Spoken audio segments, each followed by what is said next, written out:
And there it is. Good day. Good day to you, my friends. Good to see you again. Good to see you again. Always a delight. I don't take your company for granted. So anytime you do turn up, of course, it's with great joy that I greet you. So good day to you, my friends.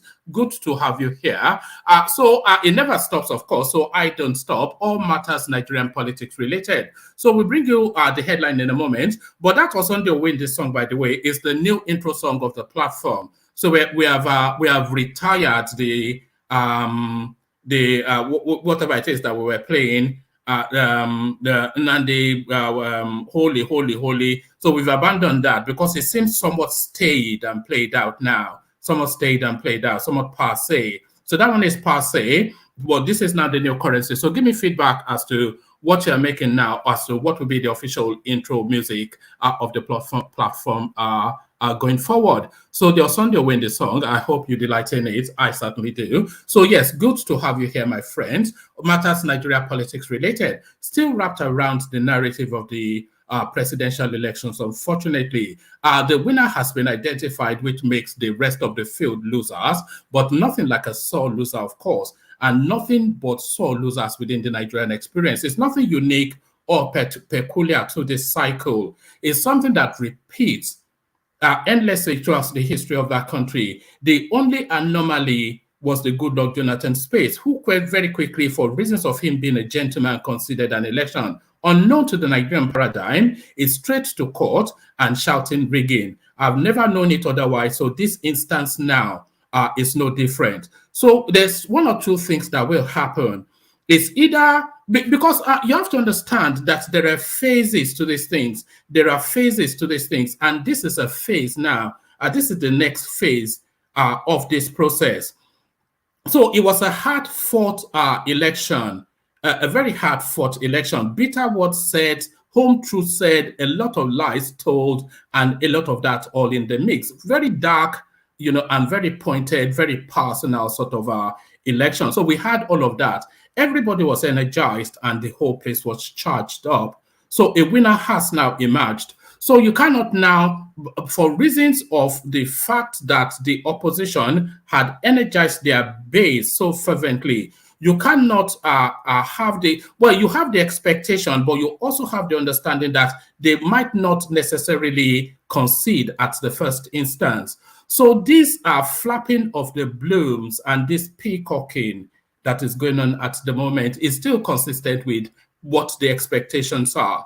So the flapping of the blooms and the peacocking that is going on now is still consistent with what expectations are. So there's nothing outside of norm that is happening now. There's nothing unanticipated. When have you ever known a Nigerian election that did not end up in the courts? So there is nothing new or novel to what is going on, but there's nothing new or novel to what is going on as to the responses of the people that lost the election, but there is also nothing new or novel as to what is going on with the process. So Mahmoud Yakubu declared a winner. We saw that. He gave that winner his certificate of return. We saw that. The winner took his certificate of return on a victory tour. He's taking that certificate of return on a victory tour. He first went to Daura to present it to Buhari to say, yes, my leader, I've done it. And then he went to the home of Abdullahi Adamu, the chairman of the party, to say, we have done it. And then he's presenting it. So everything normal.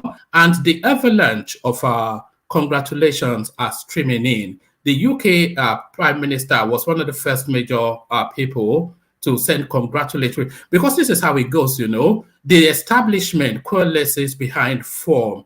They've heard that Nigeria has elected a new leader, and they've started to form the relationship with that new leader. So that's how the process will go. And that relationship will be coming thick and fast until that day, the 29th of May, when Malam Buhari hands over power to Tinubu, so that the people that have moved very quickly to establish relationship with him, they'll firm up that relationship to protect their business interests. So that is how it will go. But the saber rattling and the peacocking that is going on amongst the oppositions, there is nothing new or novel to that. So nothing outside of norm is happening. Yeah, I'm not telling you anything you don't know anyway, but I'm just repeating it really to document it, because there are certain people that are new to the experience of politics, and they think there's some dynamism going on that has never been seen before. There is no dynamism. So just listen to my words. I'll take a sip of water so I can express it fully.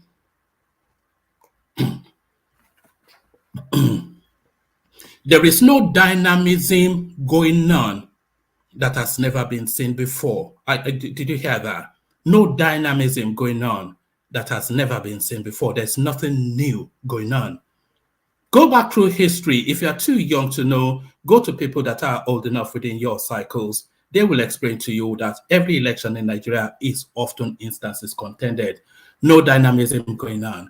But the process continues, and the avalanche of congratulations comes in. Our president of France, Emmanuel Macron, congratulates Bola Tinubu on his emergence as Nigeria's president-elect. So, of course, the natural form, nothing new there. It's just the natural process. A president is elected, and the international community gather around him. United States congratulates Tinubu on his win at the 2023 presidential election. So there it is, and there it is. Nothing new or nothing dynamic. But still, of course, like you expect, the opposition will fight to the bitter end.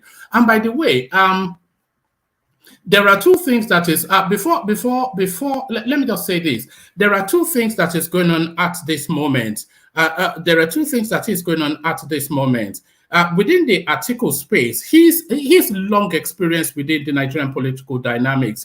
I'm not sure how many presidential races he has run. I think certainly he has run more presidential races than Buhari. So he knows what the process means. So when you saw Atiku's press conference, then you see the wording somewhat tepid, and it was just a follow-on from the Peter Obi press conference, which is not to say I am still here. But Atiku knows how the process will go. He knows that the battle has been fought and won and lost, and he knows that he has lost. But he has to make the usual noises on his way out. But the Peter Obi space, a lot more energized. He's a neophyte into this level of politicking. And he's somewhat consumed by the, the narrative that is going on, by all of the hoopla that is going on around him. And he has suddenly somewhat bought into his own myth. I'm sure you noticed that. He has suddenly somewhat bought into his own myth. And that myth has taken a reality in his head. So this is what we're seeing playing out. It's like a sugar rush, isn't it? It's like an adrenaline high and then an adrenaline dump. So an adrenaline high, is a state of mass euphoria. You're never happier in life when you have an adrenaline rush. So that's what he's experiencing at the moment. But there's nothing worse in life than an adrenaline dump. So he's still high up there, trying to hold that high. But we'll see how that plays out. So all of that's in play. So those are the headlines we'll be contending with. And then there's another narrative that we're looking to explore. You remember a guy called Desmond Elliott that is a representative for somewhere in Surulere. I think it's a House of Rep for some constituency in Surulere. He, of course, I think from the South, but he rebranded himself with some sort of Yoruba-ness. So I think that is repeating somewhat with the Labour Party candidate for the gubernatorial seat in Lagos State. So this, of course, and by the way, before I say anything else, this guy as a Nigerian is entitled. So that's clear. This guy as a Nigerian is entitled. But the question people are asking is this guy a Yoruba man or a man from the Southeast? Because he presents in that manner that I described Desmond Elliott, but then, of course, his backdrop. Anyway, just hold that space and we'll get into that in a moment. So there are several spaces that we will go through. We'll go through the reactions to the election so far from the international community, and then we'll go to set that against the backdrop of this noise-making from the usual quarters, from the baying mob, from the cheap seats. So the noise-making, the predictable noise-making from the cheap seats. So we counterbalance that. And then we look at this Rhodes-Vivour narrative. So a lot to unpack. So lean back, kick back, take it easy, relax into it. The usual protocol, click on the like button, please, as you are coming in. Click on the like button. Just make sure you do that as a matter of routine. Click on subscribe if you are not already subscribed. Very important for the progression of the platform. So click on like and subscribe.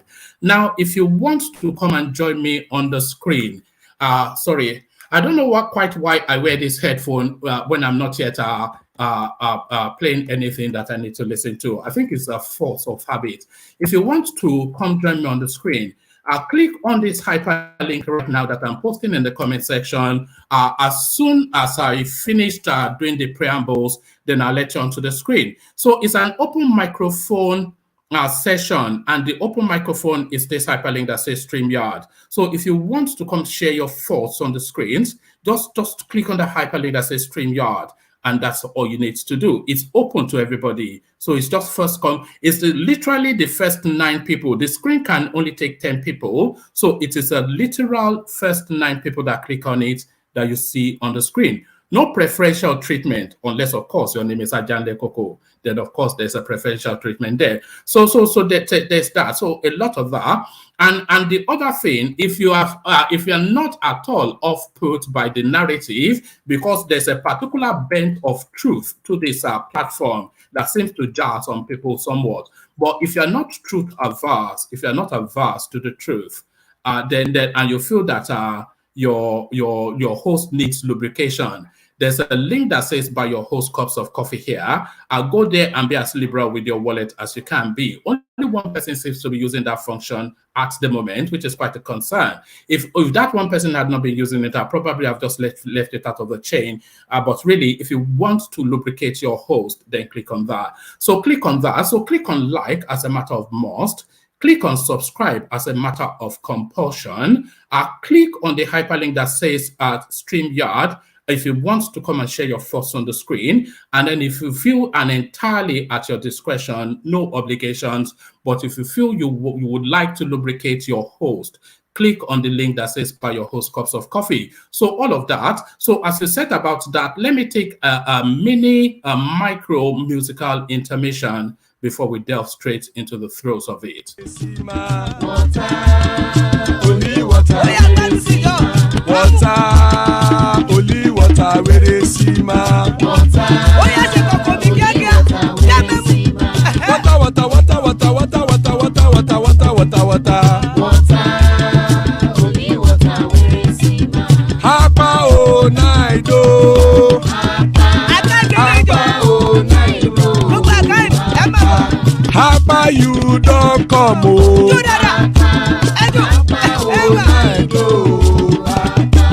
Hapa oh naido.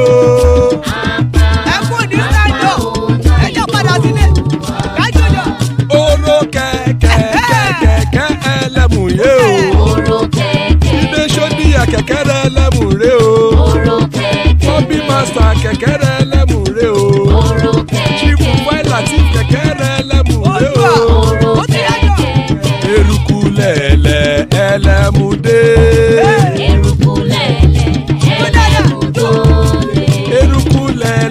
Ẹgbẹ́ ẹlẹ́mu gbọ́dọ̀ jàre o. Eruku lẹ̀lẹ̀ Ghana ti dé ẹgbẹ́ bọ́dì o. Ọmọ ẹlẹ́yẹ ẹyẹ o ó dìlé o.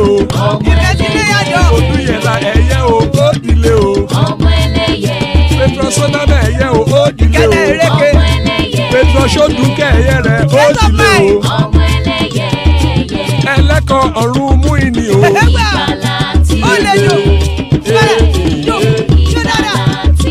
Àkùkọ ọ̀run mẹ́kọ̀.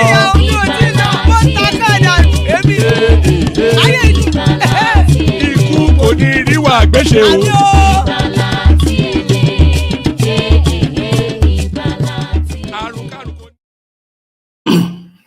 And there it is right there. Let me remove that buy the coffee from the screen so you can see this properly. So let me remove that buy the coffee from the screen. So what you are looking at on the screen right there is the picture of the person that Labour Party is presenting as their candidate for the gubernatorial elections, Lagos State.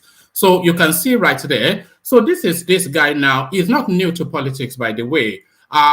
In 2019, he was he was vying for a senatorial seat, Lagos West. You can see the poster there, and you can see not too young to run. Vote for architect Chinedu Gbadebo, so Rhodes-Vivour. So architect Chinedu Gbadebo, Rhodes-Vivour. So that was the moniker that he was riding in 2019. Wanting to be a senator in Lagos State. So let me bring this up. Let me bring this up. There's just plenty, but let me just give you a couple from here. Let me bring you this one. I hope, yeah, let me bring you this. Hold on. Right, so let me bring you this. This is still the same guy because this is his verified Twitter handle, so you can go see. Tomorrow, people will ask why people are mobilizing for Biafra. So this is him now aligning his support in conversation with the Biafran narrative. This was when, it doesn't give us the date. It says 13th of July, but it doesn't tell us the year. So I cannot validate the year that was. But so that's certainly him there showing his Biafran support. So here he is again. It says, so this one was the 31st of May. It doesn't really give us the year either. So this is still the same character.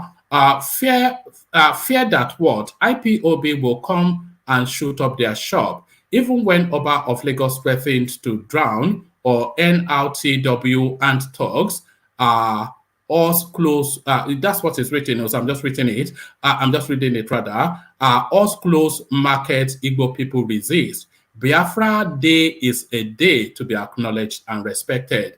And you can see right there, Gbadebo Rhodes-Vivour. So that's Gbadebo. I've got plenty more, but let me just show you those as teasers. So I'll show you those as teasers. And let me add again before I carry on. There is nothing suggesting that this guy is not entitled to via for the governorship of Lagos State. But really, he should present himself as he is rather than as he is not. So it's a Southeasterner, probably almost certainly born in Lagos State, but presenting himself. So he should present his narrative with honesty so that the electorate can vote for him as he is. Let me show you this guy in more detail. It is a Southeasterner. And I'll say Echo Edide. And there it is right there. He will say Echo Edide. And I'll say Echo Edide. People say Gbadebo gentle, Gbadebo calm, ẹjọ ìjà ìjìnì. Àgbàlagbà sọ wípé yíyọ ẹkùn ọ̀rọ̀ tí mo fẹ́ sọ kó pọ̀. Tẹ̀bá fẹ́ Olújídé tó ní experience mo ti dé. If you are looking for somebody that will fight after you have given. So there he is right there. So there he is right there. You all know, we all know our accents in Nigeria, so I'm not inviting you to anything that is alien, not misdirecting you. Just present as you are. Let us know who you are. People say Gbadebo gentle, Gbadebo calm, ẹjọ ìjà ìjìnì. Àgbàlagbà sọ wípé yíyọ ẹkùn ọ̀rọ̀ tí mo fẹ́ sọ kó pọ̀. Tẹ̀bá fẹ́ Olújídé tó ní experience mo ti dé. If you are looking for somebody that will fight after you have given. All right, I was just typing in the comment section there. So this is for you, Emmanuel Ogbonna. Emmanuel, come in the studio. There's something important I want to tell you, but I want to tell you publicly. Nothing to do with the session, but come in the studio. I've got some news for you. So there is that Vivo guy at it again, the Yoruba man from the southeast. Lagos is working. Where is it working? Where is Lagos working? Lagos is not working.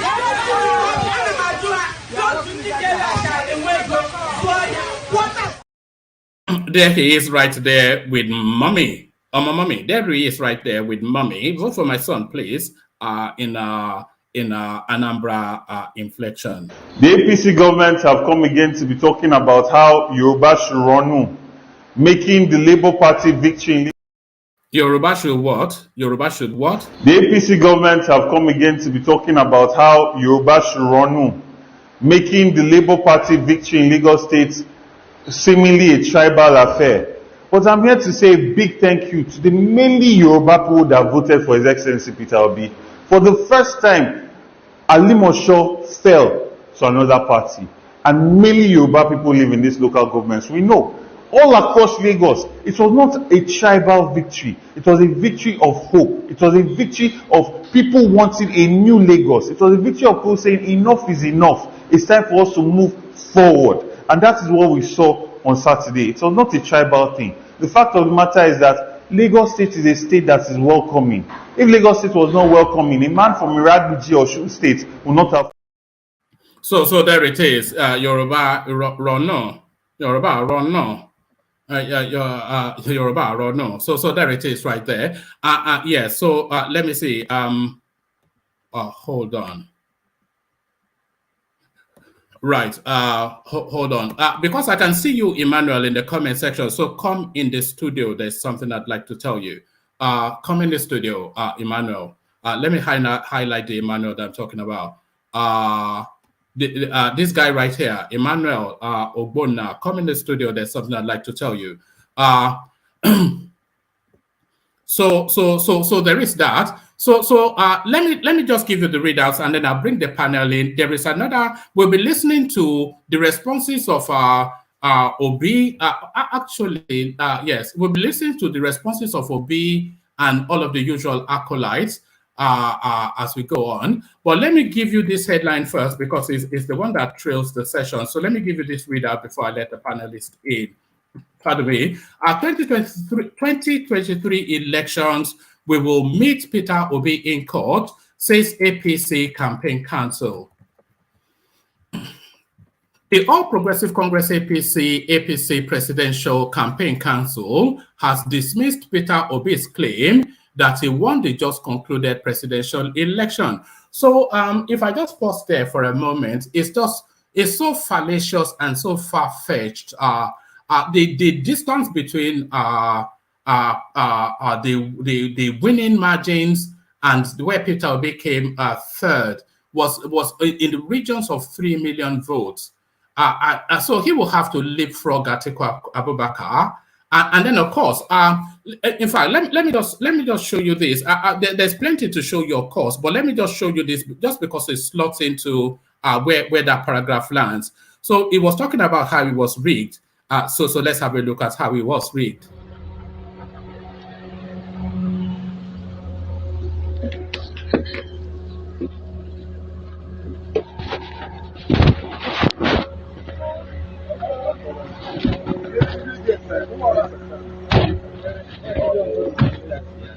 Yeah, I'm giving my account.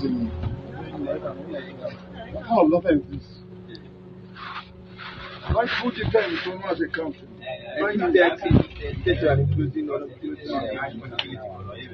Yes.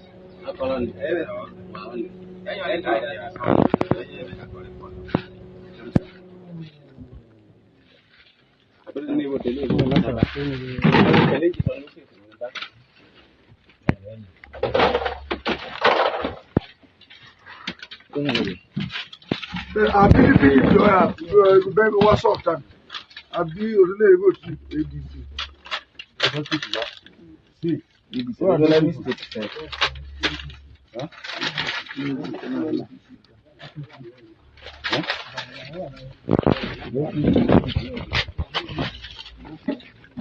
well. So that's a 2-minute video, and they paid you a minute as a teaser. So we know how they got. So we can now see how they got the 93%, wherever he is. It's unbelievable. It's unfathomable what we're seeing at the moment. The All Progressive Congress APC Presidential Campaign Council has dismissed Peter Obi's claim that he won the just concluded presidential election. Obi, the Labour Party presidential candidate, made the comment on Thursday, March the 2nd, whilst addressing the media in Abuja. Reacting to the comment, Bayo Ononuga, APC-PCC spokesman, said the election was free and fair, contrary to claims made by Obi. Contrary to his statement, it is not true that the election held on the 25th of February is not free and fair. The 2023 election is one of the most transparent and peaceful elections in the history of Nigeria. The process was credible and made it possible for Mr. Obi's Labour Party to record over 6 million votes it got, contrary to the pre-election forecast.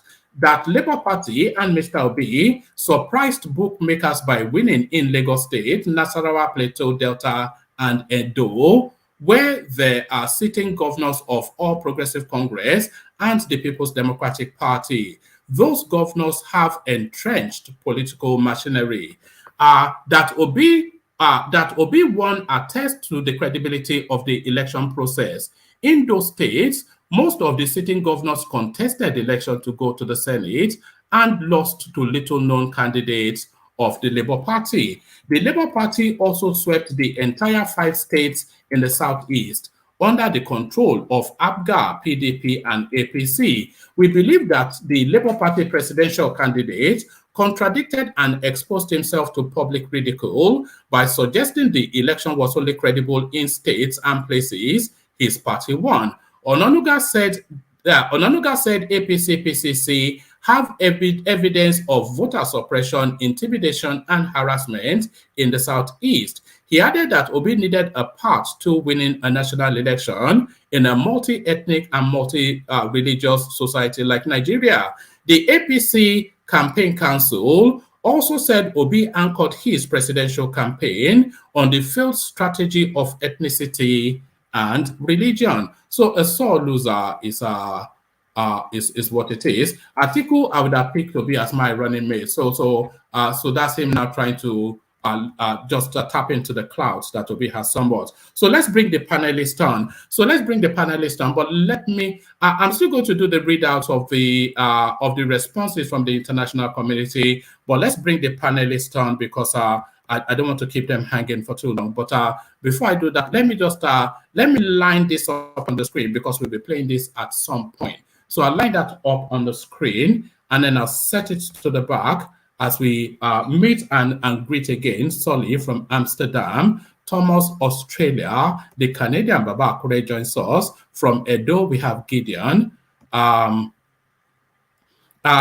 Koko joins us from the United States. The chairman makes an appearance. Patrick, probably in the fridge somewhere. And Ore Uselu, he joins us as well. So, gentlemen, good to have you. Plenty to go through, as always is the case. But before we go through anything, of course, first words from the mighty Mr. Gomez. Alexander, good to see you. Unmute. Kedu, Electoral the one man, Electoral the nam. Bawoni, how are you? Okay. Let me and good day to all the folks, all my brothers on the panel, and then my sisters on the panel too. Good day to you. Yeah, Bawoni. Listen, one man, you are wrong. That boy, I think I need to educate you a little bit here. Wait, Chinedu, you mean? Chinedu, yes. What? Yes. No. Hold on. One man. That guy, Badebo, listen, he's a thoroughbred negotiator. If anybody can refer to himself as a negotiator, and if his family has paid dues in Lagos, it would be that guy. Now, he's not a full-blooded Yoruba man, and I think he favors more. Let me use the American expression. He favors more his mother's side than his father's side. Secondly, he speaks Yoruba with an accent because he's from an upper-class Yoruba family. It's not. He speaks with an IGBO accent. I wouldn't necessarily say that because when he's speaking in English, he doesn't speak with an Igbo accent. If you speak Igbo and you're speaking in English, you will speak with an English accent. When he speaks Yoruba English, he speaks like a Yoruba person. I hear a very heavy Yoruba accent. Let me tell you what I hear. This thing comes in generations. First generation, or my generation, you go to St. Gregory's College. You go to Maryland Comprehensive High School. You go to King's College. And that's your generation to a limited extent. Then the second generation is where you have all these private schools come in. That's the generation he belongs to. That's the generation where people don't speak in Yoruba anymore. They speak in English.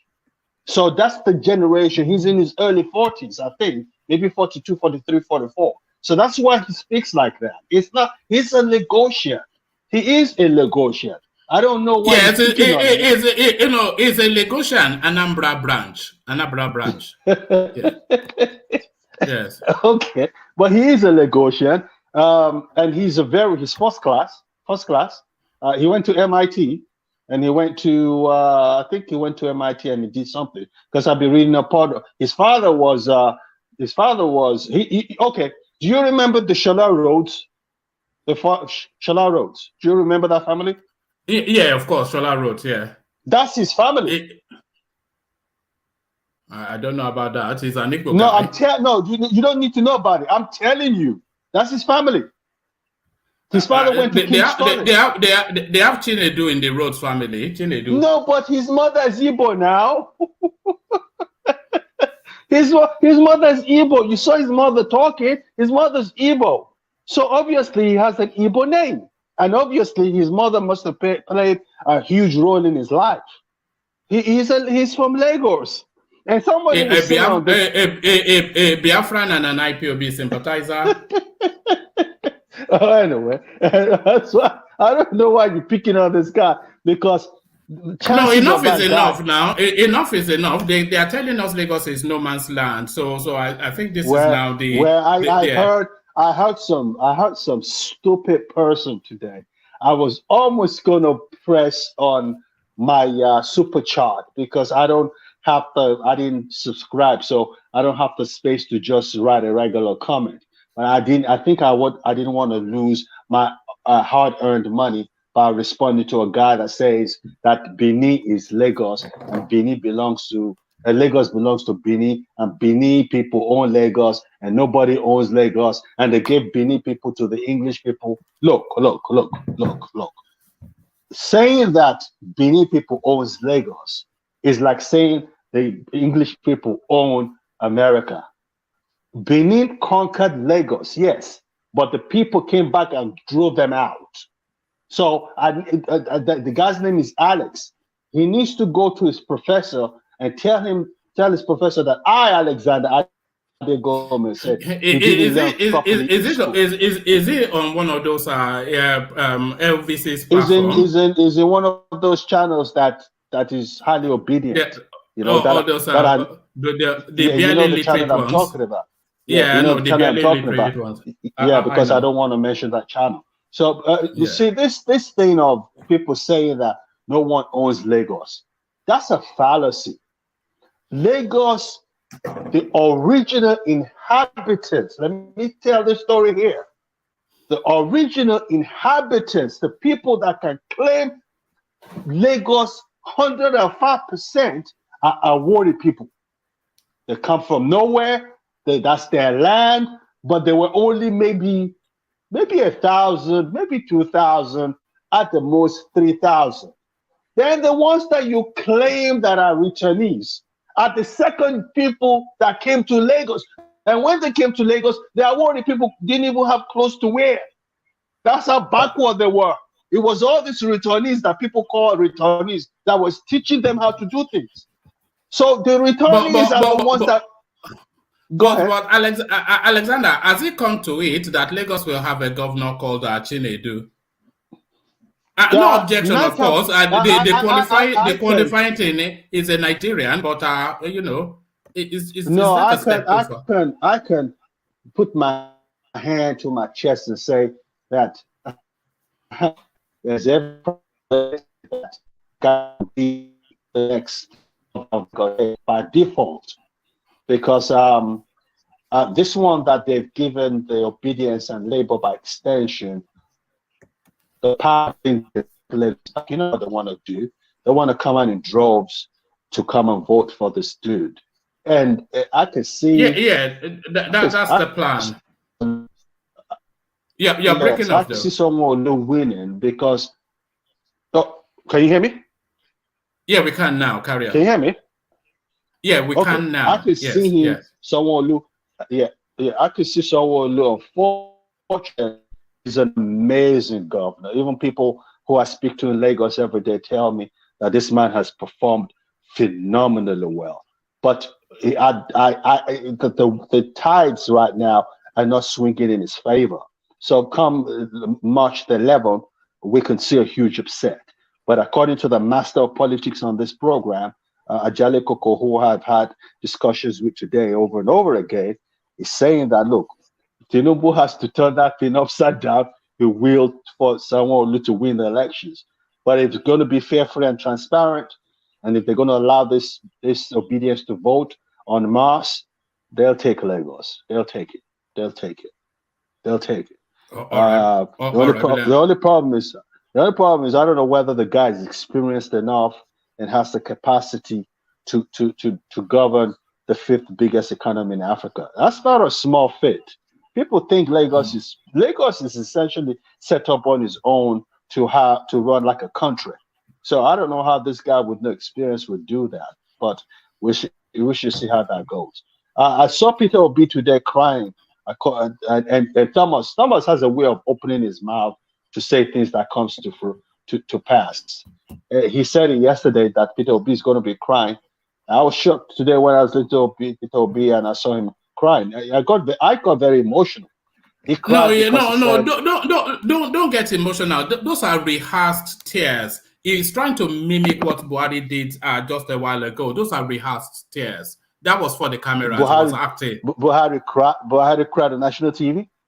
Yes, years ago. Remember? Yes, he did now. And he was weeping like a baby. I don't recall that. I don't recall that. No, he really? Did. Yeah, he did. He's trying to recreate that for the emotive, to emote. I didn't know. I didn't know. Alexander came out today and put Alexander. Yes. Oshekini Olule. Yes. Oshekeji Olule.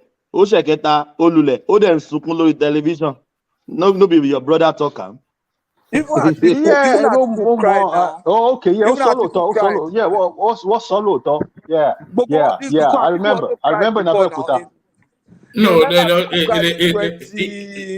Atiku cried in 2019 now. Was it 2019? Yeah. No, it wasn't 2019. I think it would have been 2011. Was it not the Obasanjo loss that made him cry? Or what? Yeah. No, Atiku cried in 2019. Oh, Atiku, yes. So it's pantomime.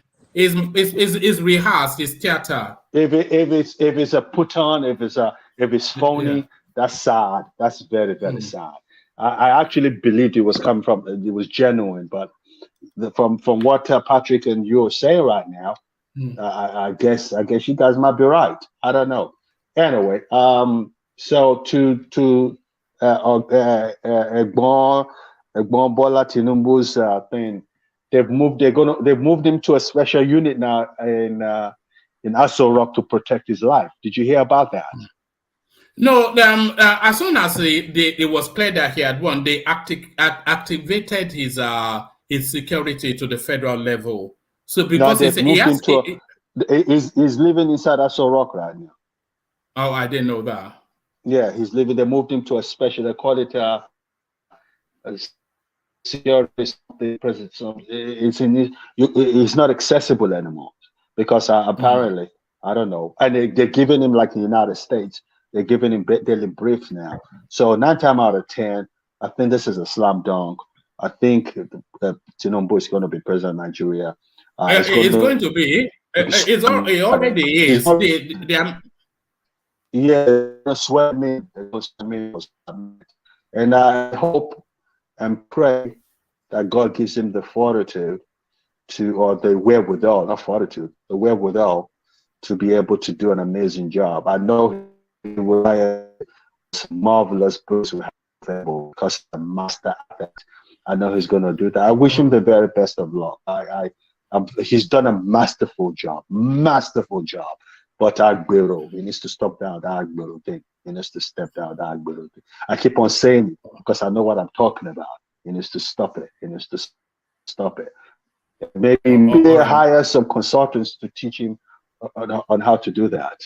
Yeah. Yeah, but you know. Hold on, Thomas. I've always thought that he needed managers to help his public appearances. But it seems as though when he's speaking organically from the heart, that is when he resonates the most, and that is when he's at his most genius. Do you remember when he was making those speeches in Abeokuta? Do you know that they were pulling him back, and he was saying no? He said what he came sorrow. But it was those speeches in Abeokuta that pushed him over the finishing line. So do you want to micromanage him to take that magic away? You know, that's the thing. You as a president, you need to be able to control your what comes out of your mouth. You need to be able to bite your tongue sometimes. Like what you said yesterday. I think you said he cussed out but this is someone you're old enough to be his father. You don't need to do that. That was beneath him. There was no need for that. That's because he couldn't control himself. You don't need all that because, you know, someone asked Donald Trump before he became president when he was running. I remember watching that. It was on Fox News. because Donald Trump, by his very essence, because he's a New Yorker, is a very bombastic human being. And they asked him, if you become the president of the United States, is this how you're going to behave? I remember him saying that I'll be more presidential than you've ever seen. He wasn't. When you got on his nerves, he cussed you out as a president of the United States. If you have it in you, you have it in you. You need to be able to control yourself. And this is what is important. But I think his chief of staff, who would be someone who he's very close to, someone who he can really, really trust, like a Fashola or like a Keredolu, will be able to, someone he has a lot of love for will be able to control it, because he's not a man. He doesn't talk too much. He's an action kind of person. He's not a talkative, but when he loses his temper, he loses it, and you see the Saleko in him. That's just it. It's just a character trait. You can't help it. So that's my concern, because really, what he needs to do is to be able to unite the country. First of all, because if you don't have a united country, we can't move forward, and we are totally divided. This is the most divided nation of Nigeria that I know in my lifetime. People are just showing disdain for one another, and it's very sad, but it's where we are today. So we need to be able to have someone who can unite us as a people, and that's imperative.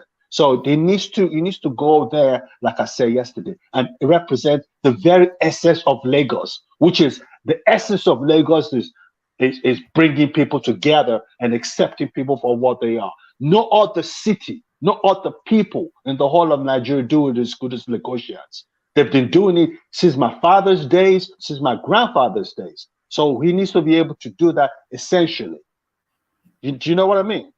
Before we start talking about, yeah. Before we start talking about, yeah. No, carry on. Yes, I do. Yeah, let me let you carry on with your show. I don't want to take the space because I don't want to. So let me let you. Wait, okay. Please. Did you see Dino Melaye declaring Atiku as the president today? Now we have three presidents. No. Send me that clip so we can play it here. Yes. That was during his press conference. I saw that. Yes, I saw. But that's all a joke. That's not going to get anywhere. Even when you listen to, I've never heard. I said on this platform before that I thought this man Atiku had this sense of entitlement about him. He has this aura of superiority about him, which is typical of a Fulani person. He has it in him. But today he was deflated. The way he was talking, he was deflated. And I said to Angelico, Alexander, give me a micro moment. Don't go anywhere. But I want to catch Emmanuel before he drops. There's something I want to say to him. But just stay there. I'm going to just swap. Let me swap. Yeah, let me swap somebody around for him, and then I'll bring the person straight back. But Emmanuel, there's something I want to say to you. So stay with us there just stay there. I'm just worried that his system might drop rather. Emmanuel, are you there? Uka. Yes, one man, I'm here. Yeah, brilliant. I asked you to come into the studio for a reason. So of course, we know you are getting married, and the platform would like to acknowledge that. We would like to celebrate that with you. Courtesy of Kulata, I have to say. So Kulata has invited the platform to give you $200 towards your wedding plans. So that is what we'd like to do. Courtesy of Kulata. Wow. Oh, yeah. I would add $50. I would add $50 to that. You don't mind. Well, there you are, $250. And on behalf of Angelico, I add another $50. There you are, $300. So there it is. So there it is. I'm not sure how you want to do it, but you can. Do you have my Instagram? No, maybe you send the link down the convention section. Yes, I'll send the link so you can contact me via Instagram to let me have your details, and then I'll send you the whatever the equivalent is now $300 courtesy of the platform via Kulata and the mighty Mr. Gomez. Okay, I want to appreciate the house. Thank you very much. Like I said at the comment section, I'm still trying to heal myself. So, Don't worry. so it's got That will help with the healing. You can use it to buy. Spend it on brandy instead if you have to. Yeah, spend it on brandy. Congratulations, Ogbaliala. Chicken. yeah. Oh, Thank you, Uncle Uncle Gomez. I appreciate the house. I appreciate everybody. So chicken. By the time Madam enter now, you will be yourself, real self, original. No Look worry. at that. You put on weight like the rest of us. So at the time Madam comes in, you I'm put. big belly. When is the date? By the way, do we have that? yeah. When the day is official, I will bring it here. All right. So I'm sending my Instagram to the comment section. So grab it. Anyway, you know where we are anyway. But grab it. Let me have your details so I can pass it on. I'm gonna add $100 to that. Well, there you are. So look at that. We could end up paying for the whole wedding the way we're going, but so there it is. So it's now $400. That means people have paid the whole for me. Oh, that is good. Yes. So what I'll invite Alexander to do is to send it to Ajanle Koko, and Ajanle Koko can send it to me, and then I'll pass it over. I will send it to Ajanle Koko. I will. All right. So it's still one happy family. You know, we can disagree, but it's still one happy family. So that's why. So that's why I asked you to come in, Emmanuel. So you can grab my Instagram details, and then of course, if you want to go back to the comment section, then that's entirely so that's it. So back to you, Alexander. Yeah. So that is what I want us to. Let's come together as a country. Let's look. This division we have in our country.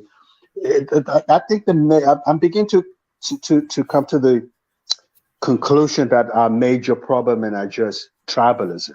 I think the second one would be corruption. But we're too tribal as a people, and it's kind of strange because, and I'm sure Ajale Koko, who belongs to my generation, would agree with me. I don't think it was this.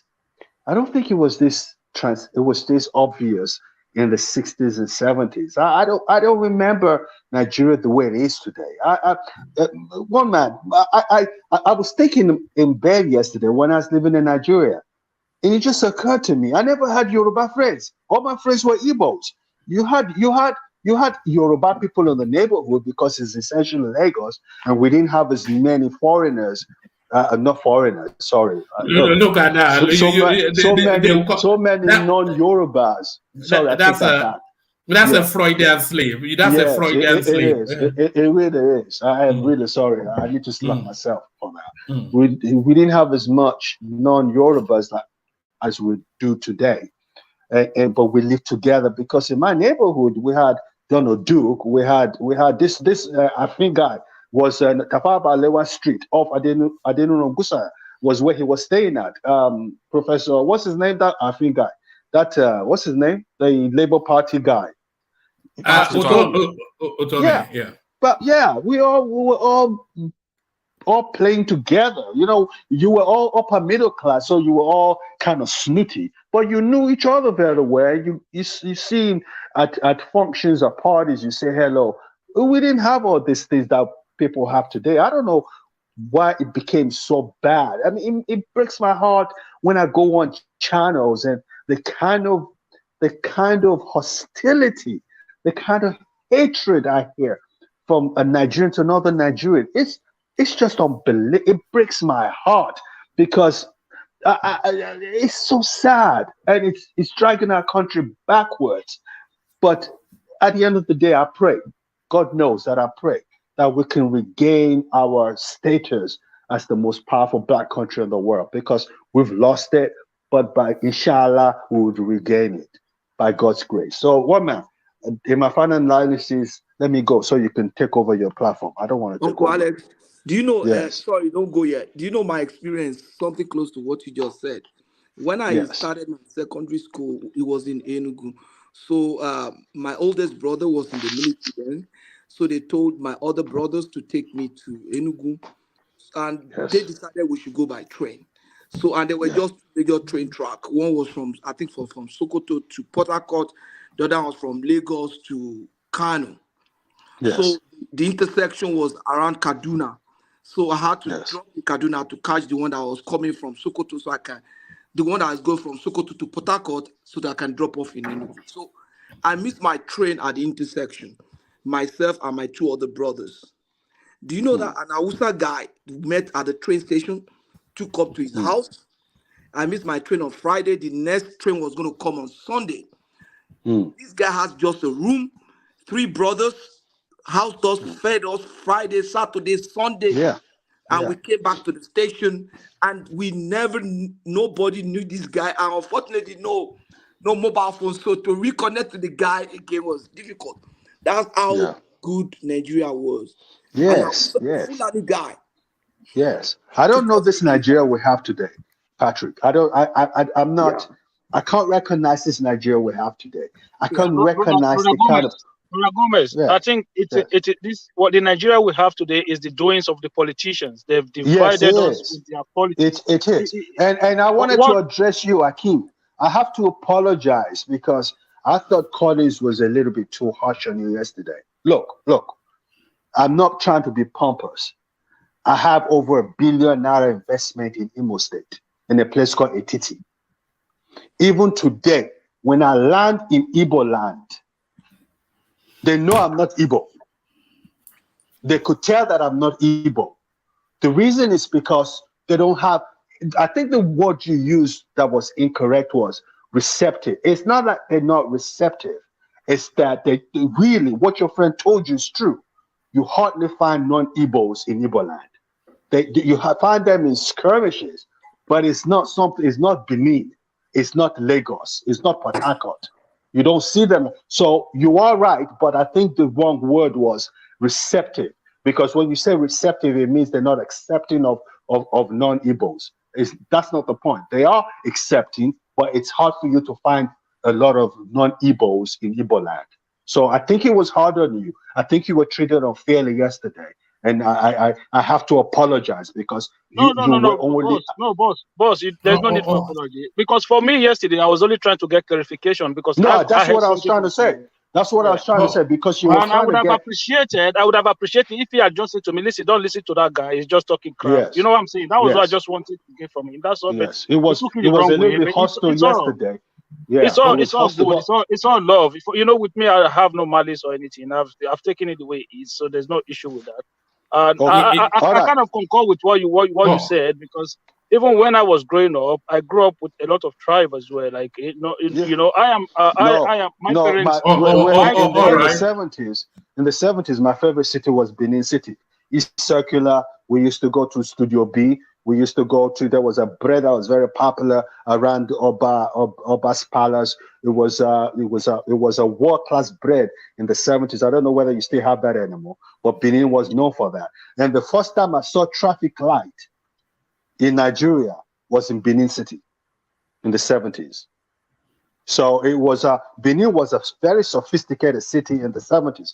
I don't know about it right now, but it really was. So it was a cosmopolitan city in the 70s. So you are right. But Wama, let me let you go. Yeah. All right, brilliant. Thank you, Alexander. A real delight, and thank you for your gesture towards Emmanuel. He's already DMing me to with his appreciation. So, Baba Akure, we have been trying to get hold of you for a good while now. Now we've got you.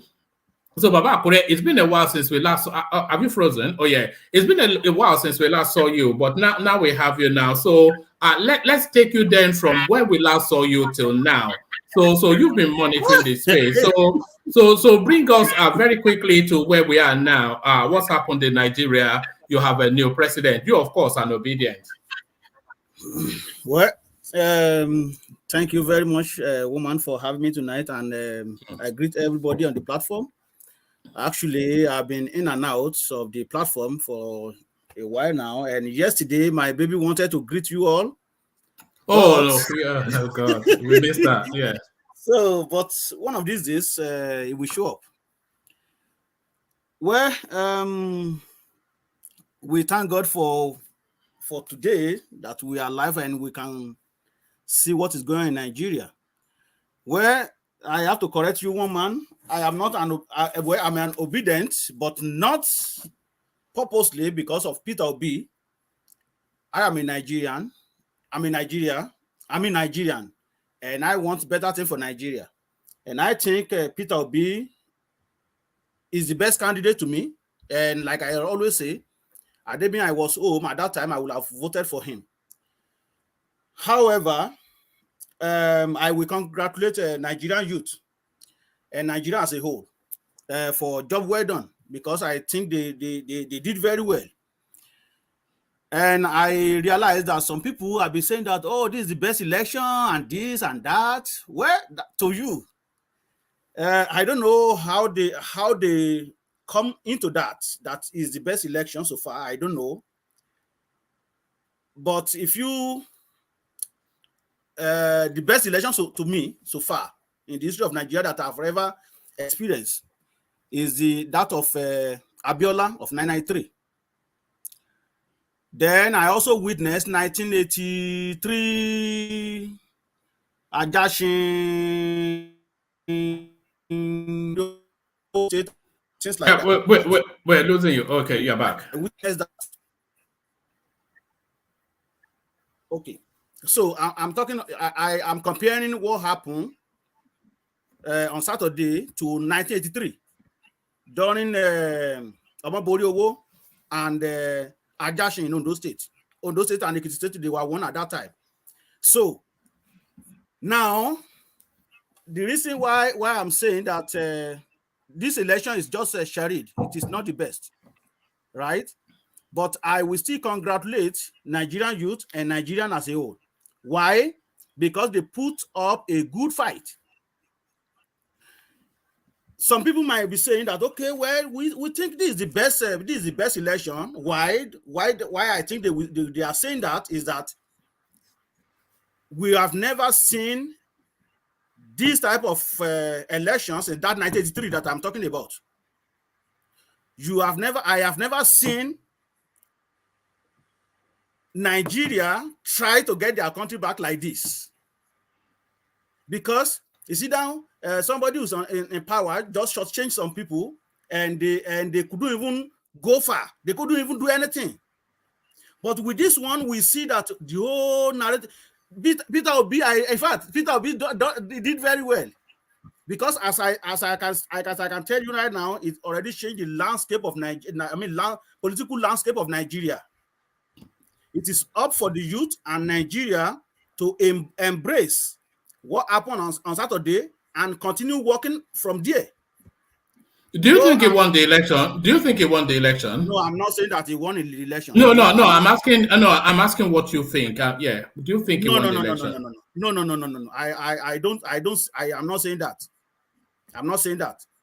But there is issue of irregularity in that election. There's no doubt about that. But he put up a good fight, because for somebody to win Lagos, for somebody to win Abuja, somebody who came out 8 months ago to win Abuja, to win Lagos, and win eastern part of Nigeria, take the whole state, and even win some of the states in another part of Nigeria. That's a big fight. I think maybe that is why people are saying that is the best election so far, because we usually have two parties. Even during 1993 itself, it is SDP and NRC. Those are the two major parties. But in this one, we have three major contenders that they are neck to neck. So it's a very good way to start anyway. And I will advise Nigerian youth, let's just forget about the issue of put ourselves on the street and cause commotion. Just clean your voters ID very well and keep it somewhere again for next 4 years. Where we might, I've been telling you, one man, because you guys so sure that Tinubu is going to once he win this, I mean, get there right now. So he's going to spend another 4 years after this one. So that'll make 8 years. But I want you guys, right? Nigeria they already started now. What I will suggest to them is to continue in that way. However, the Tinubu that we are talking about, like Bible always say, whoever destined to be there will be there. I am not going to say that Obi should not go to court. That is his own opinion. But if I were to be him, I would suggest that we just come together at this moment and see how we can move the country forward. If you also still remember, I said that if Obi win, that's fine. But if Tinubu win, that is fine. I'm not going to vote. I am not supporting Tinubu. I mean, I was not supporting Tinubu, but I said so many times that if he does win, he might have as well be the person that will turn Nigeria around. Why did I say that? If you remember, I compare him with issue of Obasanjo, because Yoruba did not even support Obasanjo at that time. Even me that I'm talking here, I did not support Obasanjo. I support Olufalaye. But what happened during Obasanjo? He was the person that paid up all our debts, even though we didn't even support him. Secondly, at that time, we were able to see teachers that were receiving 600 naira per month. Their money jack up to like 1,200 naira. And they were able to buy vehicle at that time. So this one might be the same thing. I'm not going to condemn him. They do whichever way that he got there. Well, let's wait and see what he's going to do. The performance that he's going to put up. And I want to believe that he will do better. Why do I believe that? Because they now see that, okay, people wake up and people really want to take the country back from all these old people. And if you look at the vote, you will see that 8 million, 6 million is just different about 2.5 million. But before, you will see like the winner would be like 15 million or 20 million, and the second would be like 15 million. But now they cannot even win outrightly. Baba Akure, there's a narrative going around which I'd like your opinion on. That narrative is that Tinubu scored 36% of the votes, which then does not mean that he commands the majority of the will of the people. Do you subscribe to that line of thinking? Of course, I subscribe to that, because that if he win 36,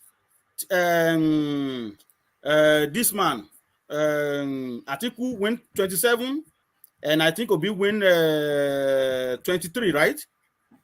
Yes, or 20 or something. Some for me low figure like that. Yeah. For me to agree that Tinubu win the majority, he has to cross to 50 or 51%. But having 36%, it is not what people really want. It didn't get the majority. It didn't get the support of majority. But to me, as it stands right now, I will suggest that we move forward. If you look at the article I sent to you today, according to, I don't know if that is correct, they said he is making a move to have some committee that will be talking to Obi and Atiku.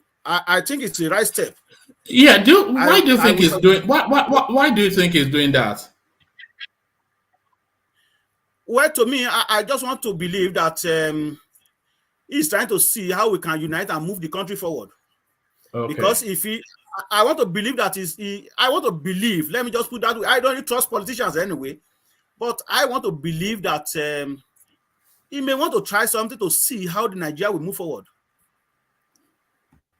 To me, I want to believe that is why he's calling that a reconciliation, so that we can see how we can work together. He believes that he cannot do it alone. That is what I see in that article. Because if you believe that you can do something alone, you won't really care about opponents. You won't care. Even look at Obama. When Obama won the election, he invited some people from Republican, and they worked with him. So that doesn't mean that they jettison their party.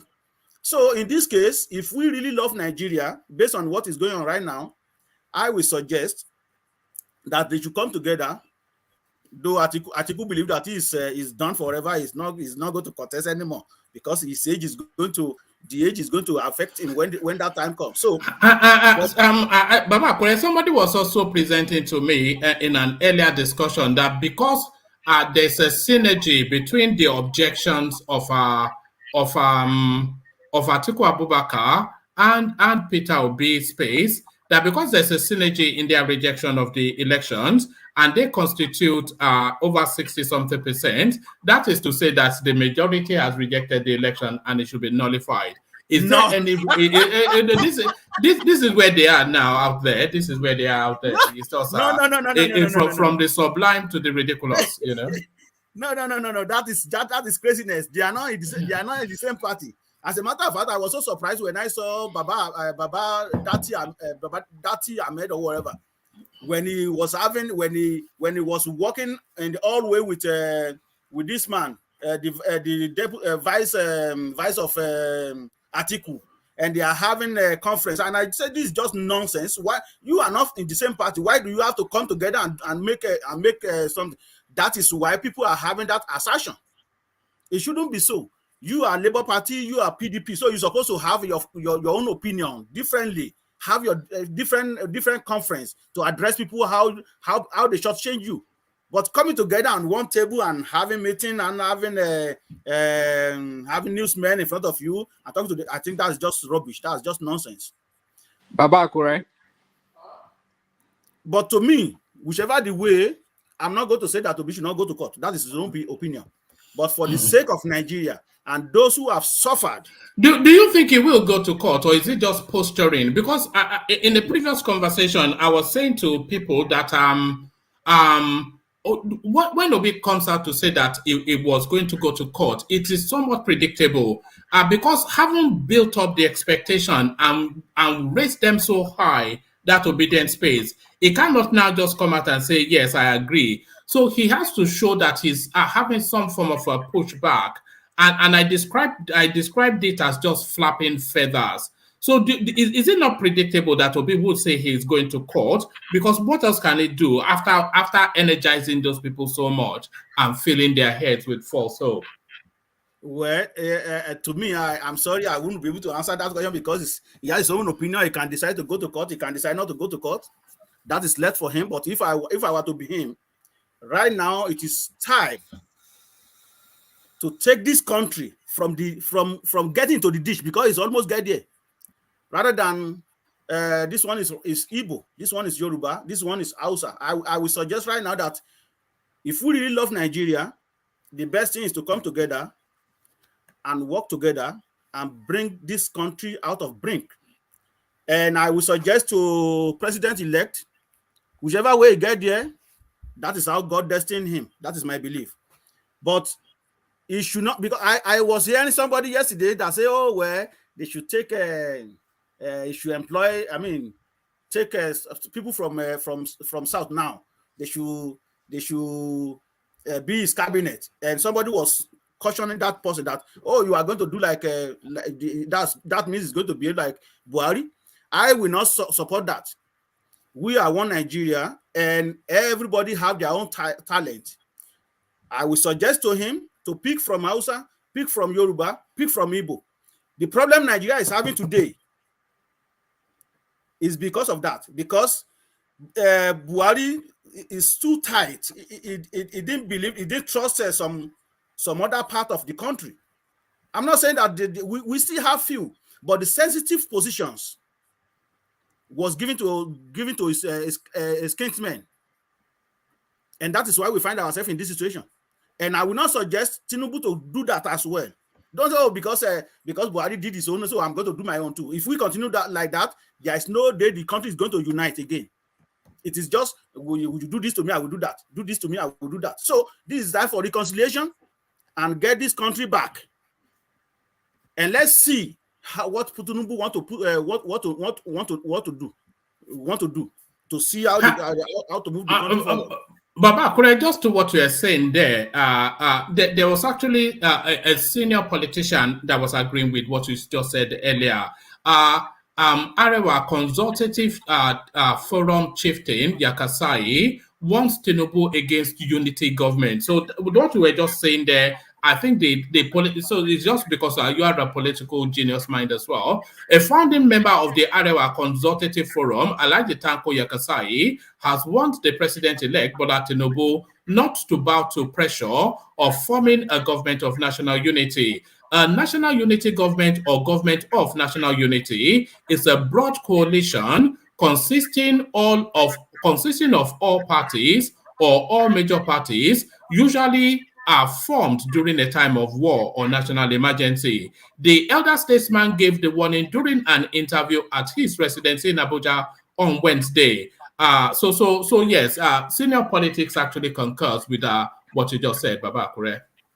Thank you very much. So the way forward now is what we should be looking for. Like I said, Obi can choose to go to court, and he might not go to court. What I will advise Nigerian youth is to file their PVC, clean it very well, put it on, keep it somewhere. Do not let this one disappoint you, because you've already done very well. This is the first time in 1983. Somebody can challenge me that, oh, what do you know about 1983? I'm not going to entertain that, but I know what I know. So this is the first time I see that the Nigeria challenge government that we never see this before. Is it that two-party, SDP, NRC, PDP, APC? None. We never see things like this. But now we have three parties that challenge. As a matter of fact, Labour Party should continue working right now. To me, if I were to be right now, is just to see how they can win some governorship, governorship governor in some states. How they can win more House of Assembly. So then they build up from there. One of the downfall of Labour Party is that because for that very day I was talking to one of my colleagues back home. He was one of the presiding officers. He said there was no Labour Party agent in the polling booth where he works. I spoke to one of my friends as well, another person. He said the same thing. So I think now the government we already exposed the government. So the best thing is for them to start working now, how they can get some House of Assembly, how they can get some state and this and that, and even local government, how they can get that. Then they can build up from there for 2027. But I know for sure with what happened in this election, I strongly believe Tinubu will sit tight. I can tell you that. He will sit tight. Do you expect Tinubu to sit tight? Because there's a counter narrative that as soon as Tinubu takes, it will just decimate, it will destroy that space completely, so that it doesn't present a threat in the future. He's not going to do that. He's not going to do that. He is not going to do that because Nigeria will find another means again. If we try that, Nigeria will find other means because Nigeria determined right now and they see they want to take their country back. But what I will say, like I said, let us see what he's going to do. Like I always compare him with Obasanjo because we didn't really love Obasanjo, we didn't really support Obasanjo, we didn't really like him. But eventually, he performed wonder. He tried his best when he was there, though he was corrupt too. But he did a lot of things when he was there, like this issue of GSM. I heard the other day some people say, "Oh, well, GSM would have been in Nigeria because it was going around the world at that time. It doesn't really matter. GSM came to Nigeria during Obasanjo. That is fact, and he paid all our debt." And people are able to buy vehicles, and you see also a lot of vehicles on the road. So we cannot take that away from him. This man might want to perform wonder. Maybe if he perform wonder, maybe I pack my belongings and say, "Oh, well, I'm going home." so that is my take on that. I think we should just unite right now and work for the betterment of this country. People already suffer a lot because of this election. And I think it's time for us to move forward. All right, but for us to move forward, people like Peter Obi and Atiku, certainly, they need to sheathe their swords so that the process can follow through. That is exactly what I said. Even if you go to if you go to court, I don't really see much, because like a lot of people have been saying it, they don't really see much. Like, okay, well, maybe one court is going to do something or whatever. Even if court will let's say High Court or election tribunal, they say, this is what we will find. They will postpone. Maybe Tinubu must have already finished 3 years. They will postpone till Tinubu finishes 2 terms. You know? Exactly. One man, they cannot do that. No, they can't do that. They always have a speedy trial. Yeah, they have a process. Presidential. Yeah. So they have to start and finish and deliver judgment at the Supreme Court before the new president-elect is sworn in. So that is the way it's done. All right. Okay. So there it is. All right. I was actually making that argument earlier and nobody corrected me, but carry on. They can't do that. Let's wait and see if that happens. Anyway, let's wait and see. We have just like 2 more months to go. Let's wait and see if that will happen. So now what you are saying now, Professor Ajanleko, is that if they do not finish it before that time now, before Tinubu swearing in, then who is going to continue? Then they will have to put interim government. No. Listen, Baba Kure, let me clarify something. Sorry for me coming in. Yeah, go by the time the process is concluded, Tinubu will be president. That is for sure, right? So, even if the case was to go against him, he's going to be a city president, either conducting because there's no way they're going to kick him out of office for whatever reason. The only thing the court can do is to annul the election and ask for a rerun. All right. So that is the only thing the court can do. That's the worst case scenario. But then you will now be running against a city president. That is the problem. Well, but I'm saying now, based on the Nigeria that we know, I hope that we can get to what you describe in one day. I mean, one day we should be able to get there. That we have called that expedited process. I'm saying to you now that when Tinubu swear in, that court that you think you give them 90 days to do things, that is when they will be lingering and push forward. No. The court does not give them. The court does not give them 90 days. What the court will just ask for a rerun. Then it's now up to Inec to set the timetable for the rerun. Okay. Well, but maybe you didn't get my point very well. I'm going to reiterate what I just said. I am saying to you that even the court case is not going to finish now. No, it will finish. It will definitely. No, it will not be more than 6 months. The court case will not go more than 6 months. Okay, let's wait and see. God will spare our life and we'll come back again and we'll discuss about it. No, it's an election case. An election tribunal. Even in their presidential case does not even go through the tribunal. It goes straight to the Supreme Court. So let me pause you for a moment to acknowledge this super chat by Ayo. So this is Ayo super chat for $100, which is going towards Emmanuel. So the funds now goes up to $500. So thank you, Ayo, for that. Very generous of you. So thank you on behalf of Emmanuel. Anybody that does want to do that, please do it via the buy the coffee thing, because it's easier then for me to access it than via YouTube, because YouTube then it holds it forever. So anybody that wants to do Emmanuel, do it via the buy the coffee. Bokari and Babakure.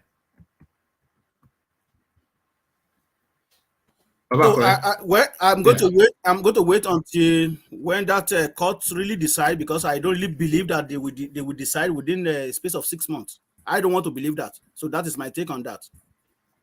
All right, brilliant. So just from this little session, I'm not sure if we've hit the $1 million mark actually for Emmanuel. I have to check, but I'm not sure what if we're not, then we're close to it. So there it is. Baba Kure, all of these endorsements that we're hearing, the president of Niger Republic, he wrote a long and glowing letter. The United Kingdom Prime Minister, very quick with his congratulations, only beating the French president who very quickly rushed out his congratulations. The Americans are saying, yes, the process, are trying to tighten it further, but congratulations to the president-elect.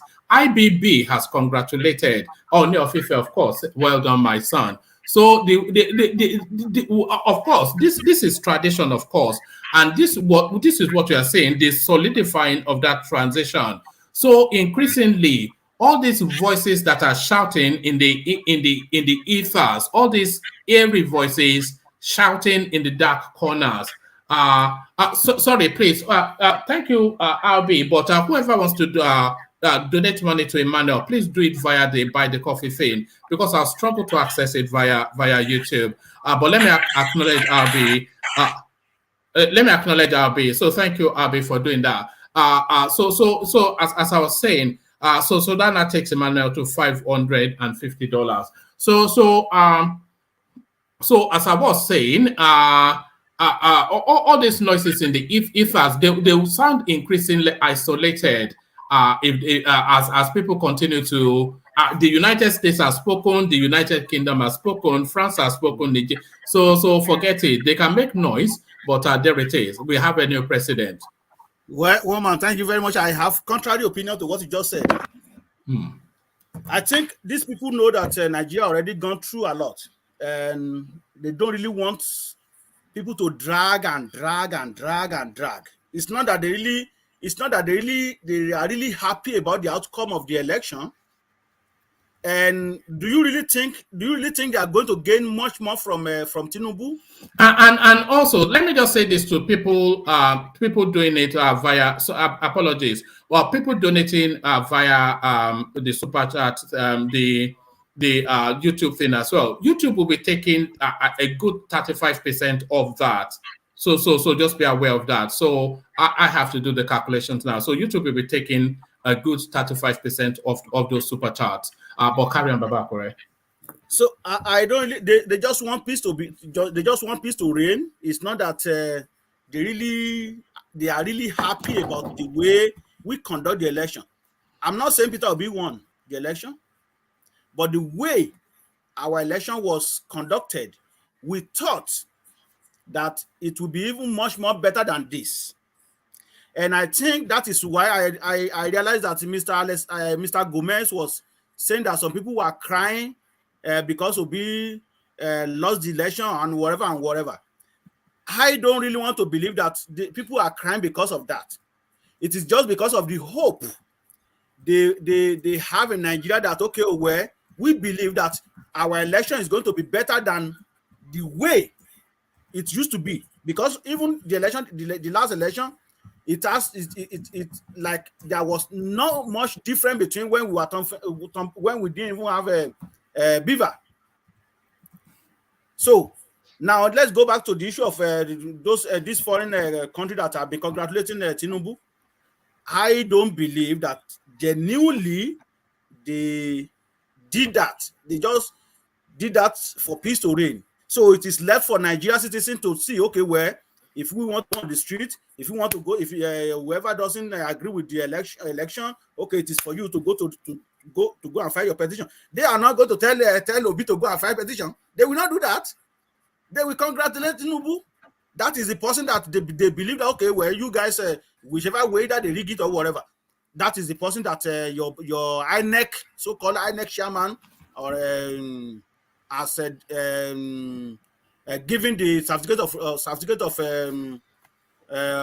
return or whatever they call it to.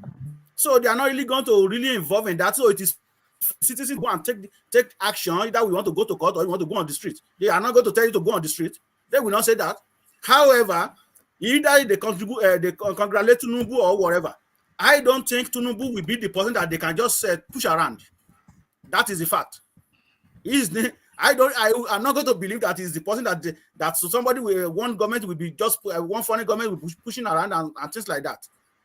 I don't really want to believe that. So I'm not going to see that, okay, well, maybe is their friend or something. It's just that they just want to do what they're supposed to do, like congratulating the person that whichever means that he got there as the president-elect of Nigeria. Then we move forward from there. That is what I see to that. Oh, all right, brilliant, well put, brilliant, well put. So that's Baba Akure, of course, who has been away from us for a good while, doing daddy duties, but now he returns with a bang. Baba Akure, an obedient but a civilized one. Is that an oxymoron? An obedient but a civilized one? Obedient. One man. Wait, man. Yeah. Obedient to Nigeria, not to Peter Obi. So you all right, are you now disowning him? You used to come here and champion him. Now you are disowning him. No. I'm not disowning him. It is you get me wrong. I said I supported Peter Obi because I believe he is the best among all. Then secondly, for fairness, equity, and justice. If you can go and watch all where I discuss about this on this platform, I'm not saying that it's my champion. There was a time I was even saying that I don't even trust Peter Obi because politician will always be a politician. But the fact is that he is younger among them, the best to me so far, and for justice, equity, and fairness. So that is it. But I'm to Nigeria. I want Nigeria to be better. I want Nigeria to be great. So we can go back to when I used to know. I know some people will be challenging me. What do you know about late 70s, early 80s? It is what I know very well and I can talk about. So I know how Nigeria was at that time. So that is the Nigeria we want, not the one we are right now where people cannot even feed themselves. All right, brilliant. So Baba Akure, you stand with Afenifere position, right? Of course. President.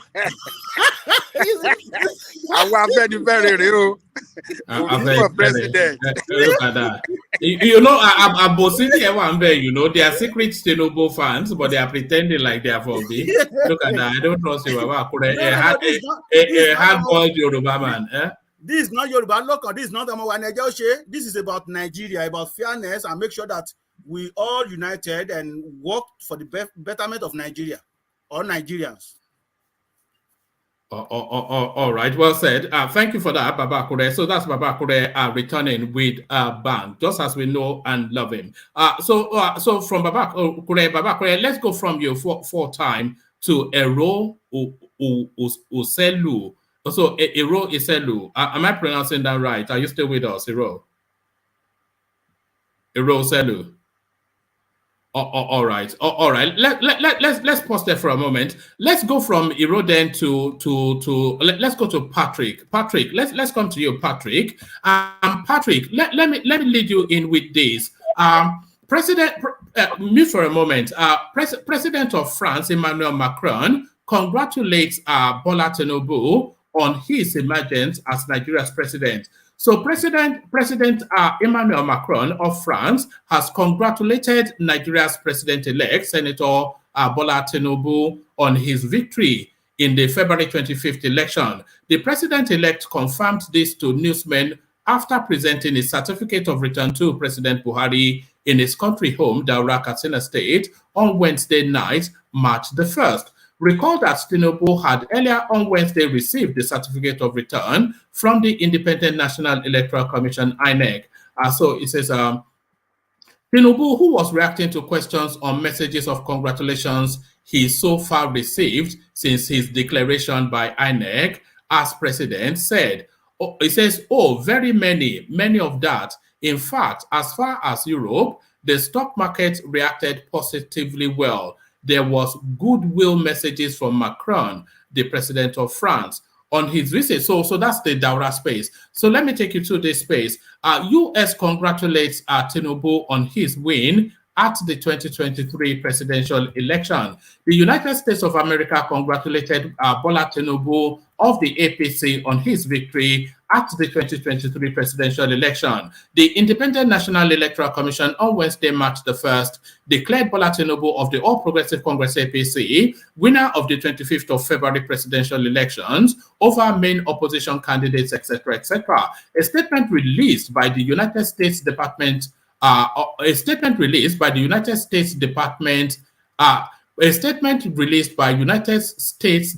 spokesman Ned Price reads, the United States congratulates the people of Nigeria President-elect Tinubu, and all the political leaders. This competitive election represents a new period for Nigeria's politics and democracy. Price also acknowledged the discontent among some Nigerians over the validity of the result. We understand that many Nigerians and some of the parties have expressed frustration about the manner in which the process was conducted.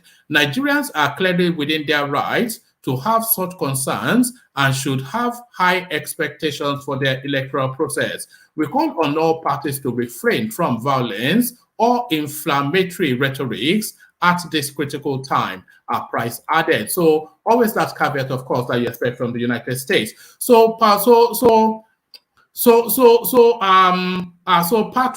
it's the expectation, really, isn't it? The establishment gathers round to solidify and then to move forward. This is what usually happens. So now they are now gravitating towards Tinubu to establish a footing with him, as of course Nigeria, a pivotal country in global affairs. So what are you then making then of these senior spaces sending congratulations to the Luther from Lagos? Yeah, not the Luther from Lagos, to the president-elect, you mean to say. That's a very good one. Patrick Trouble. Why are you? You know, we used to call Buhari Malam from Daura, and that Malam is in a kind of derogatory sense. That is the Luther of Lagos. No. That's Patrick has already warned you since that day. That's the president of He's Nigeria. already warned you. Don't call him Luther from Lagos. Some of us believe in his vision so well. I was telling my brother today that even if I heard that Tinubu was in coma, I was still going to campaign for him. If I had the opportunity, I was still going to vote for him. And that's how deep some of us believe so much in his vision and ideology.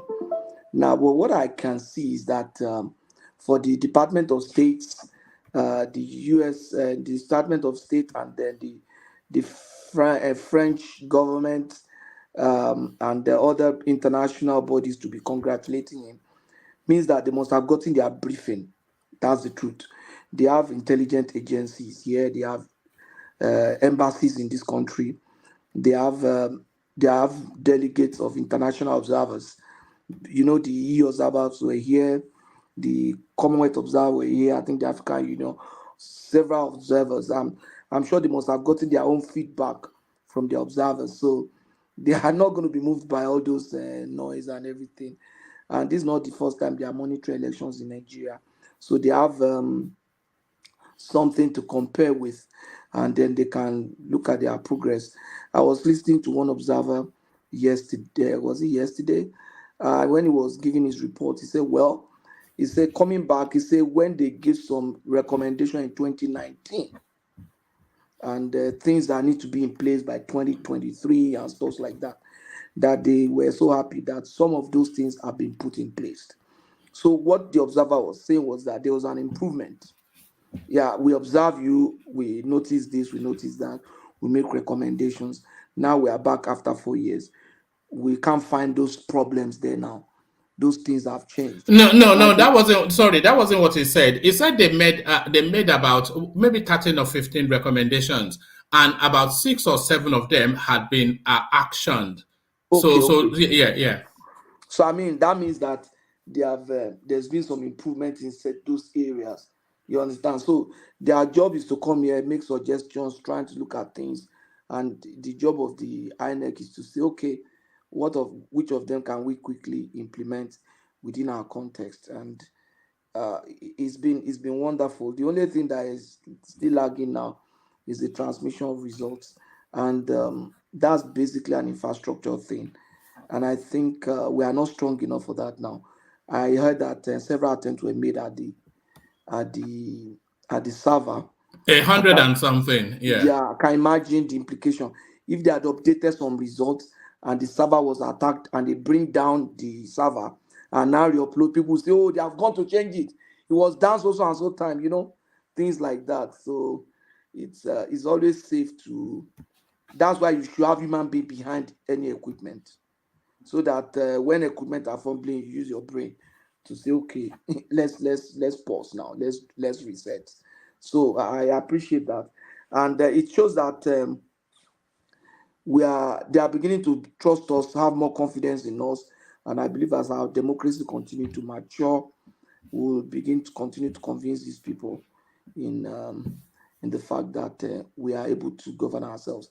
I think those that have some complaint now, you discover that a large number of them are new voters.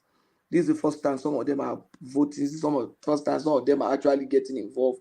You could see some people crying. You could see people putting little children on Facebook, say, "Oh God, why did you do this?" I feel you know, is this Instagram narrative, isn't it? Everybody is still social media in the thing. They just want to pop. It's a bit like the whole thing is a bit like girls twerking on Instagram. It's just silliness, isn't it? And it looks like, oh, these people, they cheated us. And I think one question, I think maybe we'll find a day to discuss that, is that there's a big moral question before the church in Nigeria today. The Christian church in Nigeria has to be very careful what they are trying to do. If they allow themselves to be used, they will have to give their account before God. And mind you, they can never be successful in their enterprise if they use them, because they don't have the numbers. The Christians don't have the numbers in Nigeria. That's just the truth. I was listening to Kulata raising that day, and if Lord would say, no, Kulata, unfortunately, I couldn't join then. That guy was saying the truth. Nigeria, there are big moral questions before the Christians in Nigeria today. Is that, are they representing Christ or are they misrepresenting Christ? Quite a large number of them are currently misrepresenting Christ. There are more hatred preached in the church than what you have in Fela Shrine. So why wouldn't I rather go to Fela Shrine on Sunday instead of going to church? If in the church I'm taught to hate other people, but when I get to Fela Shrine, I'm there to drink with other people, engage them in discussion, have fun, forget about hatred, and get back home. So you understand what I'm saying? So the churches need to be very careful, and God has disappointed them. God does not work like human being. They gave a man of prophecy. They preached hatred. Venom was coming from the podium. What do you mean by disappointed? You say God disappointed. What do you mean by that? God disappointed their enterprise. Now there's a scripture that says that God will weaken, will disappoint the craftiness of the crafty, such that they cannot perform their enterprise. They will. You think you are smart, you are the top. Look at the flag that Paul Inec gives Peter Obi is bigger than the one in National Assembly. The Nigerian flag that Paul Inec gave Peter Obi, and they were prophesying and praying, "Oh Jesus, this is the man that God has chosen." Is there any of the candidates whose name is in the Bible that God has chosen? There are all kind of things. Amayele show is Stephen too. His name is in the Bible. What are they talking about? They say of the four, they've forgotten that one. They say of the four contenders, only the one whose name is in the Bible that God has chosen. They say all kind of things. They've forgotten that Ahmed is also in the Bible too. You understand? So God disappoints them, so that God will let the world know that, look, these people don't speak for me. Some people now start reacting, "Oh, God has forgotten Nigeria." So one of them say, "There's no God." Say, what does they mean? Say, can this important issue happen? All kind of things. Patrick, there's a clip that somebody just sent in. I want to play it. I want to play it, and I'd like you to react to it. A lot of people are adducing a lot of reasons why the opposition spaces are so agitated about this server uploading, and this is an interesting perspective from this guy. So I'm going to play it just from the evidence that he's presenting. And then you can. So what this guy was proposing is that the reaction that we're seeing is that the opposition space had calibrated a plot to attack the Inec server via that upload, and because that was not facilitated for, that is why they're so agitated. So watch this.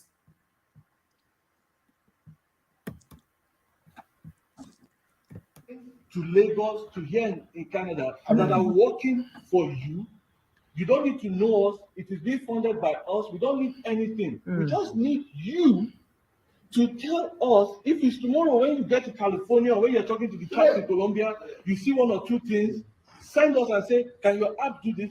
Do we have this? So that, because you see, we have to start thinking of things that it is not just money. Tinubu can go and do anything. Like I'm not saying this to disparage these men. In their own capacity, they've done well, but this is not their. They say this is his turn. It is our time. Yeah. His turn. Absolutely. It's our time. Yeah. Right? So all I'm asking, my question to you is just this: as you go on your journey, think of technology. Because these young people, this is the language they understand. Yeah. It's not just about Twitter and the rest. If you can think of those things, then let us know that we will imbibe it and we will win this election. By the grace of God. What did he say? I didn't get last. Say, I will win this election. Hold on. I think that we should interface with Inec and not create suspicion. Was it Adama or not want to disappoint you? And for me to accept to go into this, let us strategize and discuss the arrangements and how it can be achieved. That's why we are meeting. Okay. All right. So that's what somebody sent in. I'm not quite sure I'm not quite sure that's solid enough. What do you make of that? I think that's a bit of a nonsense. So they send in these things, and sometimes I should review them, but I like to present things organically. But what are you making of that argument backed up by what that guy sent in? Yes, for the second one, I think it should be dismissed. Looks like they are cloned. Like I was saying, I saw that before, and I tell them, Atiku will not call Tambua. We probably will call him Aminu. No, the Tambua bit, I think that's already been debunked. But that meeting, Peter will be there. I think what the guy was, they were not planning to hack the server from. No, I think they were more talking about building an app rather than exactly building an app that will enable him to reach more youths. He said this is language youth understand, so we need to build an app to be able to not just Twitter, just tell us what you want. Then do something about it. That's what. All right, we can disregard that. We can disregard that. But but back to it, the endorsements coming in, or at least the congratulatory messages coming in internationally. So let me just leave the church and we'll find a time to talk about that. No, you were on the church. Sorry, I forgot where you were. Just carry on from where you were. Yeah. I said, so the church needs to reposition themselves. They are to be the light and the salt of the earth, and that salt is supposed to salt the whole nation. They are not supposed to be the bile of Nigeria, bringing bitterness, grief, hatred, causing me to hate someone because someone is from a particular part of the country. Because it's from the north, I will hate him. Because it's from the southeast, I will hate him. Because it's a Yoruba man, I will abuse him. That is not what the church is to represent. That's not what Jesus Christ represents. And that is not what they are supposed to be doing. I saw Paul Eneche, the flag he gave Peter Obi was more than bigger flag like this than the one in National Assembly or Ecumenical Center. And they pray, this one God has chosen. Now some of their members, their faith is now shaken. They say, how can God do this? We have been praying about this. Does it mean God is not hearing our prayer? Those are the kind of questions that they begin to ask. And instead of strengthening their faith, what you have done is you are damaging the faith of these people because of the hatred, because of the political interest that you have. And most of them, they won't stop prophesying. Now my people. You prophesy a governor is going to emerge, he failed. Even World Cup, you prophesy, he failed. Instead of you to stop at that, you prophesy again. Peter Obi. Those are things. And now Peter Obi has failed. I'm not happy that Peter Obi has failed, but I'm happy that those prophecies failed. You understand? So that people will know that this man is fake. And that's what the Bible says. Say if a prophet prophesy and doesn't come to pass. In short, in those days, say such prophet is a false prophet. That's what the Bible says. Was it not Johnson Suleiman, one of them? He said that that one even have that one. I don't even worry about that one again. Is that the name of the president is in the Bible? It's a name in the Bible. And Bola is not in the Bible. Neither is Atiku. So about Peter, plentiful in the Bible. Bible. And you know, the funny thing is that he's not even a prophet. He's even senior to prophet. He's an apostle. That's yes, there he is. He's an apostle. Who confessed these titles on them? They don't speak it now. Okay, well.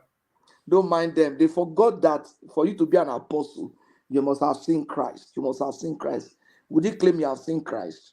Every apostle in the Bible had seen Christ. Those who were with him, and even Paul that was not with him, Christ appeared to him. So for you to be an apostle, the record shows that you must have seen Christ physically, even if the living Christ is physically. So he's just a joker.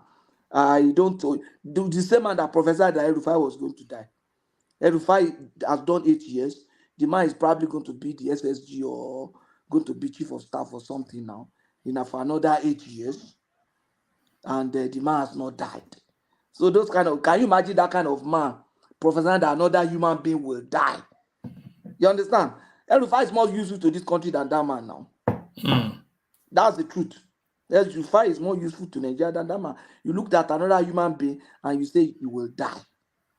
I don't expect El-Rufai will be an active participant in the Tinubu administration. No, that's just a feeling I have. I feel that these old stalwarts, they want to move away, especially now this dynamism. That I think they want a more youthful sort of face to the presidency. How old do you think El-Rufai is? He's older than El-Rufai now. So yeah, no, it's round about Peter Obi's age. Yeah, he's 62. El-Rufai will be 63 this year. So he's not old now.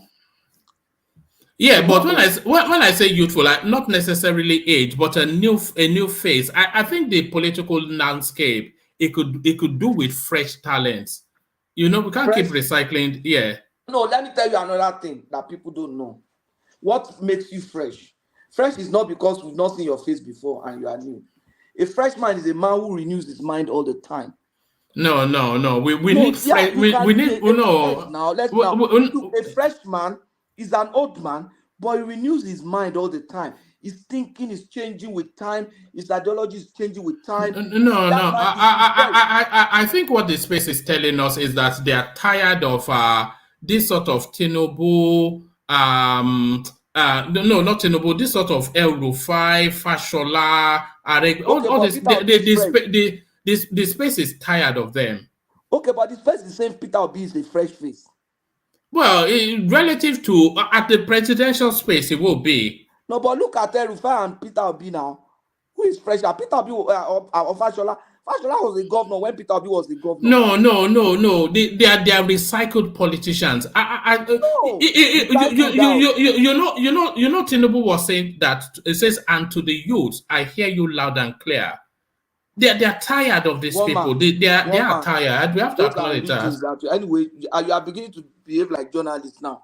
Those are readings. Journalists just read things to say he's saying this. My brother, can I interject 1 second? Yeah, come in, Fatai. I didn't understand that correlation.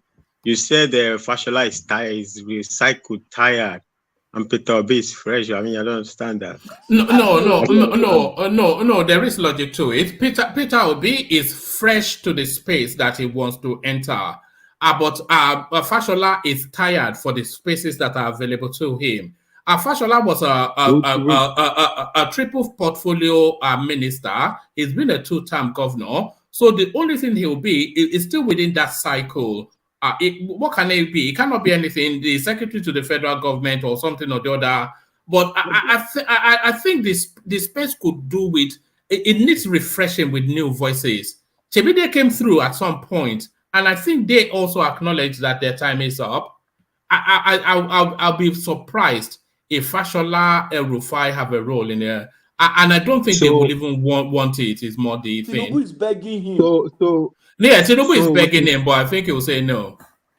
So we should throw into the garbage all the people who have experience to run the system, because they probably don't understand how the system works. No, because Fashola has already said he would dedicate his time to mentoring. He also wants to bring through fresh talent. One man, even the UK there, all those people running it, are they fresh? America, all those people running them, are they fresh? Do not because they are. Spaces want things, right? Doesn't mean the system works. We need people that can run the system, right? The spaces that were now we are saying we should be placating the spaces because they are very new to politics. They didn't understand. You have to. The same spaces, we have to listen to them and throw into the garbage all the people with experience to run things, all the people with knowledge. We throw them away and take the spaces and with people who don't understand how to run things. No, that's not what I'm suggesting. Of course, they will. No, they will retain some of the old stalwarts, but I think a good complement of Tinubu's administration will be under 45. This is what I'm anticipating. So your concern is the age. It's not the age. It's just the tired narrative of these people. No, you have just mentioned the 45 now. Yeah, no. So that brackets of a whole generational whole age now. That's what you are talking about. No, it's not really the age. It's the benchmark to get rid of some of these people. What we are saying is this: we want new ideas. Is that not what we are saying? New ideas has nothing to do with age. New idea has to do with freshness of mind. There are very young men that are very old. There are very young people that have very old mind. When you listen to some young people talk on this platform, you said? Yaya Bello is one of those ones. Yaya Bello. Yeah, one of the young ones. Yeah, Yaya Bello is one of the young ones that have India Army mind. India Army mind. Did you see what he did to that lady running for Senate? He went and dug up all the road leading to our community. Yes, it's been showing that lady Pepe. Like that. It's just really like older people. So I think when we're talking of freshness, God forbid that man become president of Nigeria. God forbid, but that Nigeria finished. When we're talking of freshness of mind, you are talking of freshness of idea. Why we need young people is the freshness of ideas. I'm saying that freshness of idea has nothing to do with age. It has something to do with the mind. If the mind is renewed, the mind can produce new ideas.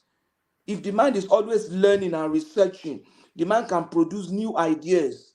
You understand? I'll give you some example. Some of my generation now will say, oh, why are you going back to school again? What's wrong with you, this boy? But some of us feel that we must be at the top of the game all the time. For someone like me that just came to the West, I know that for me to be relevant in this West, I must acquire diversified skills. Whether IT, if you look at my LinkedIn profile, you understand what I'm saying. IT, accounting, management, economics, just begin to, because if there's a recession in a particular field, I can fall in on another field to leverage and still be able to sustain my family. I am not very young, but I'm learning new things. When the person who is my boss currently in what I'm doing, the boy was probably in secondary school when I was the manager, but he's teaching me new things. I'm learning from him. It doesn't matter to me. So the mind that will bring new ideas is not necessarily young or old. It's mind that is open. All right, but that wasn't really the thrust of it. But I still think some of these faces I think the space is just tired of them. The only thing is, if you are saying we need to bridge the generational gap, because eventually these people will die, and then we don't have young people who had been experienced to step in, then there will be that gap. I buy that. We need to have young ministers who in the next 10 years can become presidents. You understand? And the young people need to step up and contest. And that's why I respect Showore. If he doesn't win, at least he's an inspiration to a lot of young people. Look at Banky W now. Look at all the Banky W, he didn't win now. By next time, he might win. And then we'll begin to have changes and new things in our land.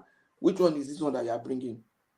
No. I want to play this clip and then bring Ajanle Koko into the conversation. It's just an update of where we are. But what I've noticed is there's always glitches. So I think it's a bandwidth issue. So I'm going to reduce the studio just to give the bandwidth the space to play. and then I'm done, you can take me out. Yeah, no, I'm actually going to bring maybe half the room out, only for the thing to be able to play, and then I'll let it play, and then of course you all come back. So let me just do that and bring this on. Hopefully it does play. It's really nothing you have not seen already. It's just really to bring it to the platform so that we can pick the conversation up from where it is.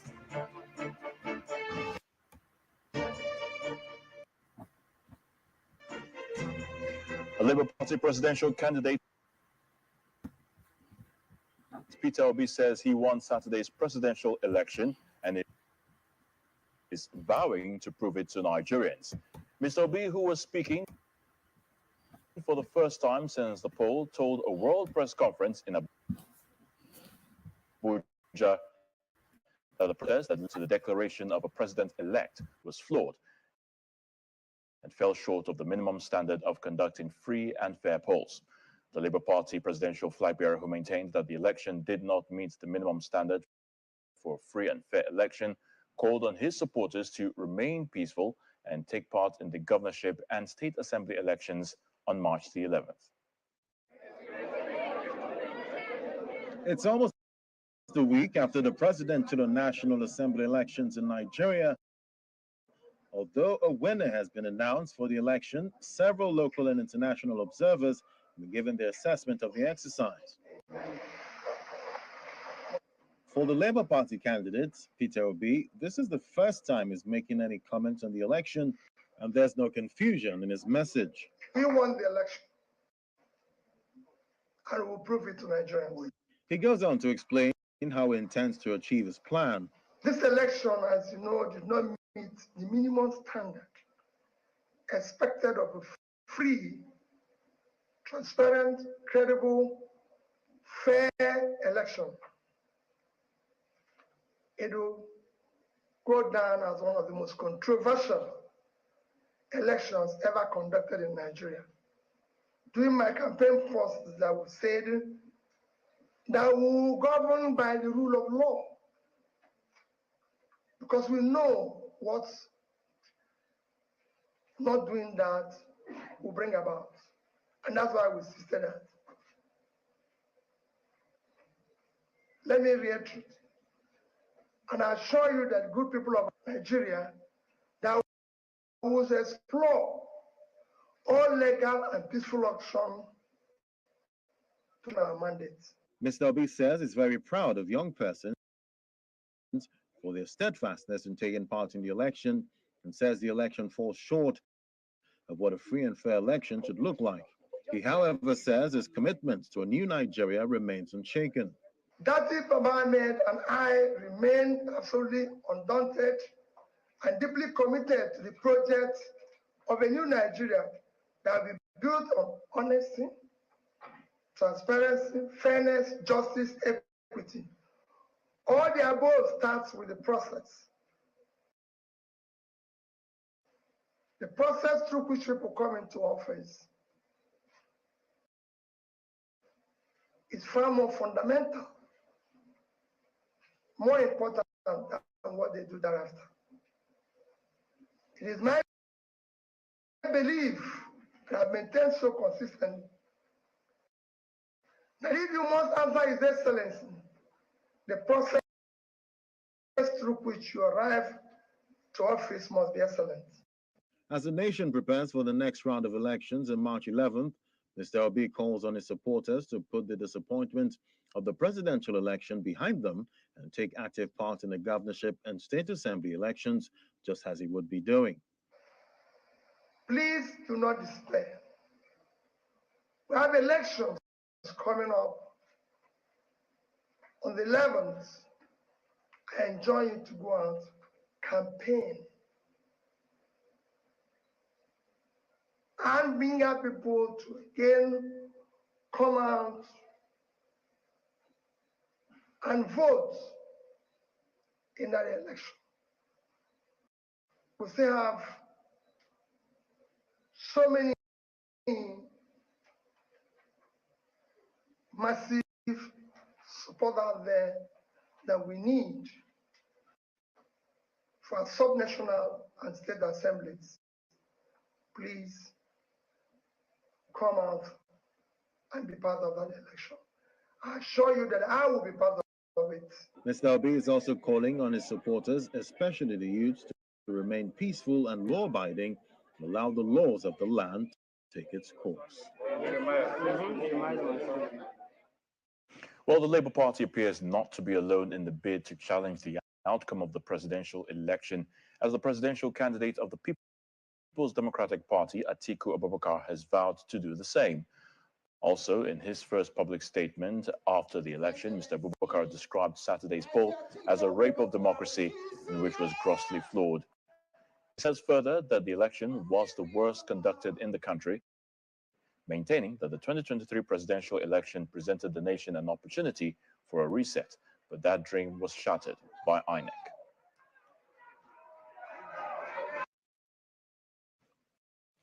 The 2023 presidential election presented our nation and its people the greatest opportunity for a reset. We had everything going for us: a legal framework in the 2022 Electoral Act and the GUBER technology.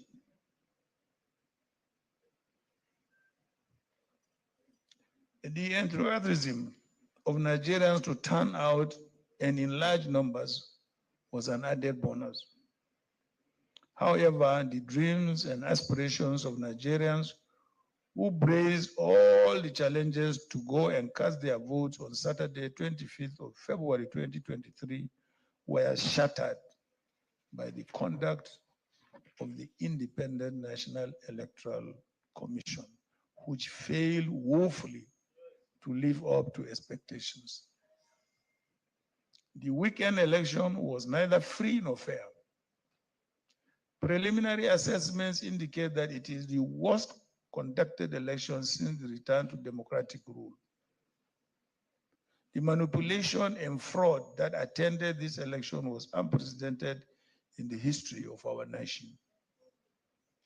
I can still not understand why the electoral umpire was in such a hurry to conclude collation and announcement of the results, given the number of complaints and irregularities of bypassing of the beavers, failure of uploading to the IRV, and unprecedented cancellations and disfranchisement of millions of voters in breach of the Electoral Act and the Commission's own guidelines.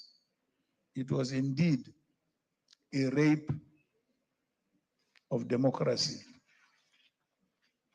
Having consulted with leaders of our party who are seated here with me, and Nigerians from different walks of life, I have come to the conclusion that the processes and outcome of the presidential and National Assembly elections of last Saturday was grossly flawed in every material particular, and as such must be challenged by all of us.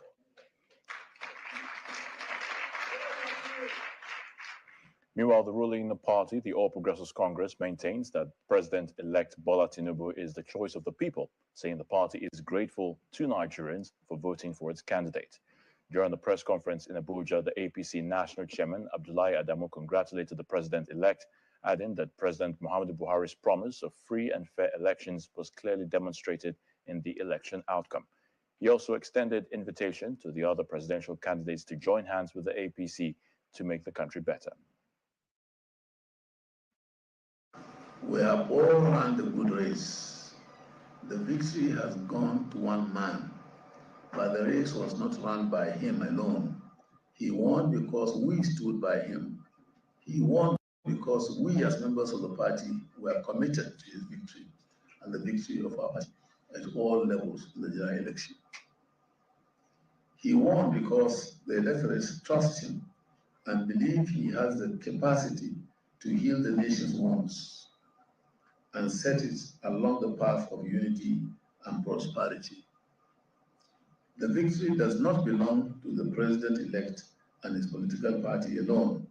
It also belongs to that poor woman who against all odds and the current financial problems still sacrifice her time and her little financial resources to go to her polling unit to cast her vote because she wanted to have a say in who governs her and her country.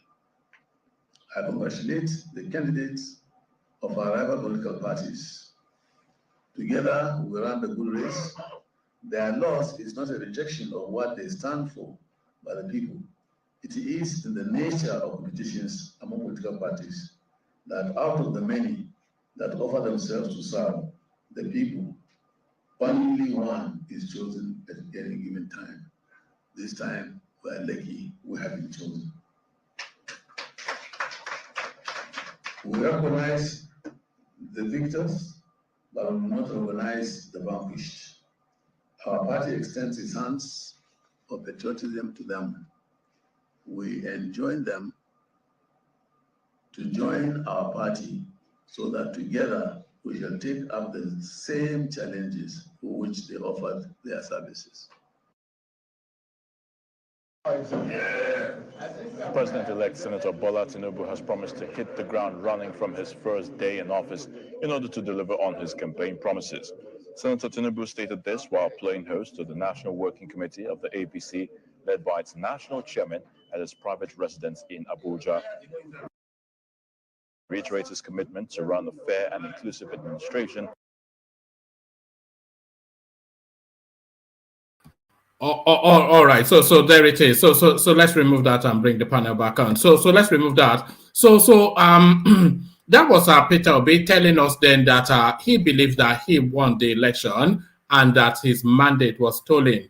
Ajan Lekoko, I'm not quite sure where he's getting the sense to have that belief. So let me bring you this.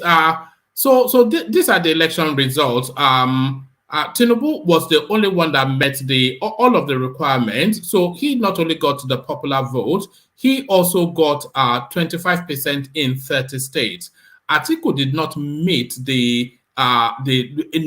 either of those two requirements. He neither got the popular vote nor did he get the 25% in 24 states.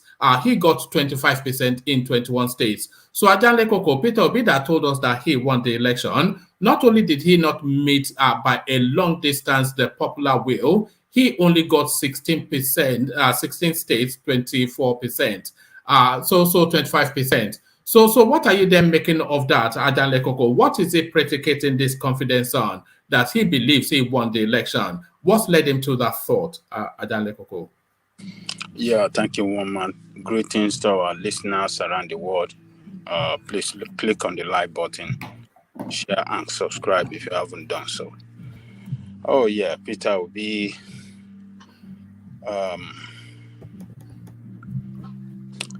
told us today that by their own record, they won the election and they are going to challenge it at the court. Oh yes, I think he have the right by the law of the land to challenge the result if he and his party feel and sees that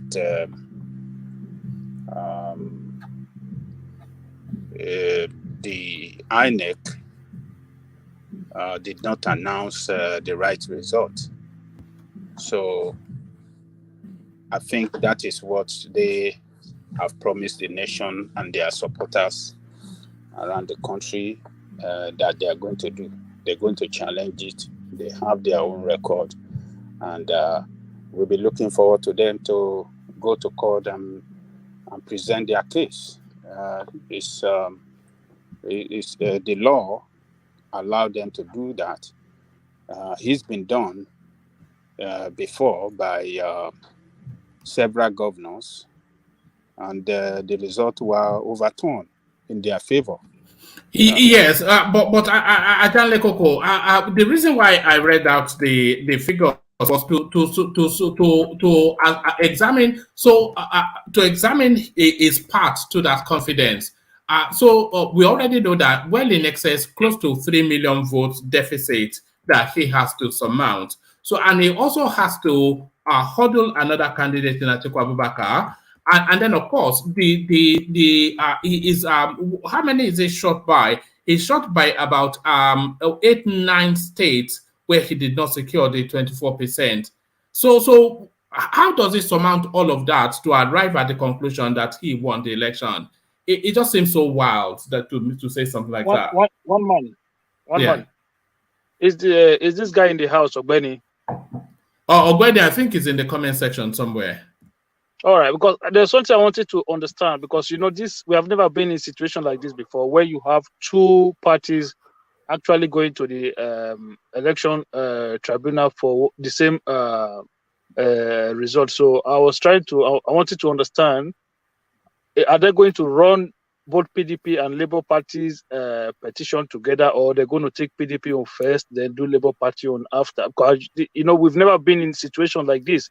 It's normally used to be one party aggrieved, then they go to court. But this time we have two parties who is claiming to be the winner of the election, except for the one that the Inec have declared for APC. So I'm trying to understand how the case is going to run, because we have not been in situations like this before. I don't know if he can make comment regarding it and just make some explanation or clarification about it, as in from the legal side of things. From the legal perspective, yes. I'm not sure about that either. But what I do know is that, or what I suspect rather, is that if they take the challenge to the Supreme Court, the Supreme Court will only hear it as one challenge. So both of them, they'll match them together and hear them as one. Otherwise, it'll go on for eternity. Yeah, but it's only one person that can win anyway. So if two people are challenging, it's only one person that can win. What if it's I don't know anyway. I think what they're trying to achieve is to nullify the elections and have a rerun. I think that might well be their objective. Well, let's wait and see what they're going to do. But I think they are acting in the right direction. The law gives any party that feel aggrieved by the result announced by Inec, to challenge it at the law court. I think this is what they are doing. They are trying to do. INEC had announced their own result, and they are saying a INEC result does not tally with what they have in their hand, as per the document, INEC document they have in their own hand. So they have to go and test the law. And I believe that they are not going to have a joint suit. It's going to be a different lawsuit. At the Supreme Court? The Supreme Court will handle it separately. So because they're going to be challenging the INEC result from different angles. So it's not going to be joint suit. It's going to be different suit, and they're going to be challenging it from different angles. So it has to be on different. It's not going to be handled at the same time, one time. It's not going to be, as long as it's not a joint suit, it's going to be handled separately. So let us just wait. I don't see anything wrong in what they are doing. It is about acting within the ambit of the law, and we have to let them do what they want to do. Maybe the Supreme Court, we got after laying their fact before the Supreme Court. We don't know what the Supreme Court will do. Maybe it's going to be the first time in the history of Nigeria where the presidential election result will be overturned by the Supreme Court. So I don't want to downplay them for what they are doing. They have that that right as guaranteed under the law. And they are acting, in the right direction. So INEC is the cause of this problem. If INEC have acted well, have followed the guideline according to the laid down rules, I think we won't be in this mess. Everything will have been very clear to everybody. How can INEC, assured us so much before the election that everything is in perfect order? They are well prepared, and they told us that election results from the unit will be will be posted to the INEC portal, only for INEC server not to function on the day of election. So that doesn't sound good. It's bad. We have to condemn it when we have any government institution or institutional like INEC conducted the election and couldn't act right according to the law. We have to stand up and condemn it, because it could favor Tinubu today. And if you allow it to just go like that, maybe tomorrow another party will be in the power and they will manipulate it, to favor them. That is not democracy. That is not the way democracy should be run. It should be condemned in totality by all of us. We should not be gallivanting about. No. The process is not perfect yet, but the challenge against the election, against the victory, it seems somewhat tenuous to me. It seems somewhat weak, because I'm only saying it's weak because they are not substantially challenging the result of the election. What they are challenging is a process. So if through a glitch in the process the elections are cancelled, then the voters are disenfranchised. So that is more of a cardinal sin than the election holding. The substance of all that they're saying was that INEC was not able to immediately upload to the server as they had said they intended to do. That seems to be the substance of their agitation. But is that sufficient enough then to disenfranchise? What is it? 24 million people that went out to vote. Is that sufficient enough to disenfranchise the will of the people? That's where the question is. I think they are challenging both the process and the result. According to Obi, they said they have abundance of fact that the election is rigged to prove that they voted for him en masse in Sokoto. Is that what it is? The court will determine that. The court will determine that if they actually fail. So we cannot, in our own position, discard Obi at this moment or discard Atiku. Let us follow the law. Let the judiciary look at their cases, thoroughly investigate the result, and then come out with judgment that will put it in before everybody that, look, this is the true position of how the election went. So I don't want to throw away Obi right now for trying to challenge the result. He should challenge it. If he has but will he even challenge it is the thing. Will it make it to court? So what you're looking at on your screen is a tweet by Rishi Sunak, the Prime Minister of the United Kingdom. Congratulations to official ABAT on his victory in Nigeria. The UK-Nigeria relationship remains strong.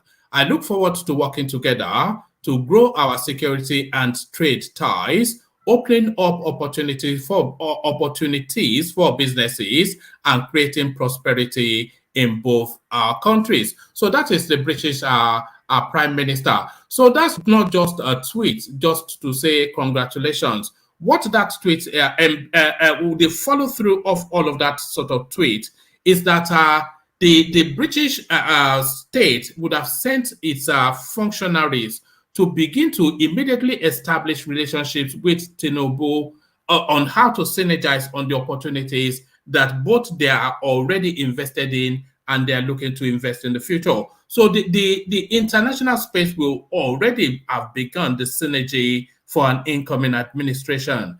So I don't think the space has the time for all this rebel rousing from Anambra State.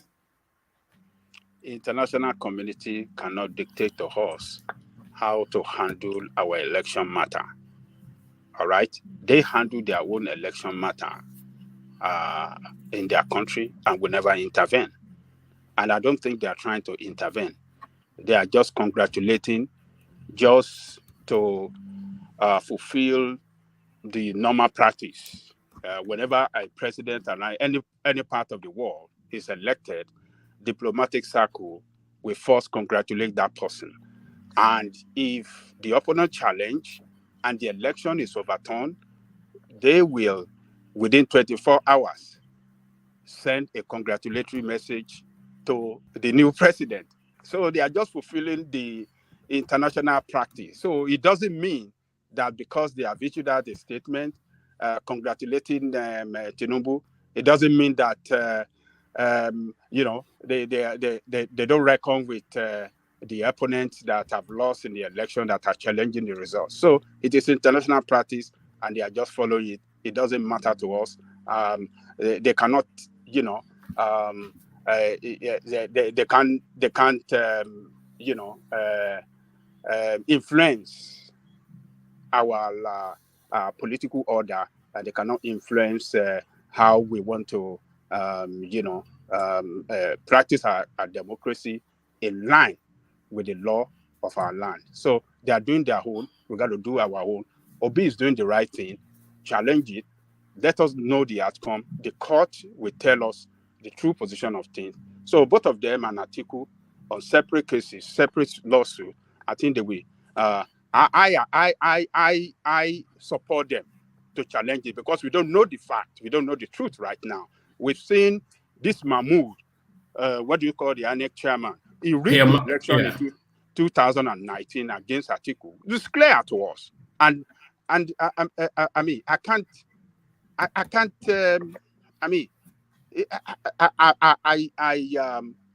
There's nothing to convince me that he won't do it again this time around. It's not a trustworthy guy. Professor Ajali Koko.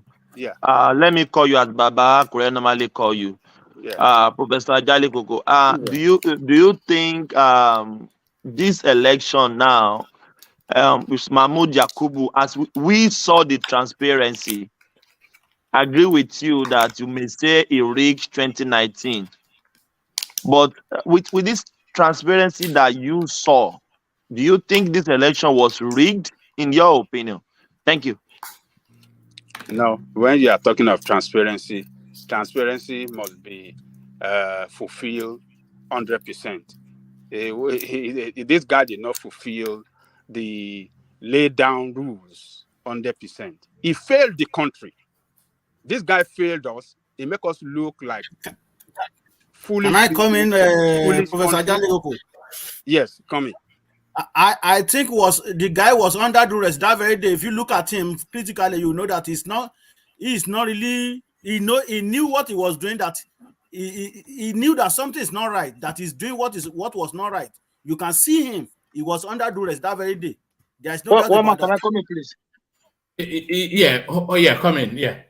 I think on this one, I completely disagree with Baba Ajali Koko on this one. 100% disagree.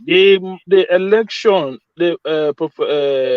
Yakub Mahmoud conducted a very good election. It's not perfect, but it was a very, very good election. The result of this election tells you that this was a very, very good election. One man, I can name to you today people who lost election, who you would never ever believe they lost election, they would have lost election.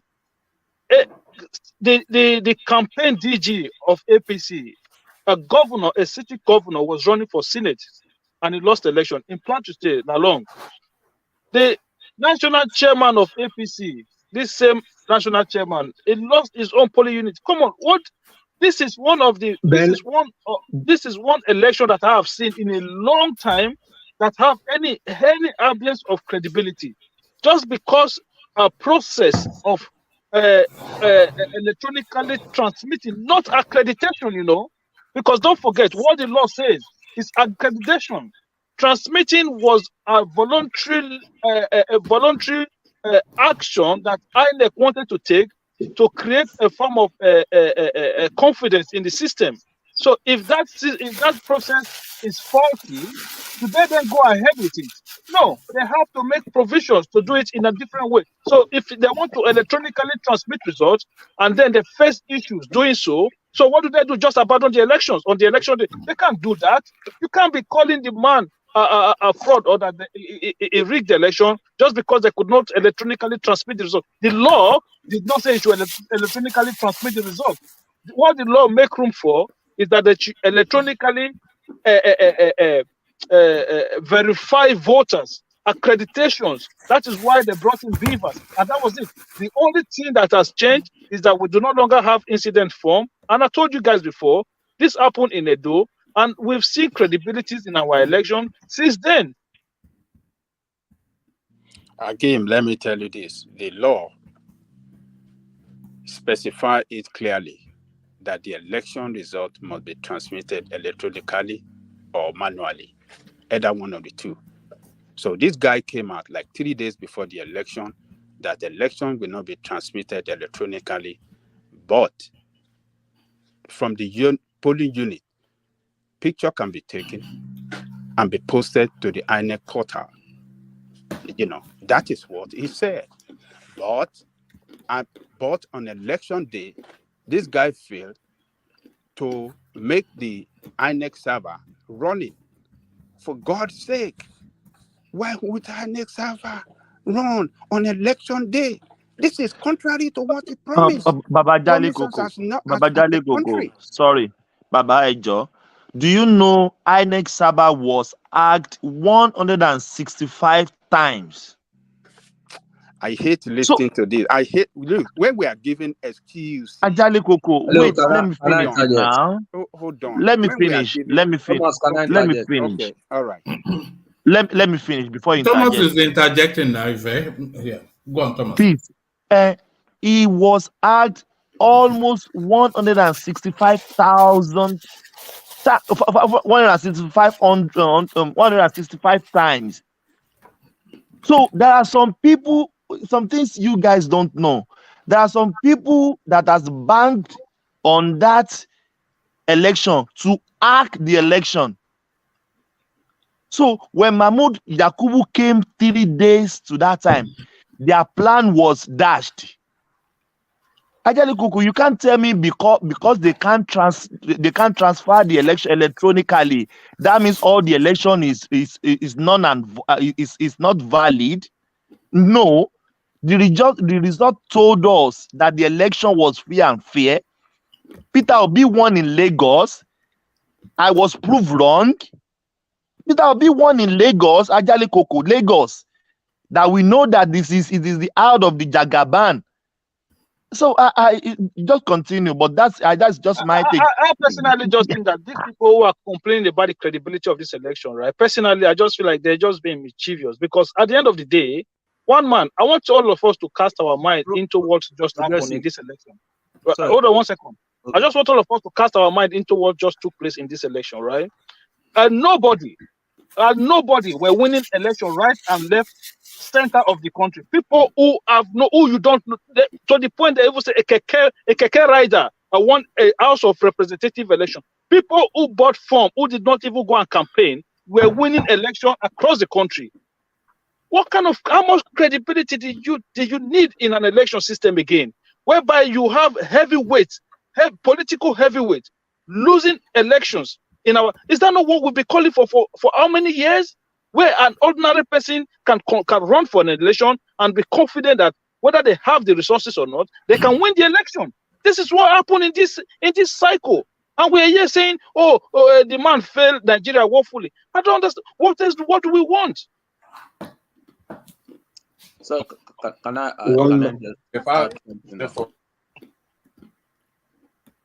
interject now? Yes, if you can go ahead. I have a question. If assuming this election did not go, went against Tinubu, and he had cause for redress in court, will you say he should not go to court? Ọ̀rọ̀ ti dìhùn lẹ́nu àwọn Yorùbá nìyí. Ọ̀rọ̀ dìhùn ló sọ yẹn. I'm not against people going to court. I'm just saying the way they are badging. I'm not against anybody going to court at all. Okay. Anybody, look, it is their constitutional right to go and challenge the result. But what I'm trying to address here is this idea: just because they did not transmit the result of that election, that disvalidate the whole election result. But I'm giving you instances of what happened in the election. Things that you and I can see, okay? Those are the things that we have been yelling for years, and these things are happening before our own eyes, and then we are saying this thing is not good. This is what I'm trying to explain to you. If look in the Edo South, Edo South senatorial seat here, the person who won that seat, World Peace will tell you. Somebody, I don't even know who the person is. When you have political heavyweights who was running for that seat, and both of them lost, both from APC and PDP, they lost woefully. The result was not even close. Before, that would never happen. I will put my house, everything on it. That would never happen. But this year, all of these things happen. I don't understand. Well, people were buying a form for elections, and they never even campaigned. They did not spend a kobo, and they were winning election. I don't understand. What are we talking about here? Hakim, sorry, let me just 30 seconds, please, everybody. I heard somebody was in abroad. He won the election in Nigeria. He didn't campaign. There are some words, Hakim, they didn't have candidates for Labour Party. People vote for Labour Party. No candidate for Labour Party. Thomas, at the end of the day, they discovered they didn't even have any candidate on Labour. And people are saying this election is not credible. People going to court at all. Anybody can go to. That is your constitutional. You can bet. What I don't want us to do. So that's what I'm saying. What I don't want us to do is to completely look at the whole thing and say it was all garbage. No, that is not true at all. I just don't look. This is one of the most credible elections that I have personally witnessed. The international community says the same, that it's the most transparent election we've ever had in Nigeria. The fact of that, and those examples you just cited, a keke rider wins a senatorial seat. On which planet does that happen? One man, a lot of people are crying now that I wish they know they would have gone and bought a form for House of Reps seat or whatever. People are now regretting it. Why were they regretting it? Because they never thought that this opportunity would be there. But here we are saying, it failed Nigeria. It did. For me, I don't. We all have right. We are entitled to our opinion. But the fact on ground, is it not predictable though, Hakim? What is going on? It was always predictable that the losers would. There was never there was never an instance that an election was lost in Nigeria and the loser comes and tells us it was free and fair. Man, I'm not just looking at the presidential level now. I'm looking at cross-board. Even it's not even Labour Party, you know. Party like SDP. Go and look at the Senate. Go and look at the Senate result now. People, you have SDPs, you have YPP, you have a Labour Party, you have PDP, APC. Those are the compilation of the current Senate now, right? You have across board people. Not just Labour Party, SDP were winning elections. This never used to be the case. Now, that beavers alone have brought a lot of credibility into the election. If you can't get accredited, for me, that is the biggest part of it. If you don't get accredited, you don't vote. And in the cases whereby you vote, did you know here when those guys were calling the result, they will tell you we cancel this result because of overvoting. Because once the number that voted is more than those people that were accredited, they will cancel the result. Simple as that. But it's not perfect. We are not saying it is perfect, but let us acknowledge the progress that we made in this cycle. Let us do that. The progressive, can I add to the list of the people that you listed before? Ayade lost the election also. A sitting governor. A sitting governor. Sitting governor. Of course, you mentioned the governor. What is his name? His governor, and also APC. Whatever. APC, DG. the campaign DG. The campaign DG. The Plateau State governor. He's still going for Senate. He lost. Ajibola Bashiru. I'm looking at this from BBC. Whatever. Ajibola Bashiru, Senate spokesperson or whatever. He lost the election in Osun State. It's a APC person. Darius Ishaku, Taraba State, the governor of Taraba State, lost election. The governor of Benue State lost his election. I don't know. Iguain lost it. I don't know how many governors lost their election. Sitting governors. They were all losing elections. Sitting governors were all losing elections. I can put my house on it. If it was 3 elections ago, this will never happen. Never. What we are seeing this year, what we saw this year would never happen in any other election cycle. So if you take the 1993 election out of it, this election is one of the most credible elections we've ever had. I want anybody why are we even taking 1993 out of it? I think it's the most credible so far. We can't say the most credible so far, because just look at the fact on ground. Let us not just be looking at it from, look at the fact on ground, and come and tell me that in other times that these things will happen. Never, it will never happen. Progressive. I'm not against what you said, but let's look at also what Adanle Koko have said. Adanle Koko as a candidate, Omole Sowore. Even though were isolated cases, there would have been some local government where some candidates would have been cheated, where they felt, okay, assuming if this election has been uploaded as clearly stated by the chairman, it will help them to have won the election. There is a case in Lagos State now, Lagos West Senatorial District. PDP is saying that they are the one that won the election. And the guys that I know, they're actually saying it was the guy that won the election. Look at what happened in Kogi State. Yaya Bello went to disenfranchise the people of is it Kogi West? Okene. Yeah. So let's assume. What does that have to do with INEC though? Yeah, it has to do with INEC because INEC has promised to upload the results. So it is the prerogative of Okene in the Kogi thing. What does it have to do with INEC? Yes, it will. This is how it will affect them.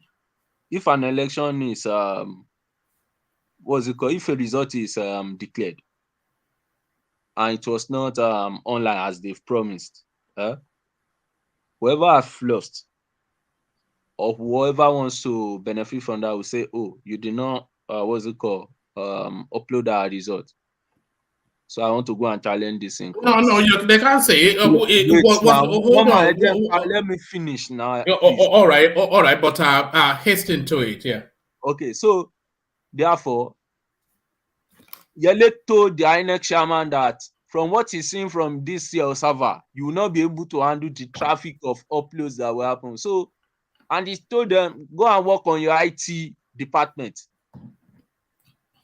So maybe they underestimated what would happen, or they did not put the right personnel to help them to be the proper server for that. And unfortunately, this is one of the problems faced by most Nigerian sites. Look at. Can I interject? Look at the time of. I didn't get that point where about the Yaya Bello. I thought that one was he went to dig a hole or something. What does that have to do with transmission of election? Yeah, I'm just trying to say that let's assume it's led to a situation where they could not transmit their distance in terms of people did not. They are unrelated. Did not ballot boxes to the places. Then they went to create, what's it called? They went to write, fabricate results in area, you know. So that's what I'm just trying to say. I'm not saying that the demolition. You know the number one thing. You know the number one thing about this transmission of result or whatever it is about these old beavers. One of the reasons I don't really have sympathy. Infrastructure for that. One of the reasons I don't really have sympathy for all the complaint is this. So before, even while they were passing this law, right, the APC people, they were telling in the out, they were hot debate. They didn't want this provision. They want this provision to be clear. They were of the opinion that the INEC could handle it or something like that. They were this thing that they are doing about right now. It was a hot debate. The APC was on the side that this could lead. It could lead to what has happened right now.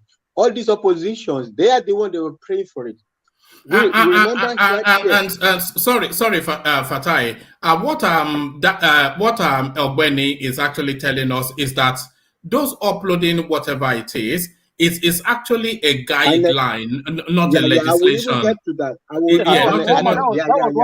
That was what I said earlier. It's not a legislation. All right, hold on, Akim. Let's hear from carry on, Fatai. Let me even continue. That's number one. We're all here in Chatham House, right? When Tinubu was saying, look, even all these people, they were even asking for diaspora voting. I think one man, we were laughing about it one time, like, you know, about when we talk a story about some embassy. They were even asking for a Chatham House. When Tinubu was saying, hey, calm down. We don't even know how this election is going to go, right? This technology. And now you're asking for Chatham House. They were jumping, anywhere belly faced, right? The people that you're accusing of doing fraud now were the people that were telling you, this thing might not be as rosy as it is, but you are the same people saying, oh. And now it's come back now, and you are still blaming the same people that was telling you before. Let's take a good look at this. If they had listened, we will have taken a good look at the INEC and see if we are ready for it. And also back to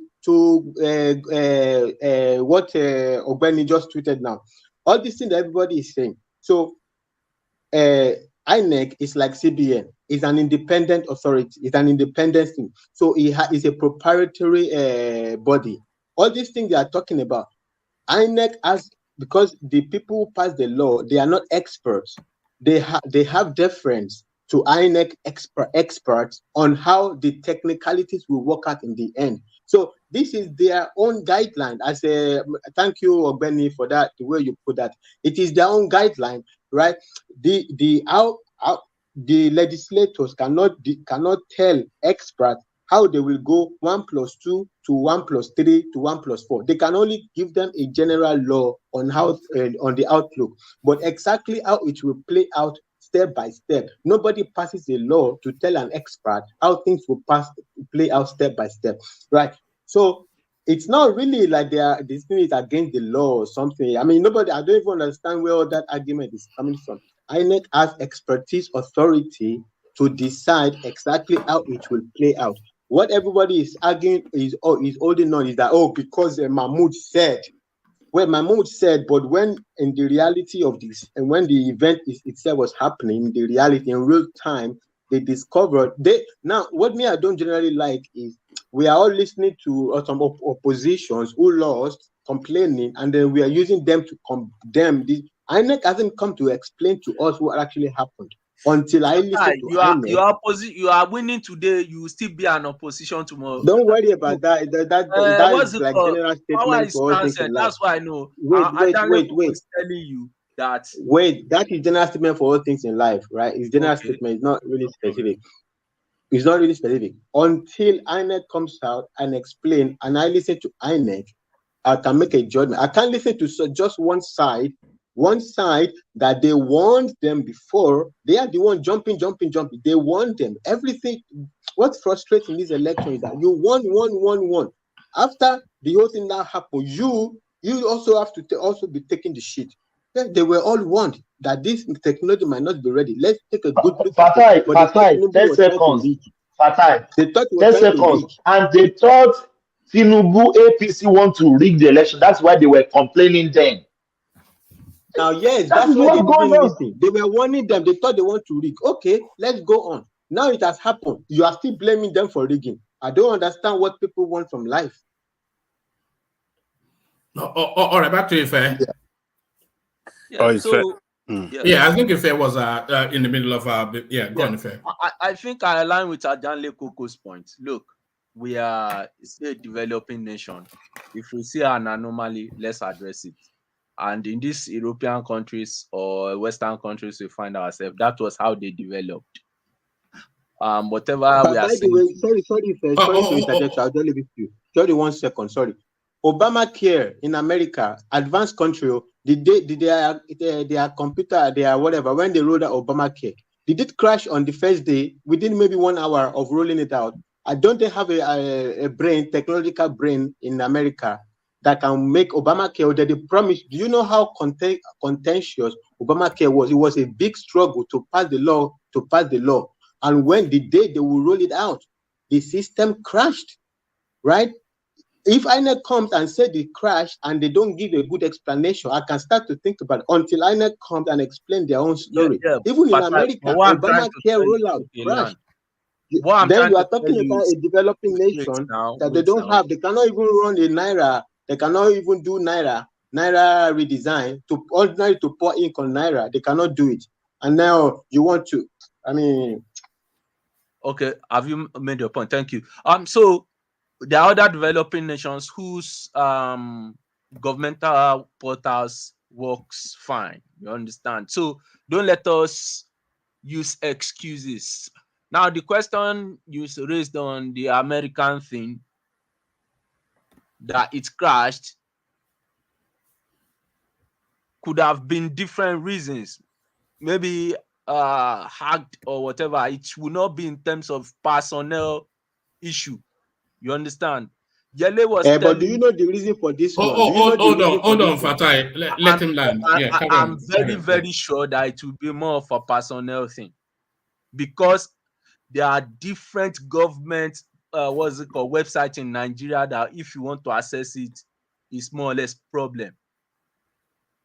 So it's not the American thing was an isolated case. Nigerian thing is general. Even if you look at the type of graphics that come up in Nigerian portals and accessibility, it's not the best. It's not what is obtainable. You find companies in Nigeria having better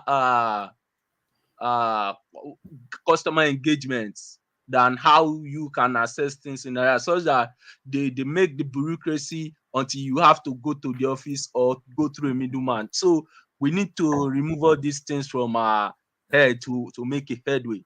But what I'm trying to say is Adanle Koko is right. In your opinion, yes, in my opinion. If a process is not up to standard and you have the opportunity to have a redress in court, please go for it so that whoever has been incompetent, one, that place will be fixed.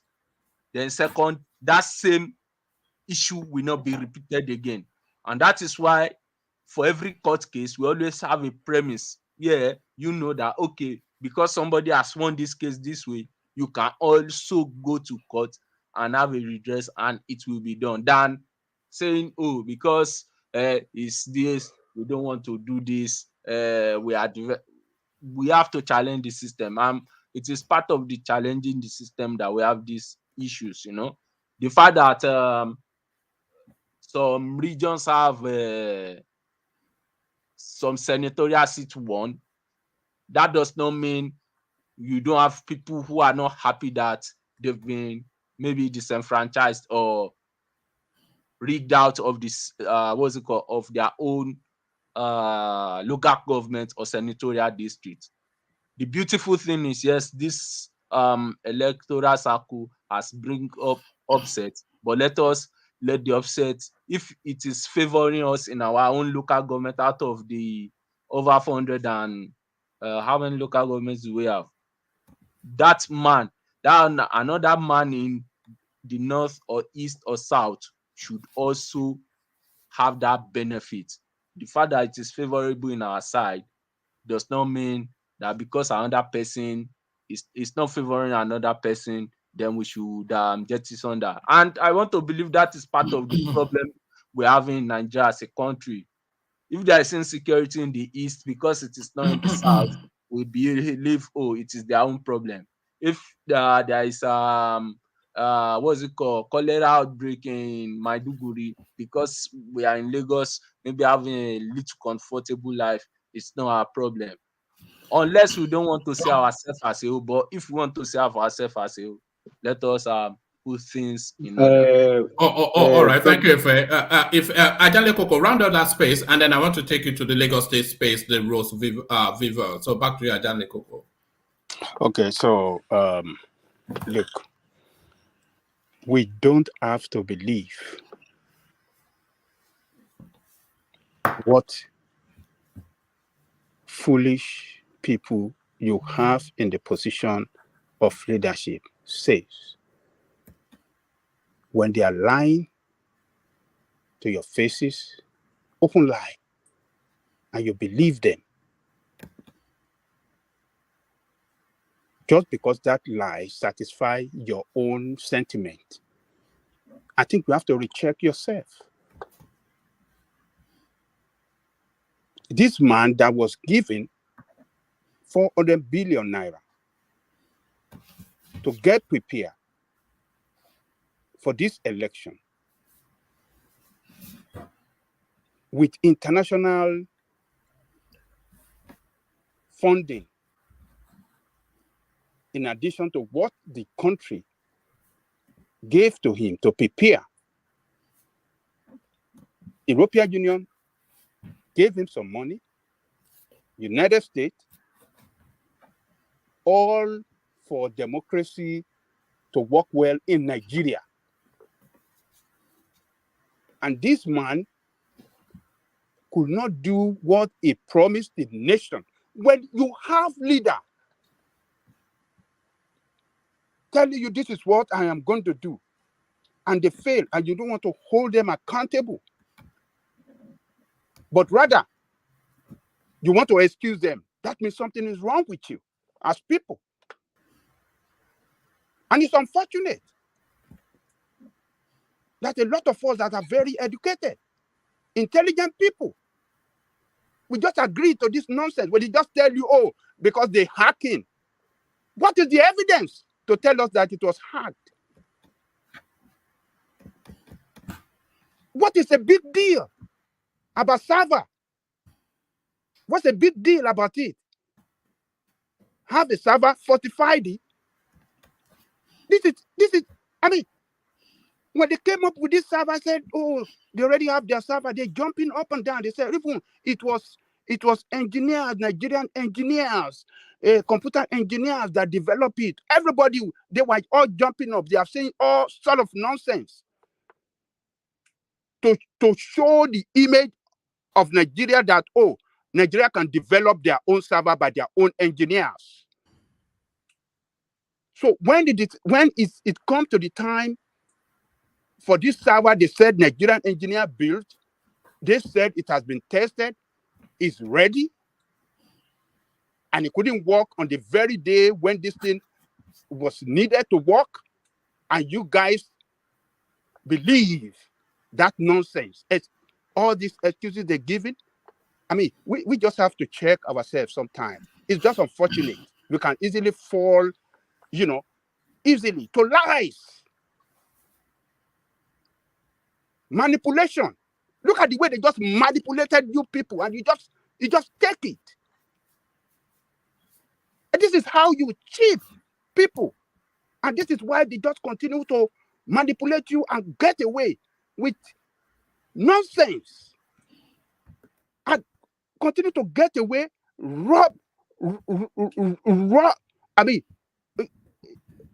continue to run the country down, continue to manipulate you, continue to do all this nonsense, and you just accept it and just move on. It's unfortunate that we can fall prey to this nonsense that they were telling us. I mean, this guy failed the country. When you don't have the right people in such a sensitive position like that, they will fail your country and they will fail you and fail your coming generation. You look, democracy that does not have a transparent process. I mean, election rather. Any election that is conducted that does not have a transparent is a sham. It's not a democracy. This is what I'm talking about. Yet we have beavers. We have all of these things. Good. I am not totally. I'm not condemning him in totality. I want guys to get me right. I'm not condemning everything that they did in totality. No. But the first step of releasing results, when you fail, that means something has happened. Something could happen. This is Nigeria. You went to international community to charter mass and said, this is all we have got ready. We're going to transmit election electronically. We're going to do this. It portrays Nigeria as, more than ready. It portrays its organization more than ready. And you saw international observers all over the world. They came to Nigeria to observe it, to see this thing, how it works. But the first point of releasing the result, you fail to make it transparent. And you guys are accepting this nonsense. I mean, we are not good to ourselves, and we are not good to that country. That is the way I want to put it. So, but Obi should continue with what he's doing. I support him. If he have all the facts, let him go to court. And go and prove it, as well as Atiku. We cannot have, a process that is fraudulent or have a person to occupy the most exalted position in our country through fraudulent means. It is not good for us as people. Let us get it right. It is not good for that country. It is not good for democracy. It is not good for us as people. So that's my take on that. All right, brilliant. Ajanle Koko, so is it a sign of our evolution and maturity as a nation that an Igbo man called Chinedu Rhodes-Vivour stands a good chance of being the next governor of Lagos State? So is it a sign of our evolution as a nation, or is it something that is peculiar to Lagos? And what are the chances of Gbadebo Uchenna becoming the governor of Anambra State? One man, when you were showing that video, I didn't even know that the guy cannot even speak Yoruba very well. Unbelievable. And that is very, very shameful. Shameful that, you are a son of a Yoruba person, as he claimed, by his name and by the origin of where he comes from. And you cannot speak Yoruba fluently. He's not good. That is not good. And we have a state with indigenous community, and you don't understand their culture. You cannot speak the language. I mean, that's a setback for him, as far as I'm concerned. That's a big setback. It doesn't portray that will scare some people. That will deny him some vote by some Lagosians that are indigenous Lagosians. That won't. It's not. That will demarket him before some indigenous, those that are from Ikorodu, those from Ekpe, those from Ijede, for Badagry, and those Egun people and all the rest, indigenous places in Lagos, you cannot be governor, though by his family are Lagosian. His father, I think, is from Lagos Island, I guess, by that name, going by the name. I think. How can the governor of Lagos State Island. not be able to speak Yoruba? Is that? Am I being too fussy? That yes, the governor of Lagos, yes, you are must be being able too to. fussy. You are being too All fussy. right. It's not running to be. It's not running to be governor of the Yoruba nation. It's running to be governor of Lagos State. And the official language of Nigeria is English. Hold on. What do you mean by it's not running to be governor of Yoruba nation? Is Lagos not a Yoruba land? Lagos is a state Lagos is a state under the Federal Republic of Nigeria. And the official language in Nigeria is English language. Hello. Lagos is a Yoruba land.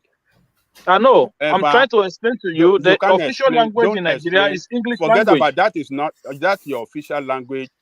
Is a nonsense. Why is it nonsense? I will tell you that it's a nonsense. If your governor in Edo State go and visit the Oba, you think it's going to be speaking English to Oba? If it's meeting in private, of course, he's speaking English to Oba. What language does he speak to the Oba? If it's meeting Oba in a private meeting, you think he's going to be speaking English with Oba? You think he's going to speak, or you think you guys should just get so the Oba of Lagos should go and learn English for the benefit of the governor. So come on, so you say the Oba of Lagos cannot speak English? Is that what you're saying? Oh, come on, man. Look, it shouldn't have to. Is what the saying is. One thing that we have to know. I'm not saying it's not qualified because his father is a Yoruba man, but what I'm just saying that it's not good for him as a person and for us as well that call ourselves Yoruba and we cannot raise our children well to speak in our language. That is what I am really talking about. It doesn't give a good image of him to be number one citizen in Lagos and you cannot speak Yoruba fluently. That is, I mean, what does that portray about us as Yoruba people? And I want everybody to get it clear. Lagos is Yoruba land. Some foolish people can say it's nobody's land. I don't know whether it is their village land. I don't know. Lagos is Yoruba land. And whoever that must govern Lagos must be a Yoruba person.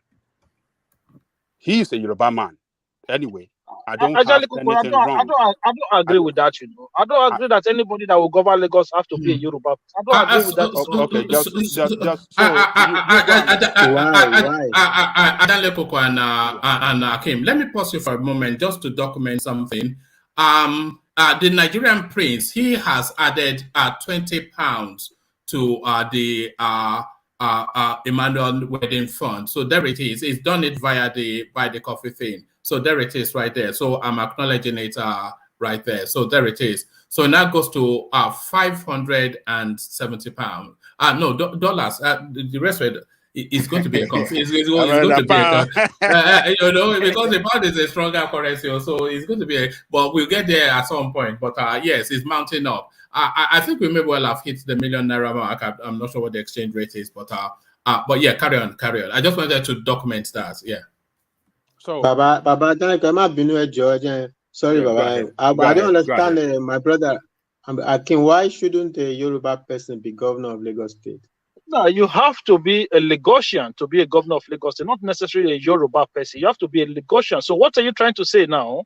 If somebody was born and raised in Lagos, the person don't have the right to be a governor in Lagos. Is that what you're trying to explain to me? Just because they are not ethnic Yoruba? Is that what you're trying to explain to me? Do you understand that? Do you understand that? I think constitutionally on paper, you might be right. I don't know. But I mean, I don't know. Even the constitution, that is, for instance, if you see the Land Use Act, right? Every state is the owner of their land, right? So even the way Nigerian arrangement is made, you have to protect your ethnic area, your settlement. Yeah, but this is what I'm trying to say. If a child was born in Lagos, Babadale Koko is very right. I'm not arguing with you on paper or on law. I haven't read it. I don't know. But Babajale Koko is right. A very important factor. You are the minimum. You have to be able to speak the language to be a governor of the place. I don't know. I don't agree with that. Let us remind the space what we're talking about. So this is the Labour Party candidate, gubernatorial candidate for Lagos State, and people are insisting that he should be able to speak Yoruba, which we're not confident that he can. So let me play you 2 short clips. And I'll say Echo Edide. And I'll say Echo Edide. Oh my, you said. People say Gbaribo Gentle, Gbaribo Hometown, Ẹjọ́ ìjà ìtìmí. Àgbàlagbà sọ wípé yíyọ ẹ̀kún ọ̀rọ̀ tí mo fẹ́ sọ kó pọ̀. Ṣèbá fẹ́ Olújídé tó ní experience mo ti dé. If you are looking for somebody that will fight after you have given. Look at that. Tapa loni gunu. Look at that. Tapa. No. One man.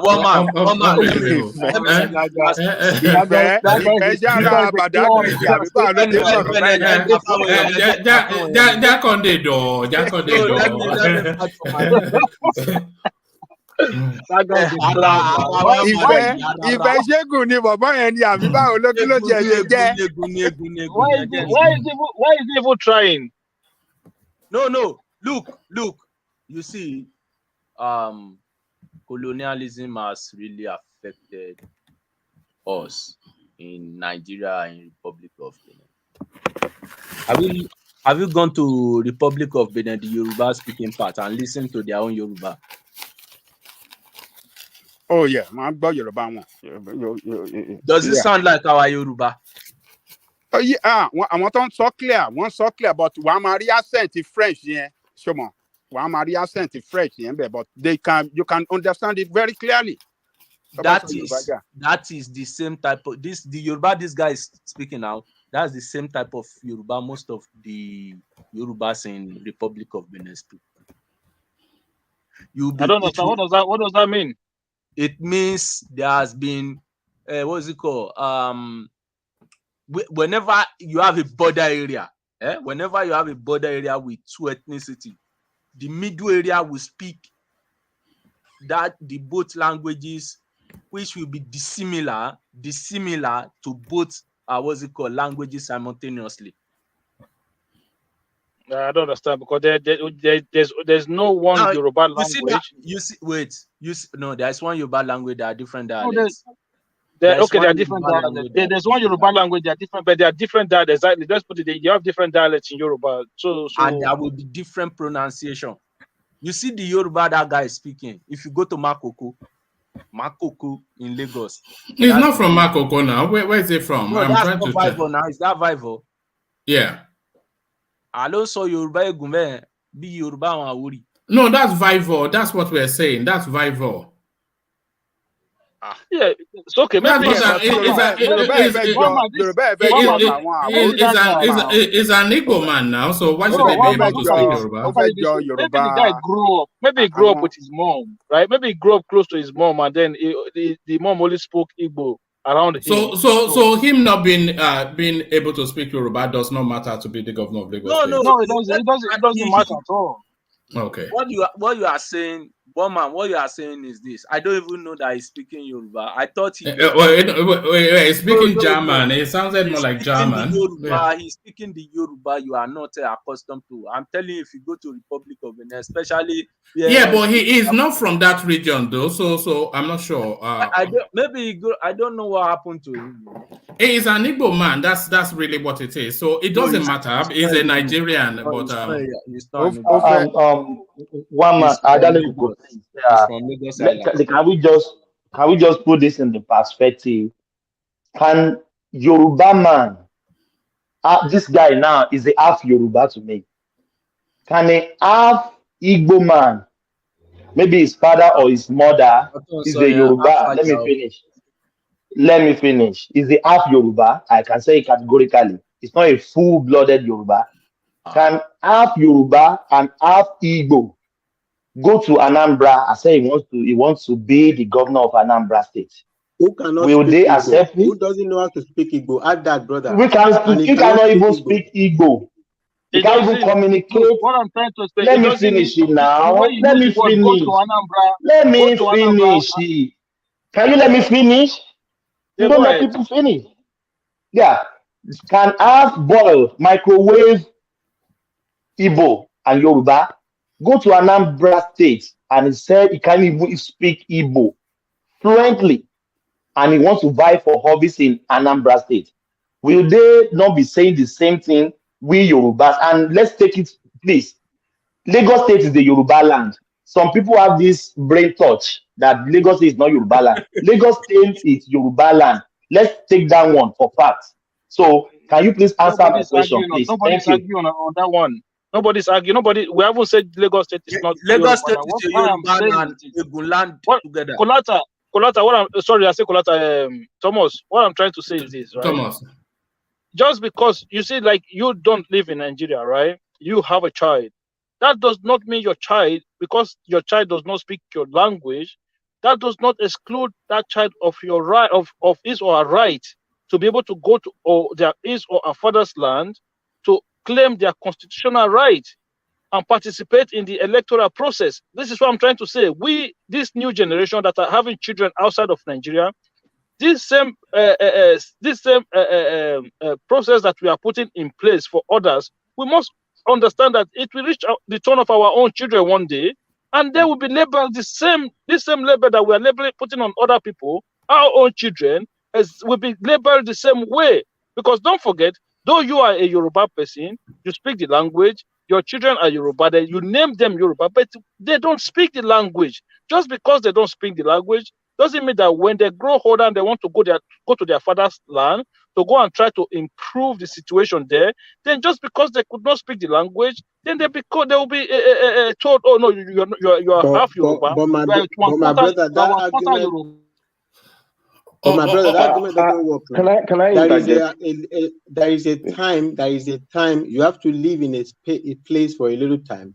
And if you to be able to run for office or something like that, there is some argument along that line. As maybe Ogbeni will know better. You have to live in a space, so you don't speak the language of the place. The analogy you made now. So the child never lived in Nigeria. I just came today and wants to be president of Nigeria. I mean, you have to at least speak some language. Or I mean, you have to. I mean, politics is not divorced from culture. What about the culture of the place? You don't know any. Essentially, you are not. You are saying that you don't have to have a clue about the culture of the place. Just go there and go there. And I don't know. I don't get it. I don't get it it's at all. good. One is good. When they want to play football for us, it doesn't matter. We just pick them from anywhere. They don't speak. It's fine. We put them on the pitch and just use them. But when it comes to governors, oh no. Exactly They cannot govern. what I wanted to They say. cannot govern. As What if kind you of were talk reading is my all of mind. this? What kind of talk is it? When if you want them to come and win gold medal for Nigeria, it doesn't matter. Oh, it's a Nigeria, it's a Yoruba. Even though they don't speak the language, it doesn't matter. But when it comes to governors, where we need these people even more, where we need these people even more, we comparing turn them apple and down. oranges now. This comparing apple and orange. What do you mean apple and oranges? Is it not representing your father's land? Is it not exercising your right as a Nigerian? Akim, I want to share the screen with you. I want you to have a look at this. I'm going to show you a series of tweets that's been put out by this guy. So this is, you can see his name, of course, Rhodes-Vivour. It says, tomorrow people will ask, tomorrow people will ask why people are mobilizing for Biafra. So he's responding then to a conversation going on in that space. So he comes back again. This is Rhodes-Vivour still. It says, fear that what? IPOB will come and shoot up their shop. Even when Oba of Lagos threatened to drown, or NRT and thugs are close to us, that should say, this is how it's written it, or you can see it on your screen. And thugs are us close markets. Igbo people resist. Biafra Day is a day to be acknowledged and respected. And you can see his name, of course, Rhodes-Vivour. It continues, on and on it goes. It's just it's an endless stream of it. Here's another one. So he's responding to this one now. Not only is he is a Biafran, is also anti-Yoruba. So responding to it says, this revelation is definitely not coming from any god. And then it says classic Yoruba behavior. So all of that. So there's an avalanche of it is all over social media who and how this guy is. Here is another one.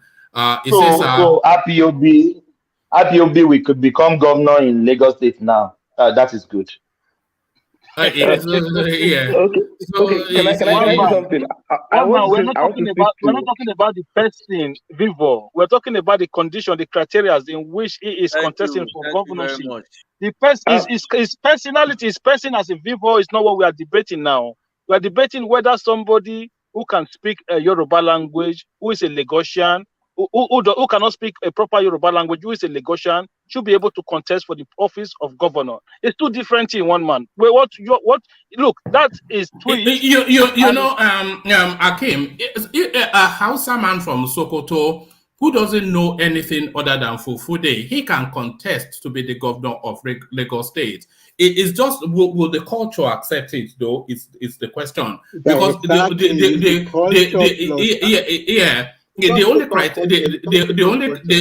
only criteria is your green passport.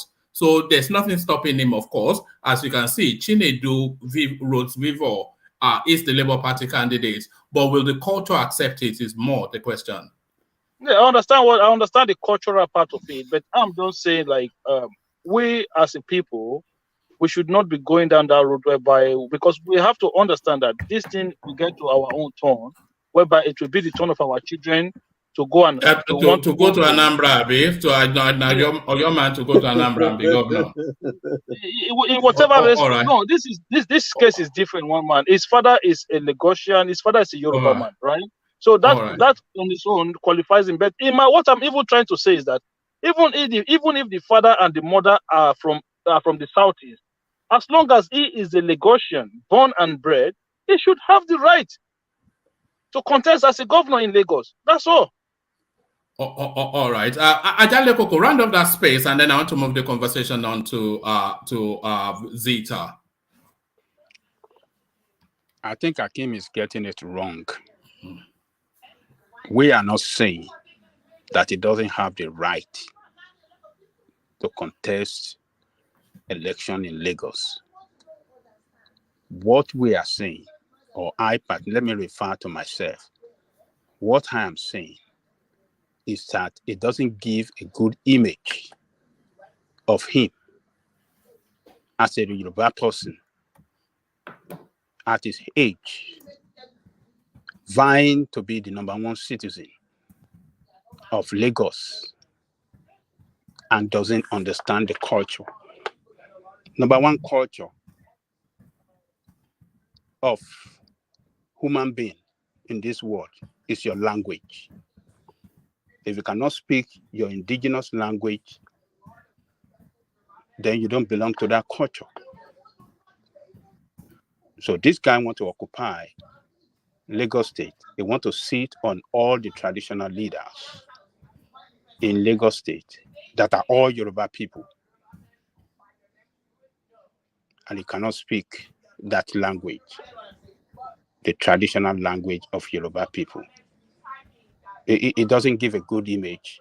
That, I believe, will surely demarcate him among the indigenous people of Lagos. If we are to be from the Ijebu side of Lagos and his accent sound Ijebu, it can be tolerated. But his accent, it is just a mixture of what you cannot even understand. It really wants to sound like, a person from Egun or Bada, but it's not from there. It's from Island. And Lagos Islander. It is Lagos Islander doesn't speak like that. They can speak Yoruba very fluently. So this guy cannot speak the language. That is my worry about him.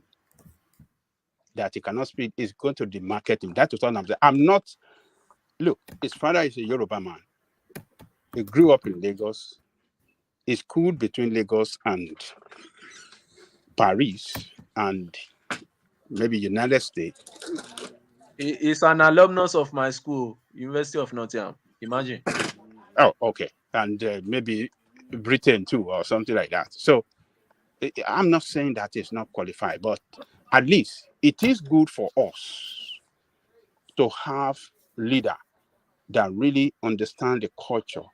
When your leader doesn't understand your culture, they cannot really promote it well. They can't promote your culture and your language. Sorry, Ajaleko. How can Chinedu promote Lagos culture? Chinedu.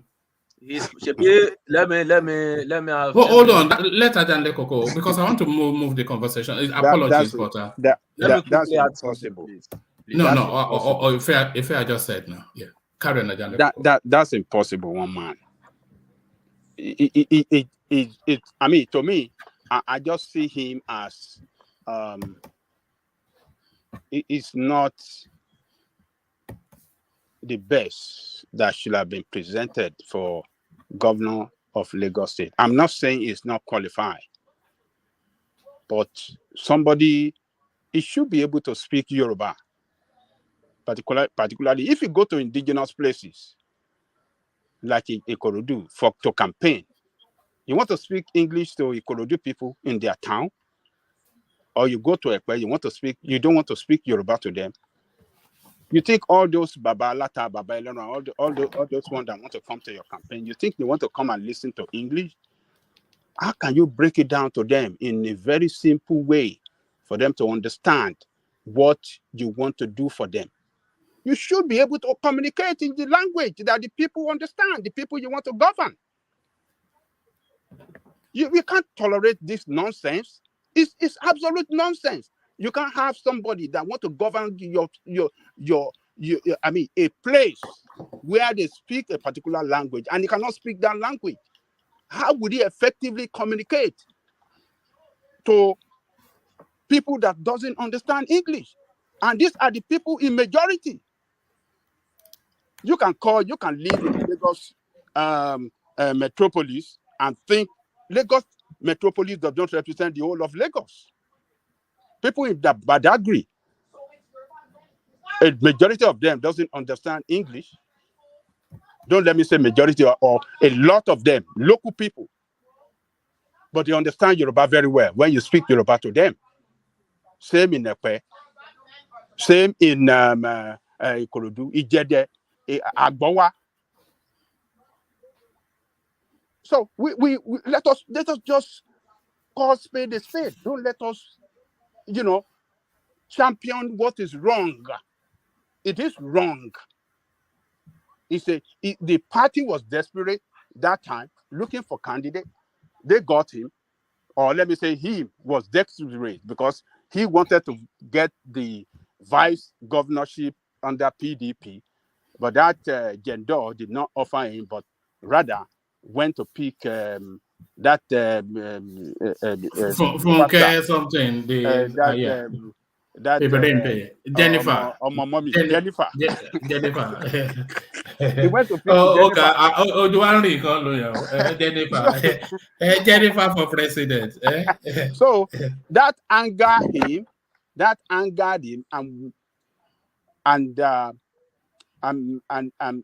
because of that, he left PDP and went and picked the ticket of. So Labour Party had no choice. He picked the ticket, and here we are today. To me, it's not. I don't want anybody to head me in my state that cannot speak my local language. It is not good for my children. It's not good for our children.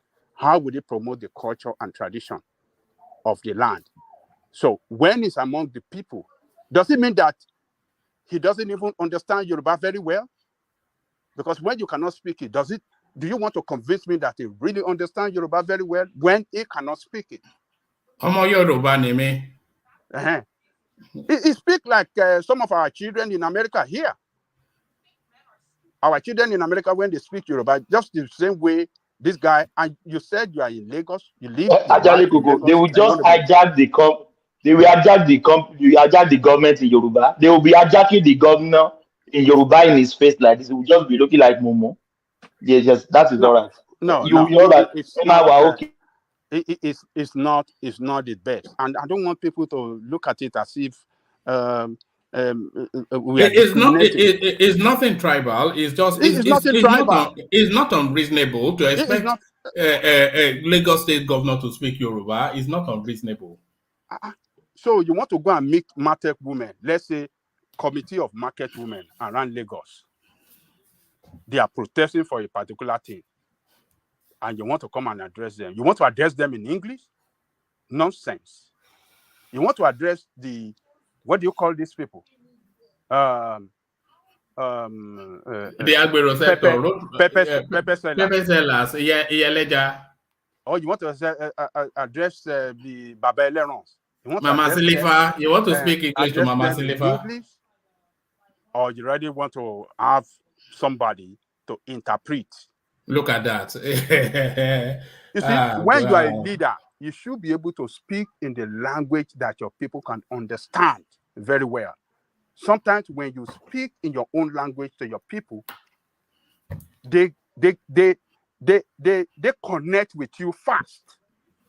They can really understand you fast. They can connect with you fast. You can really send the message in a very strong time to them, and they will share your view and your position with you. But when you are speaking grammar, English is just that we don't get our leadership right. That's why you see English put atop our language. English should be secondary to our language. It should just be a language you can learn in school. But here we are today. Person running to be governor of Lagos State cannot speak Yoruba. That is nonsensical. I'm not in support of that. I want somebody, a Yoruba man, that can speak Yoruba as a governor in Yoruba land. You must speak Yoruba. Go to what do you call it? Governor of your state. Yoruba is not like Yoruba that I speak. He speaks indigenous Yoruba. Yoruba.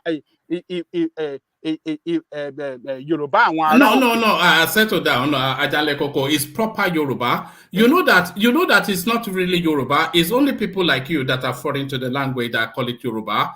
We, the Oyos, the progenitor of that language, we call it Yoruba. Yoruba. It's not actually. It's Yoruba, not Yoruba. Yoruba. Yoruba. It's Yoruba, not Yoruba. Yoruba. Awata lede lale, yeah, sorrow. Yoruba. Yoruba. So go and listen to the governor of your state. You can really get it from his accent that guy speaks indigenous. Proper Ibadan. Ibadan. Kinisio. Say Misa. So come on. It is good for every society to have the leadership that can really speak their language very well and very friendly. So this is a minus for the Labour Party. I believe this video, I believe, is making rounds everywhere. And I want to tell you, it's going to turn a lot of people away from him on election day, particularly those indigenous people. And I must tell you, do you think someone should do well to emphasize it? Let me tell you this. Politicians will always use what they have.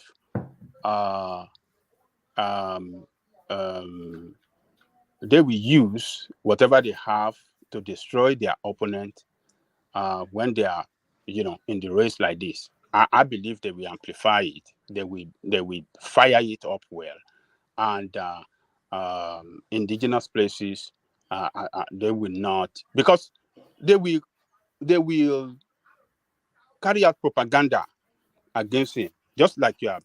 I mean, Ugochukwu that he have, or what is his name? Chinedu. They will paint it. Mazi Chinedu Rhodes-Vivour. Mazi, yeah. So they will paint it to local people that, oh, he's not really a Yoruba man. They will not tell the people that it's a Lagosian. I mean, they will lie, and that and that will resonate with people. And when showing that video with him speaking Yoruba in such a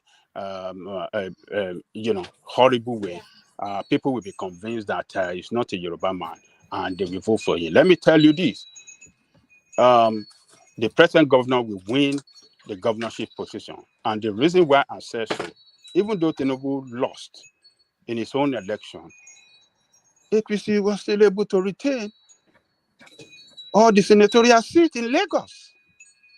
So that tells me that people that voted, a lot of them still love APC, but they just show some kind of resentment against Tinubu, particularly. And a lot of people, I was talking to my sister today. He said a lot of people did not come out to vote, that people are angry because of this Naira issue. A lot of people did not come out. That was the reason why they lost. But even though, I mean, with, a lot of people with, even with what the outcome looked like, they were still able to win all the senatorial seats. What does that tell us? That tells us that people still believe in them. They still have some high level of support. They still enjoy high level support from the people, because I was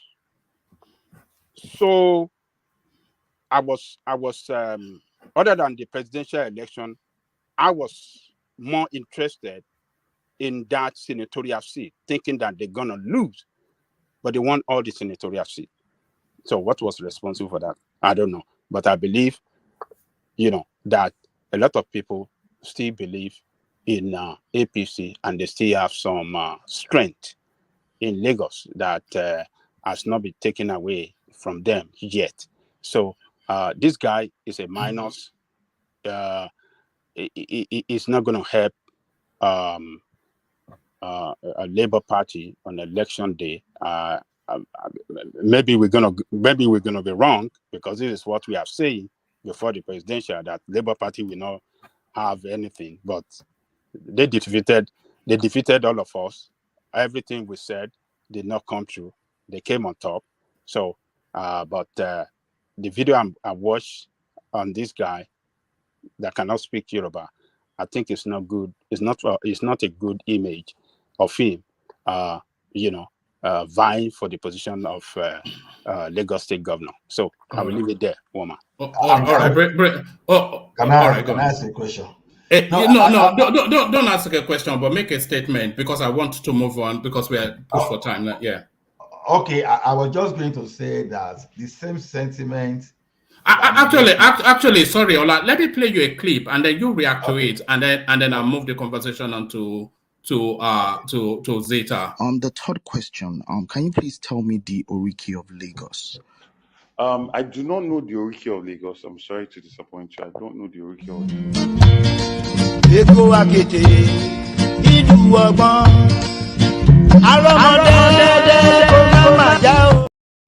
So there it is. He doesn't know the Oriki of Lagos. My God! Oh my God! Well, I understand that. Does he know the Oriki of Anambra, though? Is the question. That should have been the follow-on question. Do you know the Oriki of your place where you come from? I know the Oriki of Oyalafin, yes.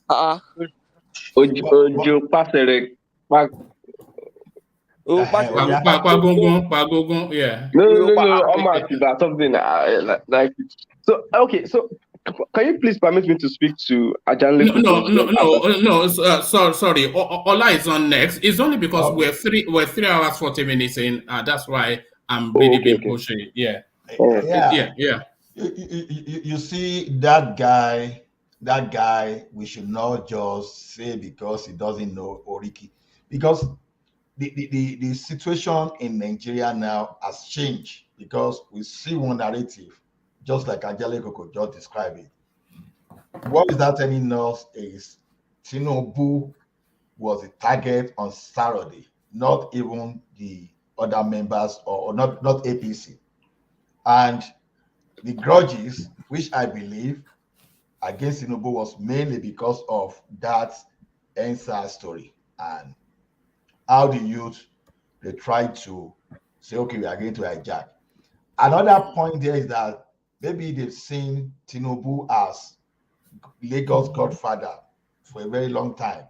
And one thing that ring bell in the head of so many people is that once people calculate, oh, this guy is the one taking our money away, all those, because it's more of, oh, he's stealing our money than even looking at what is going on. So now, this guy, Sanwo-Olu, too, was accused of inviting the soldiers to deal with people there. So we should not forget that this same sentiment that almost dethroned Bola Ahmed Tinubu last Saturday, I believe they will still carry the same sentiment ahead toward the gubernatorial election. So don't be surprised. All right, brilliant. Miracle happens.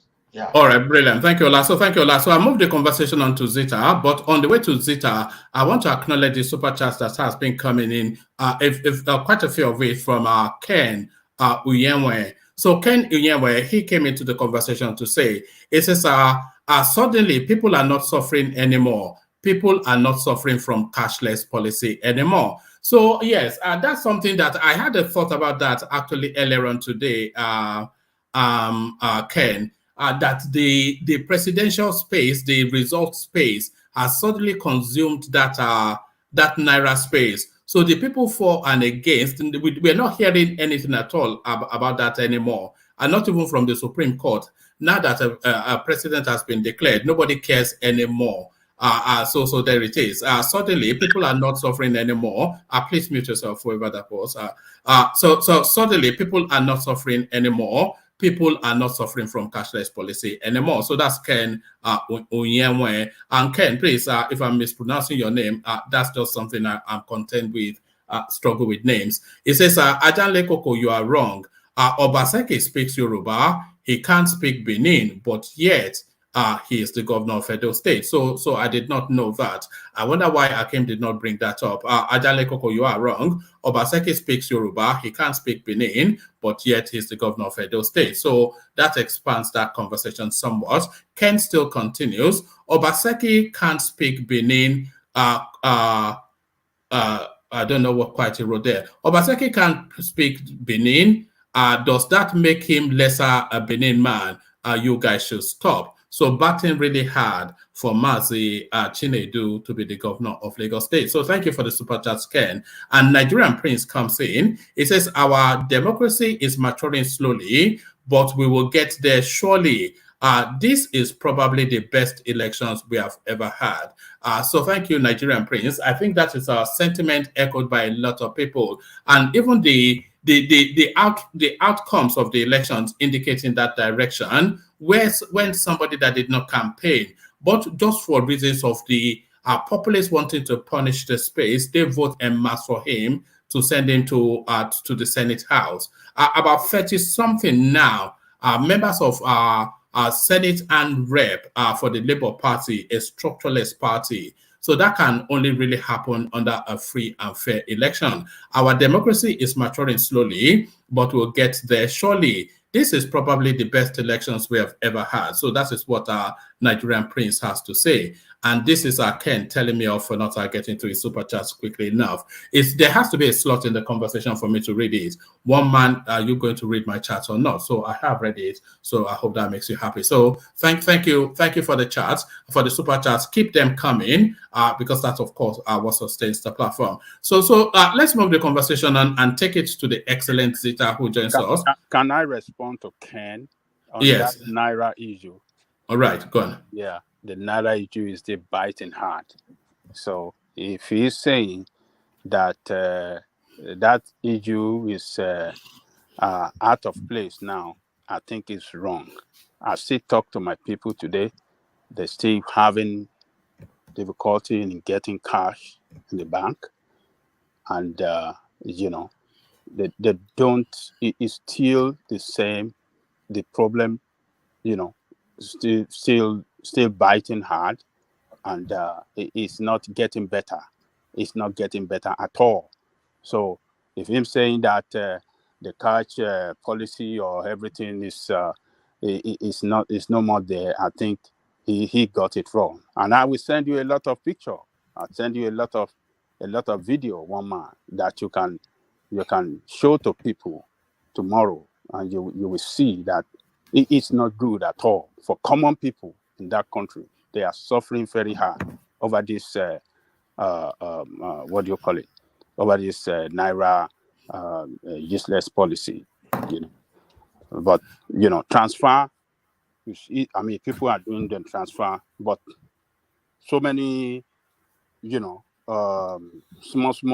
You want to buy pepper, you want to buy this thing, they don't accept cash, and people doesn't have enough cash in their hand. They are going through really hardship in buying food, at petty from the petty trader, So it's still tough for poor people in that country now with this cash policy. So we should not come and tell us that the problem is gone, nothing is happening again. You guys can talk to your people back home. Call them. They will tell you what they are still going through on the Naira problem, on the new Naira problem, rather. So that's all right. All right, brilliant. So that's Adele Koko responding to your super chat, Ken. So I hope that satisfies. So we go on then to the excellent Zita if she's ready for us. Zita, are you there? Yeah, one man. All right, brilliant. Yes, Ndo Wano. So Zita, so there it is, and here we are. We reconvene again. But the conversation really, to start it off, the green passport qualifies anybody to aspire to anything in Nigeria without equivocation, to borrow Thomas's words. But the green passport qualifies, so it is not the qualification of this guy that is in question, but is the cultural mesh of it. That's where the query is. We're talking about Mazi Chinedu Rhodes-Vivour, who is the gubernatorial candidate for the Labour Party. And because of the dynamism that is going on in Lagos at the moment, he presents a real and potent threat to the Lagos gubernatorial seat. So what people are questioning is it a sign of maturity within the Nigerian space that this chap has a real opportunity at the Lagos seat? Or should he, because he can barely speak the Yoruba language, in fact, he struggles very much to attempt at it. So is it unreasonable to have it as the barest minimum that somebody that governs Lagos should at least speak Yoruba? But before you give us your response, let's listen to his parents trying to defend his credentials. Very deep roots in Nigeria, deep roots of people who have given great service to the country and particularly Lagos State. Starting with Justice S.B. Rhodes, the beginning of the last century. S.B. Rhodes was the second Nigerian judge to be appointed to the judicial system. He then moved on in 1943 to the Privy Council. Then my father was a judge. S.B. Rhodes himself lived at IGBO, where today you have the Lagos City Town Hall. And my father grew up in the house of Esquiros. My father went to study law in England and then came out and became a judge here in Nigeria. His son, my brother, also served in Lagos State as Rhodes-Vivour, served in Lagos State as DPP, and then he eventually went on to become a judge, High Court judge, went to Court of Appeal, and then Supreme Court. He just retired from Supreme Court last year without any blemish. We also have Chief Yinka Rhodes, who was Bamofi of Lagos and lived all his life here in Lagos State. So there it is. Yinka Rhodes in Legbado lawyer. So there it is. The moral maze. Talk us through it, Zita. Good to see you. Good to see all of you. Woman, you see, when I said that Lagos people are like civilized, people, I don't know, it is what it is in Lagos. But the only thing I have to say is that if anybody is saying that you don't need to speak somebody this language of a state to be the governor of that state, I don't know the person that says that Obaseki doesn't speak Benin. I won't say anything on that until war peace comes in. That's by the way. But it should cut across the whole nation. So if you say that the green card, the green passport is what qualifies somebody to be the governor of a state in Nigeria, it should cut across everywhere. Everywhere. And when the person goes there to contest, just as these people are saying this about Lagos, they should also say that about that person in that state. That's all I have to say. But to me, you need to speak the language of a state because I don't think Nigeria is that developed. That, by the way, how has he been campaigning? Is he campaigning in English language? Well, it makes a feeble attempt at the Yoruba language, which he stumbles over and then he quickly reverts to English. Okay, now. But how is he able to access the market women is the question. Anyway, they said you see, woman, I really don't like discussing some certain things. People said that election in Lagos is rigged, right? I even had one lady saying on television just this evening that Tinubu did not get up to 25% in Lagos. And that same Lagos, that the election was rigged, they have started again that guy will win. How do you join the two? You said in a particular place that the election is rigged, and that's why somebody did not win. Now you started again that place, that the election, another particular candidate is going to win landslide on that place and kick off a sitting governor. Tomorrow now you come out and say it's rigged. I don't get it. Can we just still maintain our discussion? Let's maintain it now. If we are saying one thing, if election is rigged, let it be that election is rigged. So that whatever the result is, we say it is rigged. It cannot be rigged for A and it's not rigged for B. I don't understand. But the election is next Saturday, right? Mm-hmm. Let him go and contest now. All right, brilliant. Because I think Lagos is smarting from what happened at the presidential space, and I'm not sure that they will allow it again, but we'll see. Because I think the Obi'S space, they are also mobilized and organized, and they want to see if they can seize Lagos from the APC. So they're good. The one thing we know for certain is Labour is either going to come first or second in Lagos. You see, one man, take me to the first Madam Sita, 30 seconds.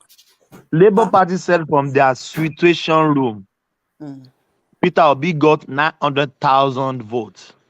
So that is what they said. So digest it, man. They should take it to the court now.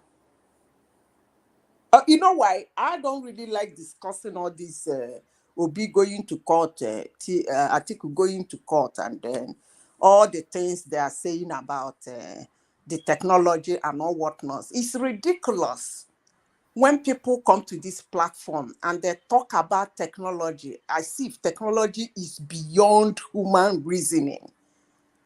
That thing that we are using to run that election, what is it called? Even the company that made that app finds it very difficult to use it when they have traffic.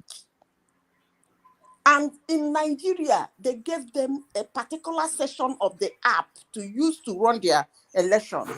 And when the traffic started, the thing crashed. And somebody is saying, how dare that thing crash? One man, I know they like talk this kind of thing. He got 900 votes in Lagos, and Tinubu did not get 25%, right? They should take it to court. They should go to court with all these things they have. I don't want to say anything because it's when you believe that somebody will win. When the person doesn't win, you think it is rigged. I did all my statistics. You people were here when I called Oshun Ondo for P2B in my own child. You people said I'm crazy. I gave him Kaduna. These are the things I did in his own spreadsheet for it to be Obi win. He didn't achieve that. And I said it that the only one that his own is achievable is Tinubu, seconded by Atiku. And that's exactly what happened. So he did not win anywhere that he did not lose where he is supposed to win. Neither did he win where he's supposed to lose. I mean, this is the most free and fairest election I have seen in the history of Nigeria since 1999. At least the third person is claiming that he won. The second person is claiming that he won. The first person has been announced. So let them hit the court. At least Buhari has given us an opportunity, and it's unfortunate nobody is giving him that accolade that Buhari made the election as transparent as it can be. At least people went to vote. All the voters snapped the result, what we never saw in Nigeria before. They snapped the result. And then somebody is saying because it was not uploaded there, how dare they say that even in Google, when they have traffic, it crash. Facebook, when they have traffic, it crash. Amazon Workspace, when they have traffic, they are even the worst. Because during festive period, holidays in the US, people start making orders, their system will just die. And somebody stand and say, why must the system die on election day? Come on. Can I interject you? Because I think you are referring to me. I'm the one that says so. And let me tell you this. I don't know why you guys just want to believe whatever they just put out there for you all the time. This is a system you promise or hell. How many local government do we have in the whole federation? 774. How many polling bullets do we have? It's a picture. Snap of picture of the result and send to their people. Is that what is going to crash the system? Is that what is going to crash the system? Sorry, can I interject? It was not only the result that was being transmitted on that day. I think people wait. It was not up and running. It was not up. Hold on. Listen. I'm an IT person. It was not only the result that was being transmitted on that day. I think people are having a microscopic understanding of what transpired on that day. There were 3 elections: presidential, senatorial, House of Rep. Apart from that, there were accreditation figures that were going on that were being synchronized to the server. Are we forgetting? Have you forgotten the tribunal that happened in Osun State? That they even said, Inec said themselves that whenever the Beaver's device is idle, then underground there is an ongoing transmission of results. I think if you want to have a INEC chairman is not an IT personnel. He gets his feedback from the IT department. The IT department tells him this is the situation, and as a leader, he makes decisions based on the facts that are given to him from the department in the commission. Thank you, So my you brother. come in, if you run an organization, you know you cannot do everything. You rely on the feedback from your team. So if you are saying, "Oh, INEC chairman did this, he did that, he did that," please be circumspect. No. If you're not understanding what happened, Can I say something? IT interpretation of what happened. Who are you going to hold responsible in this respect? The INEC chairman or the IT No. Please. When you talk about the law, I've read the law. I've read the act. The act says INEC can transmit at their discretion. It didn't specifically say they use electronic transmission. INEC guideline. No. It's a law. It's a law. There is nothing like it can. It's a law. It is decentralized. The guideline and the law are different. The guideline and the law is different. It's a law. It is a Please, hello guys, please, one after the other, please. Let AY finish, please. Then Ajale Koko can counter him, please. Thank you. So the thing is, if I tell you that, okay, if I order something, I need this thing to be done. Like I've listened to Ajale Koko, and I am sorry, your analysis is bent on a default mode. Let me give you an instance. When we talk about technology, let him land. Let me land.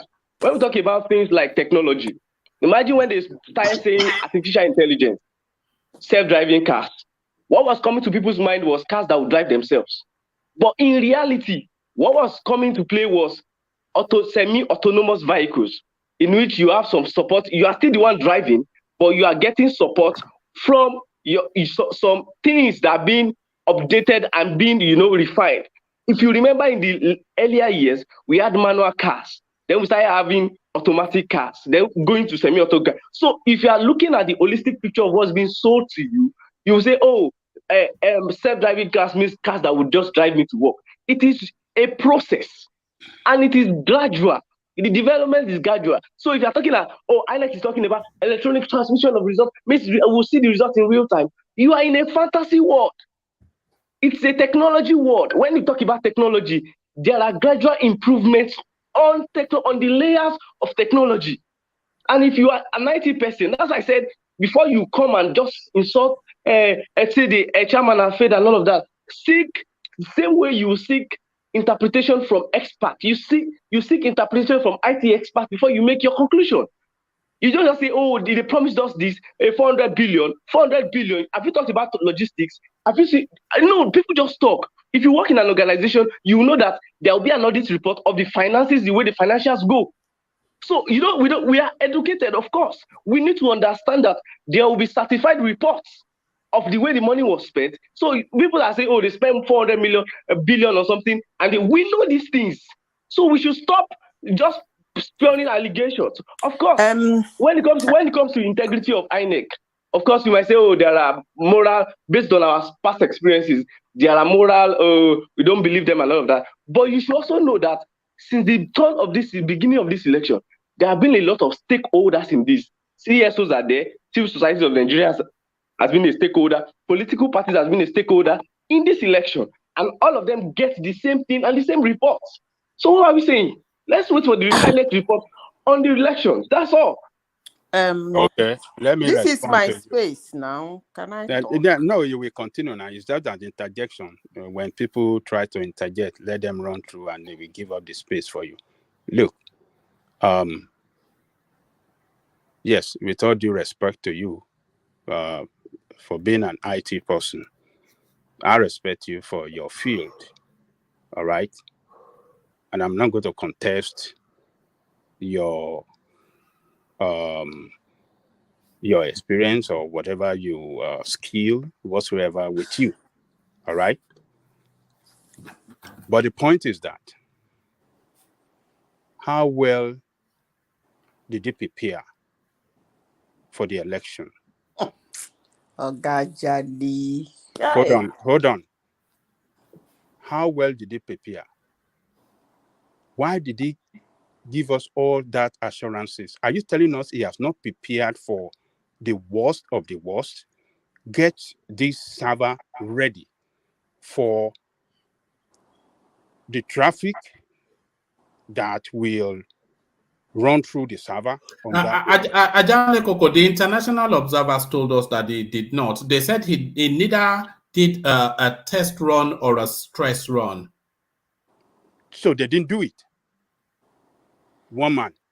Yeah, no, that's what one of the international observers said. He said that when they were, because you know those international observers, it's not just at the time of the elections. They come over a period of 12 to 18 months period in the build-up.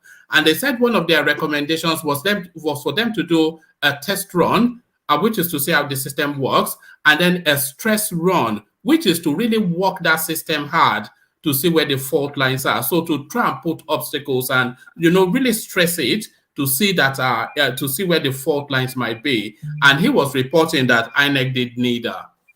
Okay. Woman, I would like to answer that. Hold on. What's going on now? What's going on? I can't recall. More pesticides on the 14 now. They did something in Ibadan, I recall, but not sufficient enough. But I can't recall. But it's some white guy wearing some brownish, yeah. So this is what we are saying.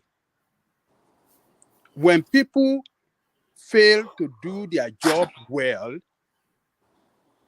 the job they are appointed to do by the state, this is the most important job that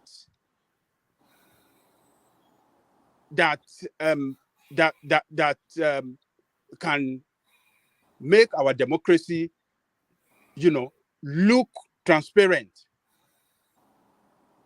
look good to those that have invested in it.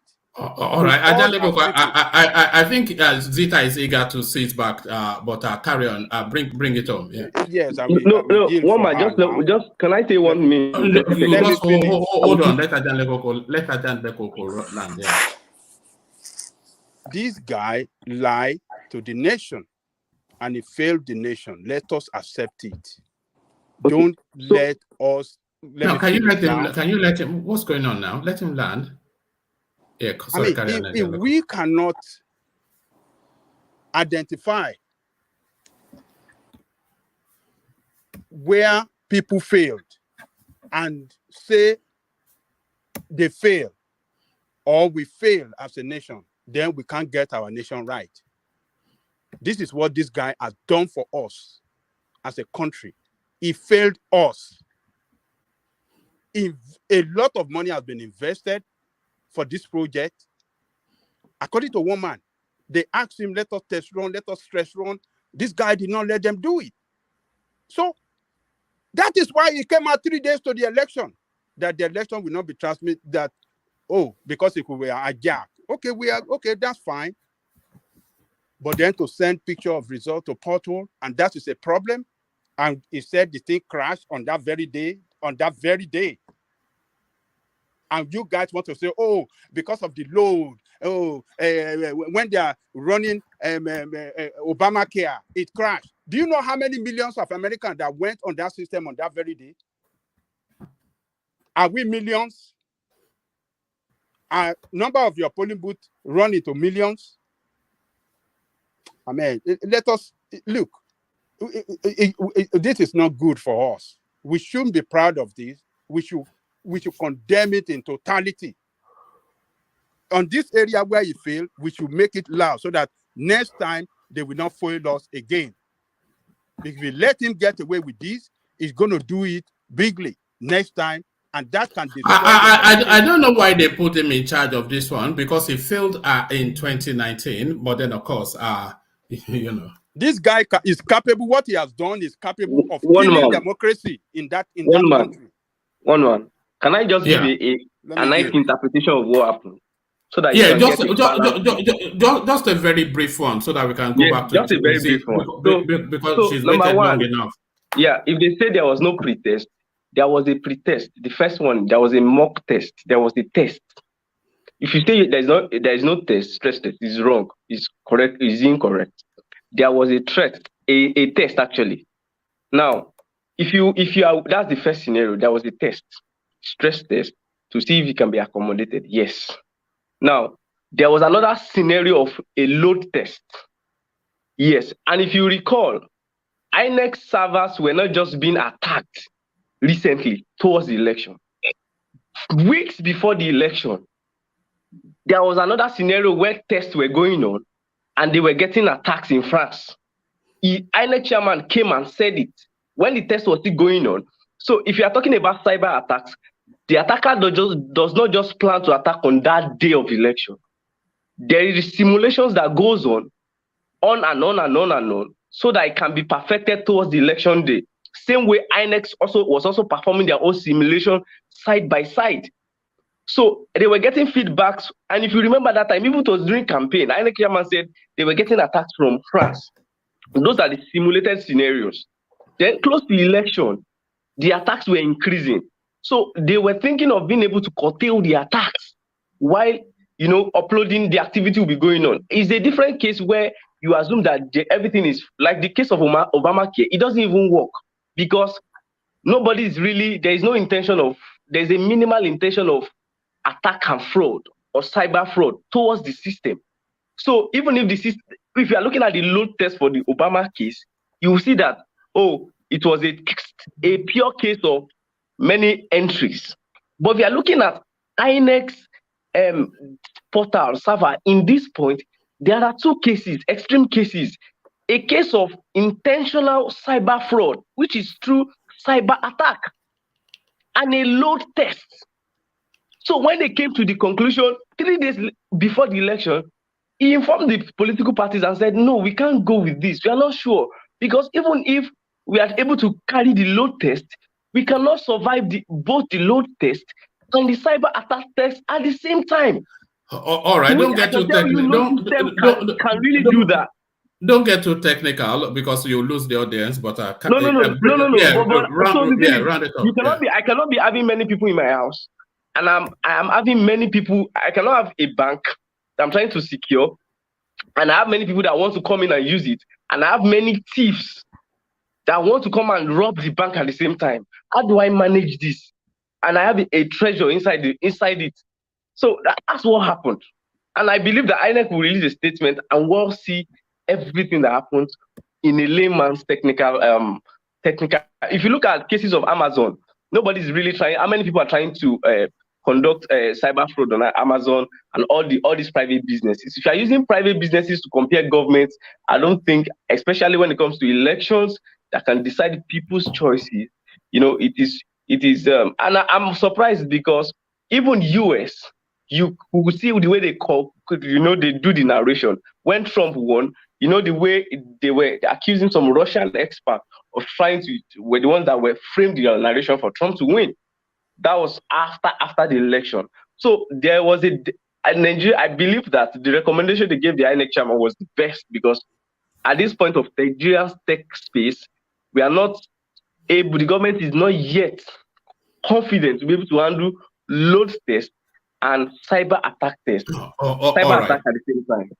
All right, brilliant. Back to you, Zeta. Ross, brother Jali Coco. The only thing I will tell you is that if you are Google CEO, Meta CEO, or Amazon CEO, you go fire people tire. Because sometimes these guys lose $1 billion in a day because their system crashed. I will give you an example. I believe you live in the US. On Thanksgiving Day, order something in any of the Amazon's grocery store to be delivered within 1 hour and see what will happen. It's just something I want to tell you. Just try it. Then if you are Jeff, you will fire all your IT personnel. because that is the day you are supposed to make some billions of dollars. And the whole thing crashed. It happens every year in Amazon and in Google. Go and ask. Every year. So if you are them, you will just sack all of them. You I continue. never had that on what do you call it? Thanksgiving Day. Thanksgiving Day. I never had that experience. We shop on Amazon. Wait. Thanksgiving Day when they are Ajani doing Coco, sales. let me And finish. people are doing sales all over the world. Let me Amazon finish doesn't now. You want me to snap some pictures and video sent to you. Don't worry. You know what I said? I said on Thanksgiving Day, if you are a Prime member, shop Amazon Fresh, Whole Food, Prime Now, shopping that they have to deliver to your house within 1 hour. You're not going to get it. They will bounce it back to you and tell you it has been canceled. Just try it this Thanksgiving. We will still be on this platform.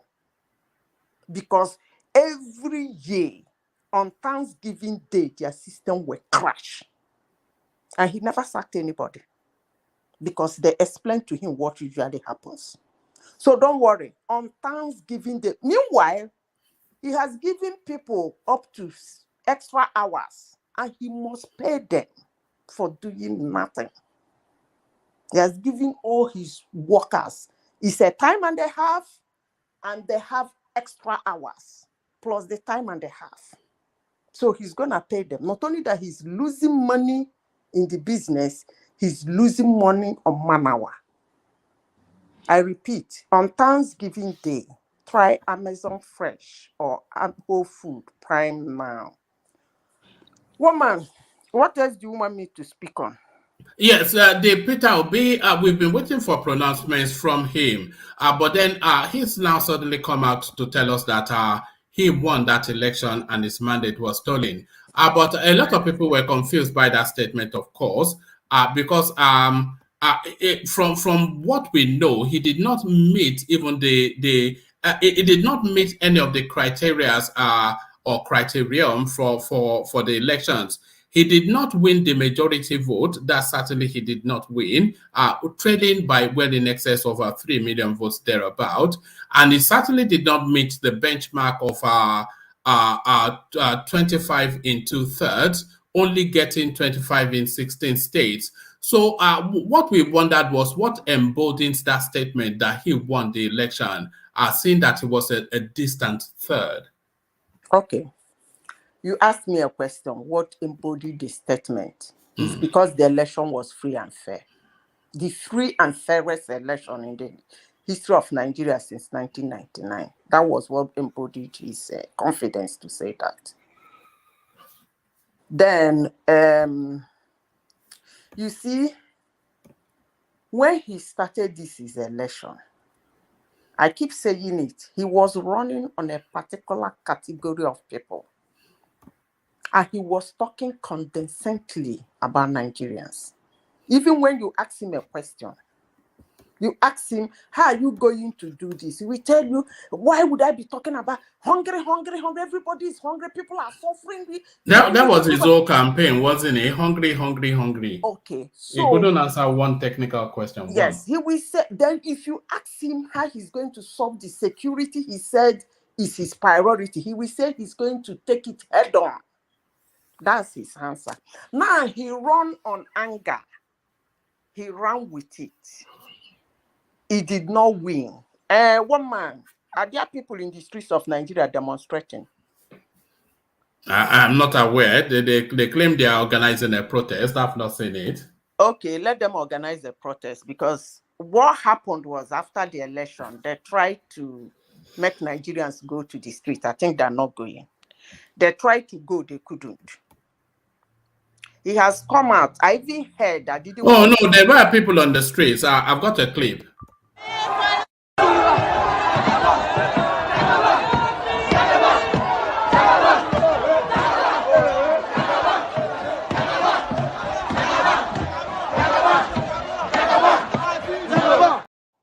So that's what we're seeing on the streets, celebrations of Tinubu's victory.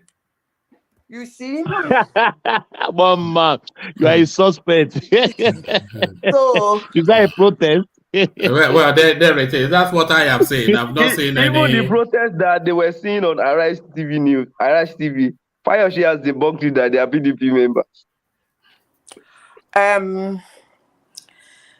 From the day Saturday, that election, I said it on this platform when this guy tweeted, what is his name?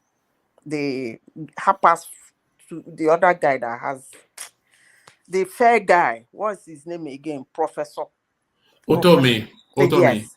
Yeah. When he sent out that tweet, I told you people that it's not nice. Before you know it, the other guy, DG, came out to give an unnecessary this thing. I told you people here on this platform that what they have in their hand is not looking nice. That was when I removed them from the election. I was concentrating now, looking who will win between Tinubu and Atiku. Because for people like me that have been in the grassroots some years ago, I know how this thing works. You will see it. All of them by Saturday night, they all have their results. At least by Saturday night, they know who won. That's the right word. Let me use that word. Because if you have 90% of your result or 99% of your result in your hands and only one remaining, you should know whether you have won or not. Because at that point, there's no longer any kind of miracle. But they have tried since Saturday to get people to go to the street and demonstrate. They have tried to speak, say something, excite youth to go to the street. They are not going. At least my area in Nigeria is still considered, they are not demonstrating because of the election. They might be killing themselves, but not because of the election. So it's relatively quiet. And some states has warned their indigenes not to go out to celebrate, to avoid, you know what I mean? You celebrate and it turns to another thing. Well, he's a bona fide citizen of Nigeria. He has the right to challenge anything he feels that is not on his side or is injustice on his part in the court of law. He should go to court of law and challenge whatever. They should not excite Nigerians. He has the right to say that he won, which is, if Tinubu has lost this election and say it, some people will be calling for his head. They will say he's treason, that's treason. But it's okay. He has said it anyway. So let him go to court. But as I said day before yesterday, and I'm still saying it again, if a candidate is leading you with 1 million votes, that is shredding. I repeat, shredding. More especially if it's presidential election. No matter what you bring to the court, if it's not going to overturn that election, it's yo-yo. So they can go to court. Maybe he has something that can overturn 2 points. His own is 2 point something, right? Yes. And then Atiku's own is 2 point. You see this? Oh my God. Shepi, this is the P2B people came to this platform. He's a very nice person. I know him. He's not going to say anything that is going to. I'm not the P2B. I know he's not going to say anything that is going to incite the crowd. He will come. Don't worry, he's going to speak. I told you people, I know this man. They said I don't know him. It's okay. But Zita, can we really say that what Peter Obi, how he has positioned himself, can we say is coming to us as a surprise? Because the way he energized his base, he cannot give it up without appearing to somewhat fight for it. So is this just bluster? Is it just peacocking? Is he doing this for the cameras, for the audience, just to flap feathers a bit before that he means yields? you don't know him. You don't know him. No, he doesn't have Mary Odile. It's not doing it for the cameras. He doesn't have Mary Odile to write fake judgment this time around. He's not doing it for cameras. He's not. This is a man who fought a gubernatorial candidate, a governor in a way, for 3 years. Spending money. You know what it means for you to have a case in the court for 3 years in Nigeria? He did that. Spending money on judges until Obasanjo removed his hand that awarded him that election. He was impeached twice. He spent money to get back to the office. You know, when this election was going on, I said one thing and I will still say it. You see, the reason why we are saying this thing here is that the kind of people that are dealing with this, people called APC. I've said that several times. Those guys are terrible. They're smart. And then somebody like Tinubu is in the picture. So let them go to court. Because I never said Obi will win. So for anybody to come and tell me that he won and he was rigged out, I don't know, woman, I don't know how you want me to believe it. Because looking at everything, there is no way he will win. He doesn't have the spread. He's not even talking to, everybody. He has his own demography, and he was comfortable with that demography. He didn't want to expand. He didn't expand his coast, and that was what played out in the result. In fact, this election, Nigerians, you people, I shock. I'm surprised at Nigerians that people are condemning this election, screaming. I said, what do you people want? If I may ask, what do you guys want? Election that somebody came out 8 months ago. Chigala, use the anger in the land. People were winning elections that did not campaign. In Nigeria. And people have been speaking. Nobody has ever said, oh, yeah, we have some issues. Yeah, something break down. We don't believe them. Maybe that, right? They're telling us the truth or they're lying. But this election, let's give it to them. Nobody has said that. And people are saying they failed us how? That a keke driver that did not campaign won an election. Is that a failure? I mean, I don't get this. Honestly, sincerely speaking, I don't get this. I don't understand this anger. The election is charade, election is this, election is that. Even the people, apart from the obedient, the people that are even saying that the election is a disappointment, they know that Obi wouldn't have won. So what changed? All of a sudden, we believe he would have won. One man, is there any other thing you want me to talk about, please? Yes, the international community, they are queuing up to congratulate Tinubu. So the British Prime Minister, very quickly, the Niger Republic President moved as well. Macron came in, and now Joe Biden. Of course, the Ooni of Ife, and even as obscure as Babangida. So now all of this endorsement, then, do you think it solidifies even more Tinubu's grip on that certificate of return? And do you think very quickly the opposition space will soon feel isolated as Atiku moves to abandon that space, and then Peter will be, of course, a voice in the ethers?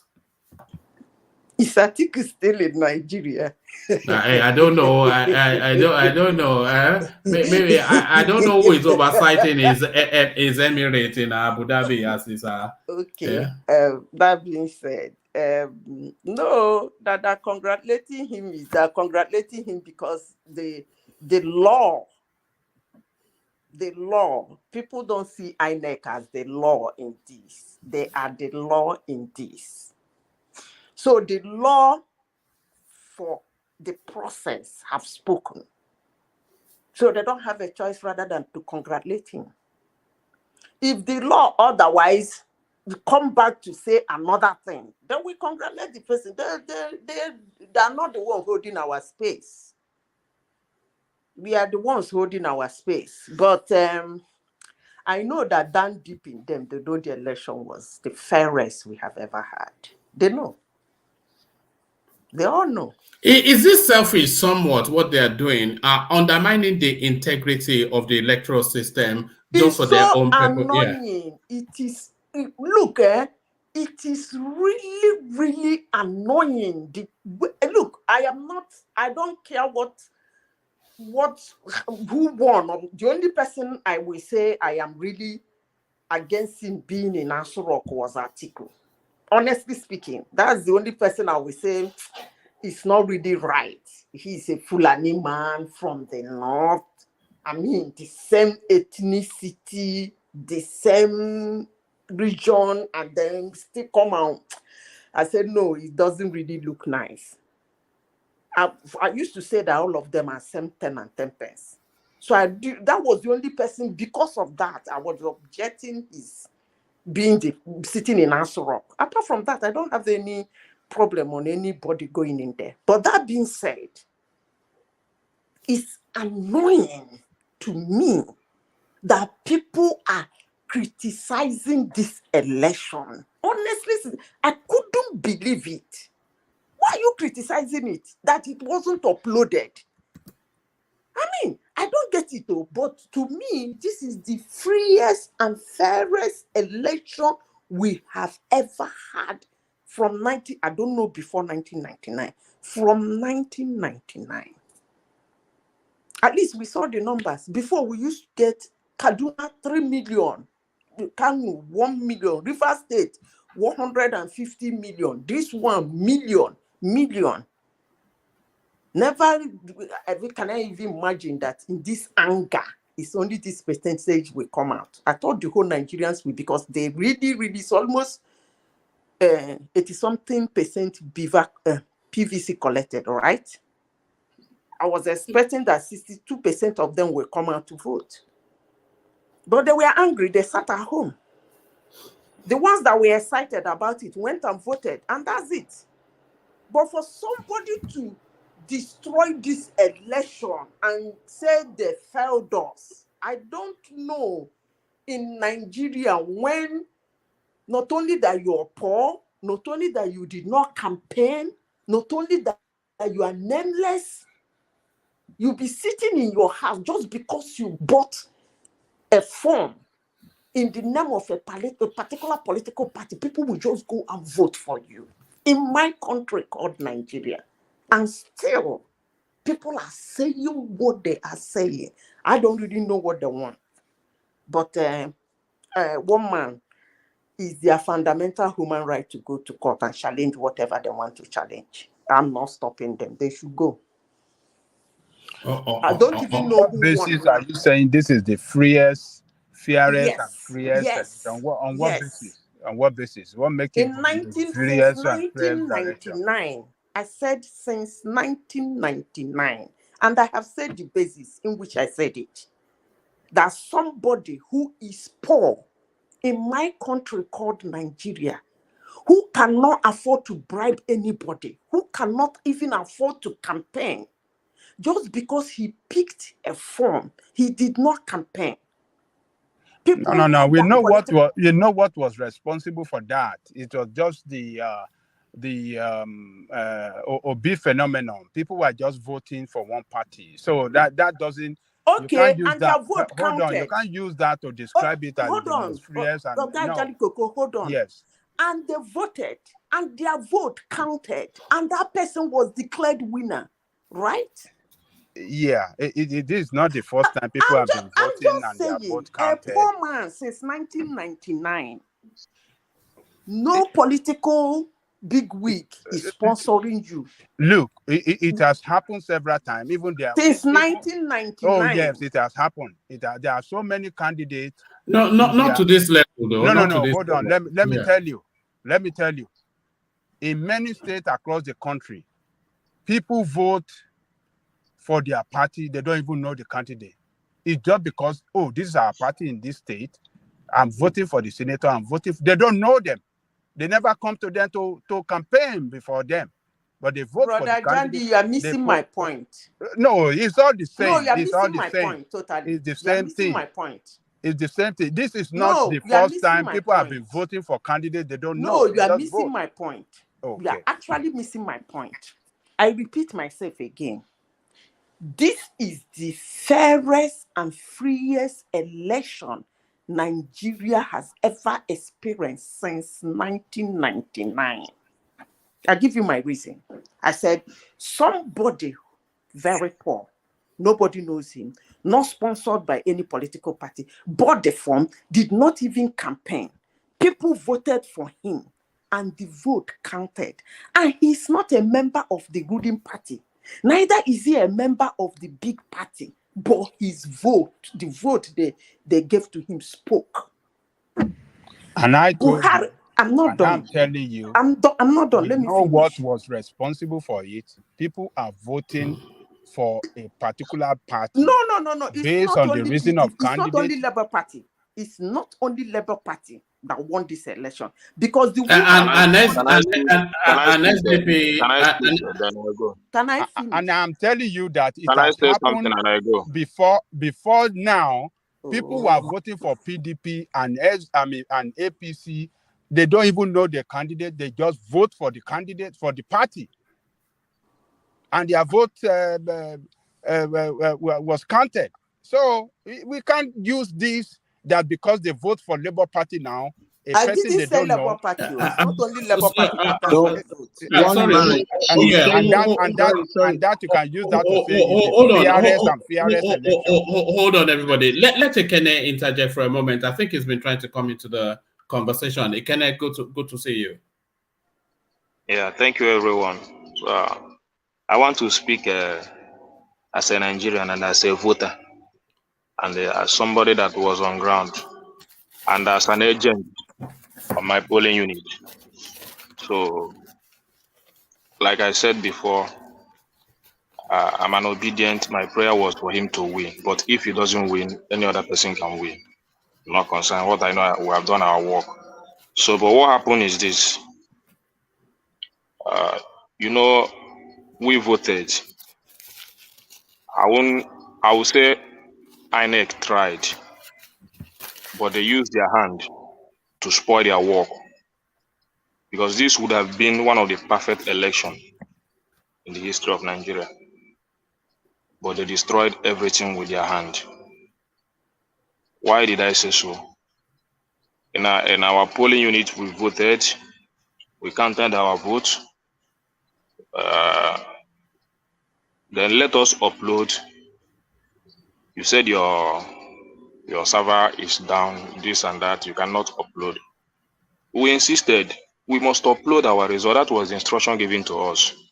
That once we finish voting, you write your results, we'll take a picture of it. The next thing is to upload, and that was the guideline. They said no, that they will take it to the collection center. We said no, you cannot take our result to the collection center. Let us upload our results. Then by that time they tried the senatorial one. That one was going. The other one was going. Then that presidential was not going. We fought for it. We stood there. We fought. Then later they took us to the collection center in Ojo. We stood there. We stood there. We are forcing them. Even we stood our ground, and later they uploaded our polling unit result. So we didn't know that this was going around the country. When you finish voting, they tell you that you cannot upload. You understand? So that is why I said INEC tried, but they used their hand to destroy their efforts. Because this thing has been test run, even in Osun State, even in Ekiti State. Is anybody contesting the election of Ekiti State? Is anybody contesting the election of Anambra State? They knew there is nothing to contest about, because Vivas was bought. And after the election, the intention was to upload the result of every polling unit. Then when the chairman of the Inec will be announcing the result, you'll be reviewing each polling unit, know whether it matched with the result. And it happened in Anambra, it happened in Ekiti, it happened in Osun State. you even confirmed to us before the election that everything is ready. Everything is ready. So we came with all expectation that this is what is going to happen at the polling unit. And after election, we are going to upload our result. Then when results started to come in Abuja, you first call the first election, the first result. Then I ask you, show the thing, let us see it on television. You said, okay, this and that, but that before you announce the result, you will review everything, that everybody will see it. Then at the end of the day, you call the result. And up till today, all the result has not come in today. They have not uploaded all the results. So the issue of going to court, the issue of doing that, it's not about who win. It's about INEC not keeping up to their promise. Really? That is it. It's about them not keeping up to their promise. But what you said now, you said you guys tried many times before your unit went. So that means that it's not that INEC was maliciously trying not to upload. So that means the machine was failing. No. They didn't try. They didn't try. We said we asked them to upload. They said no. That the person that is uploading it is in the collection center.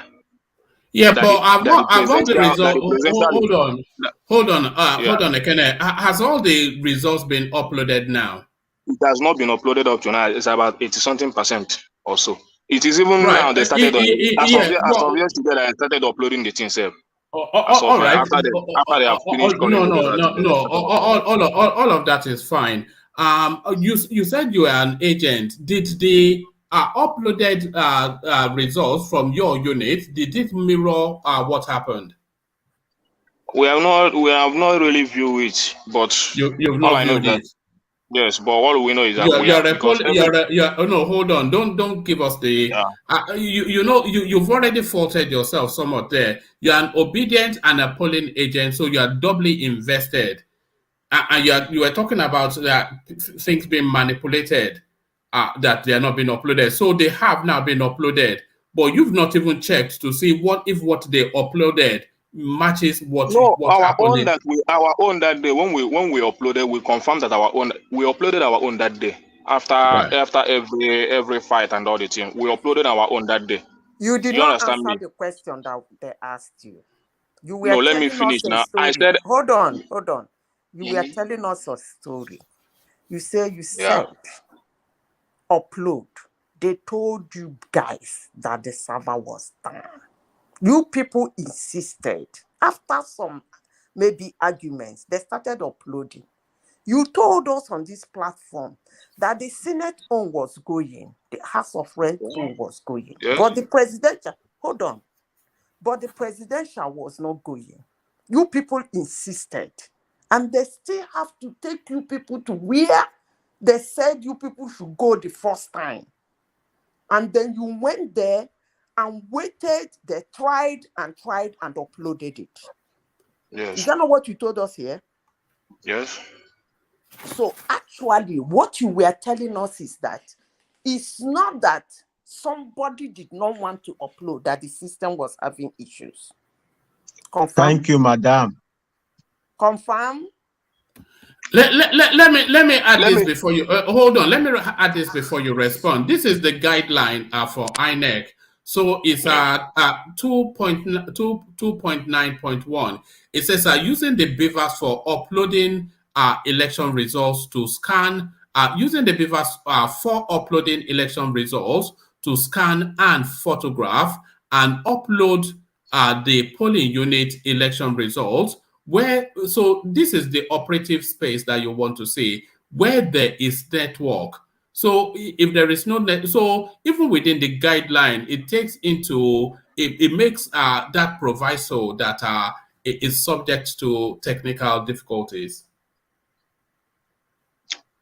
Well, the issue, all I know is that what they are contesting is that the result was announced without being uploaded. So I'm not going to follow them to the court. When Yeah, they go there, anything what is more important, Ekene, the results being uploaded or the results matching the polling units? Which one is more important? The issue now is the result not being uploaded. Then when they tackle with that one, they will not begin to know whether if they have uploaded it, they will not begin to match it with the results from the polling unit. Like people that say they win. But they've uploaded most of it. Somebody is telling us they've uploaded most of it, all of it. You are saying they've uploaded 80%. So that's sufficient enough for you to interrogate what's been put out. The case will still come up now. That is what we are waiting. So when the case come up, when they now file their case and everything comes to the court, then we know how the case goes now. Because everybody is just talking about on Inec promise. It's not even who win or who did not win. Okay. Yes. No. Forget INEC. It's too tenuous. It's a bit of a nonsense. This uploading or no uploading. It's the results really that determine an election. But you are saying you're a polling agent. So when did they give you a certified copy of the results at the unit? Yes, I have my result at my polling unit. They gave you a certified, and they gave other agents certified. Hold on, and they gave other agents certified. Yes. All right. And did you sign to say that it's a true reflection? Yes, because we uploaded our own, so we signed our own. I have my result. All right. Okay. So there it is. All right. Is there anything else you wanted to add, Kenny? No, everything is okay. Like everybody is saying, it's the right of anybody to go to court. So if anybody wants this, or I would just want to establish that this is the basis that all the political parties are contesting. It's not whether Bola Tinubu win or this person win. That's a learning curve. That's nothing more than a learning curve for INEC. If it's on the technicality of uploading, then the people also argue that INEC did not communicate well. INEC did not communicate well. Yeah, but that's a learning curve now. That's so they learn for that for the next one. Even if there is a problem in their server, their communication is not enough to satisfy the people that there is problem in the server. So even at the collection center, when they were asking him, Mr. Chairman, this is not going, what are we doing? This is not going. He was still coming then down saying, we will review everything, we'll review everything, we'll review everything. So at that particular point, people begin to suspect him. So that is the problem. And at the end of the day, he did not review the results. He went ahead to announce a winner. So you've not identified a single problem from everything that you've said. That they were not able to. If you were telling us that the results that because they've uploaded. Let me see, because I have the figures here. They've uploaded 155,000 out of 176,000. So that's virtually everything. So if you are going there to say that what was uploaded was not what you signed, not you personally or any polling agent. So if you are saying that what they uploaded does not mirror what the polling agents signed as a true reflection of what happened at their units, that there is a case. But if you are saying, no, they didn't upload server, that's a nonsense. You know that. It's a nonsense. No, I'm not. What is definitely they must upload. Definitely. And when they finish uploading their result, then the case will come up. You understand? So now they are still uploading. When they finish uploading the result, then they will now, maybe in the court, they will review everything in the court. That is the stand. There's nothing more than that. And nobody is fighting over it. So everywhere is calm. Everywhere is calm. Business has started. So, but the situation in Nigeria now is still very bad. Yes, I was going to ask you. The Naira policy is still, the thing is even getting worse. the thing is even getting worse at that, the Naira policy. So, but the last time you were here, you told us that the country had adjusted to it when you thought, yes. Is it worse? As I'm talking to you now, as your language changed now? No, as I'm talking to you now, even for the past few days now, I've not been able to make even a transfer. So I don't know what is happening because I've been using my app for a very long time, but for some time now. So all these things are the problem now. And the market has not improved. There can never be problem because you came here and told us that you guys are adjusting to it. You even told us that one market woman selling one thing, just a street marketer, has the money with her. You said that. We said the language will change. We said the language will change. It's unbelievable. He said he's ready to pay sacrifice. We said the language will change if it doesn't go in their favor, and just as we carry on, Zita. Yeah. No, we hope it will change now. We hope it will change. Nobody is. We are saying that nobody is fighting over it. I'm just telling you the problem that is still. You hope it will change. You told us that we should. But we should thank him. We should thank him for telling us the truth on what is still happening. I'm just telling you what is still happening. Yeah, let us. Unlike the other guy that was telling us that super chatting that the problem is over, no more problem. You know, the super chat was sarcasm. I think it was being sarcastic. yeah. So he's on the ground. He's telling us the truth. And I told you, I spoke to my own sister today. He said the problem has not been solved, that it's even getting worse. So I don't know. We are in a very please, Mama, let me say this. Ajali Coco, my sister in Abeokuta wants to buy 200 naira pepper. What did I say? A 200 naira rodo pepper. There is no money. And the money is lying fallow in the bank. This is yesterday. That's 200 naira pepper. People that are joshing, Tinubu want to buy votes or want to buy votes. Now, all Nigerians are feeling the pains. This stupid governor and Emelefele, what did he call his name, has called the country. Now the election is over. Say Oju Buati Wale by sing. I wonder if Buhari has now turned back to public enemy. Is it back to public enemy now? Because it was the darling just 2 days ago. Public enemy number one. Yeah, it's back to public enemy now. Yeah. It's not that he's a public enemy. It's not that he's it's not that he's a public enemy. But it's just that the situation is not getting better. That's what I'm saying. So if he can improve on that, the policy is still good. But all the adjustment he said he will make, the bank will be still giving this and that. The thing is not coming up until after this election. So maybe election just ended. Maybe before this week end up, let's see what is going to happen. So that's what I'm trying to say. Well, all right, nobody is fighting anybody because of any policy or what they did. Their policy, they have achieved. Maybe I don't know what they intend to achieve with it. He even spoke today. He said that he wants to improve the economy. That is why he did it. So that's what Buhari said today. So let's see how he will improve the economy. That Buhari said sometimes. Buhari in upside down brain he gets.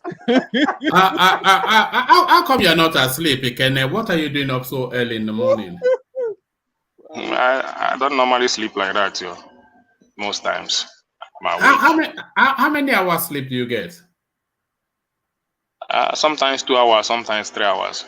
Yes, I guess, because you have to be up early, even though you don't sleep. So it takes a toll on the body. You have to sleep. The recommended is 7 hours. You have to get at least 7 hours to keep your body and soul together. No, maybe when I'll be getting old, I will be thinking of that. But now there is a lot of things to do. If you don't sleep in Nigeria like that, you need to think very well to survive in this country. So that's the thing. Maybe this your 3 hours sleep started since Obi started his campaign.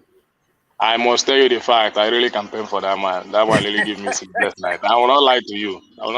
I campaigned for him. I even gave him the vote, but God knows if I tell you that I've been able to move for 2 days, I will tell you that I'm lying. I've not been able to move, but to God be the glory.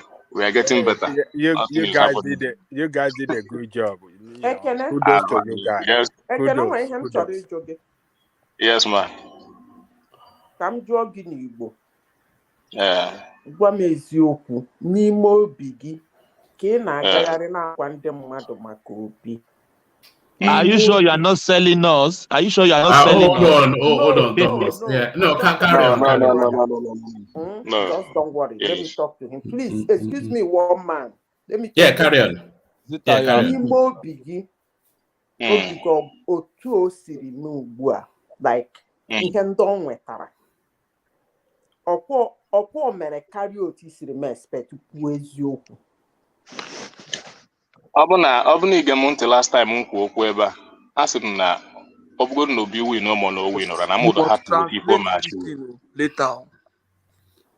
akwa wadịbe na-ekwu a sị na mụdụ happy with the point of proof. But right from time when we start mgbe anyị bido campaign here, I find it very difficult young we win. I find it very difficult young we win because I'm on that really I'm going to be very easy to overcome. Like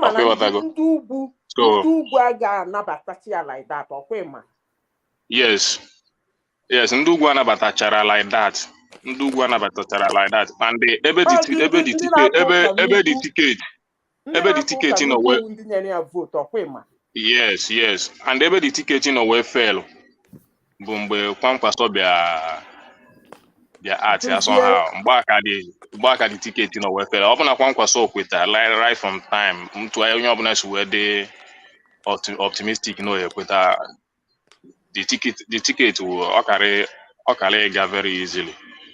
So I just may go do the result, which I in the result quite alright. If I'm expecting especially the local government, I deliver well.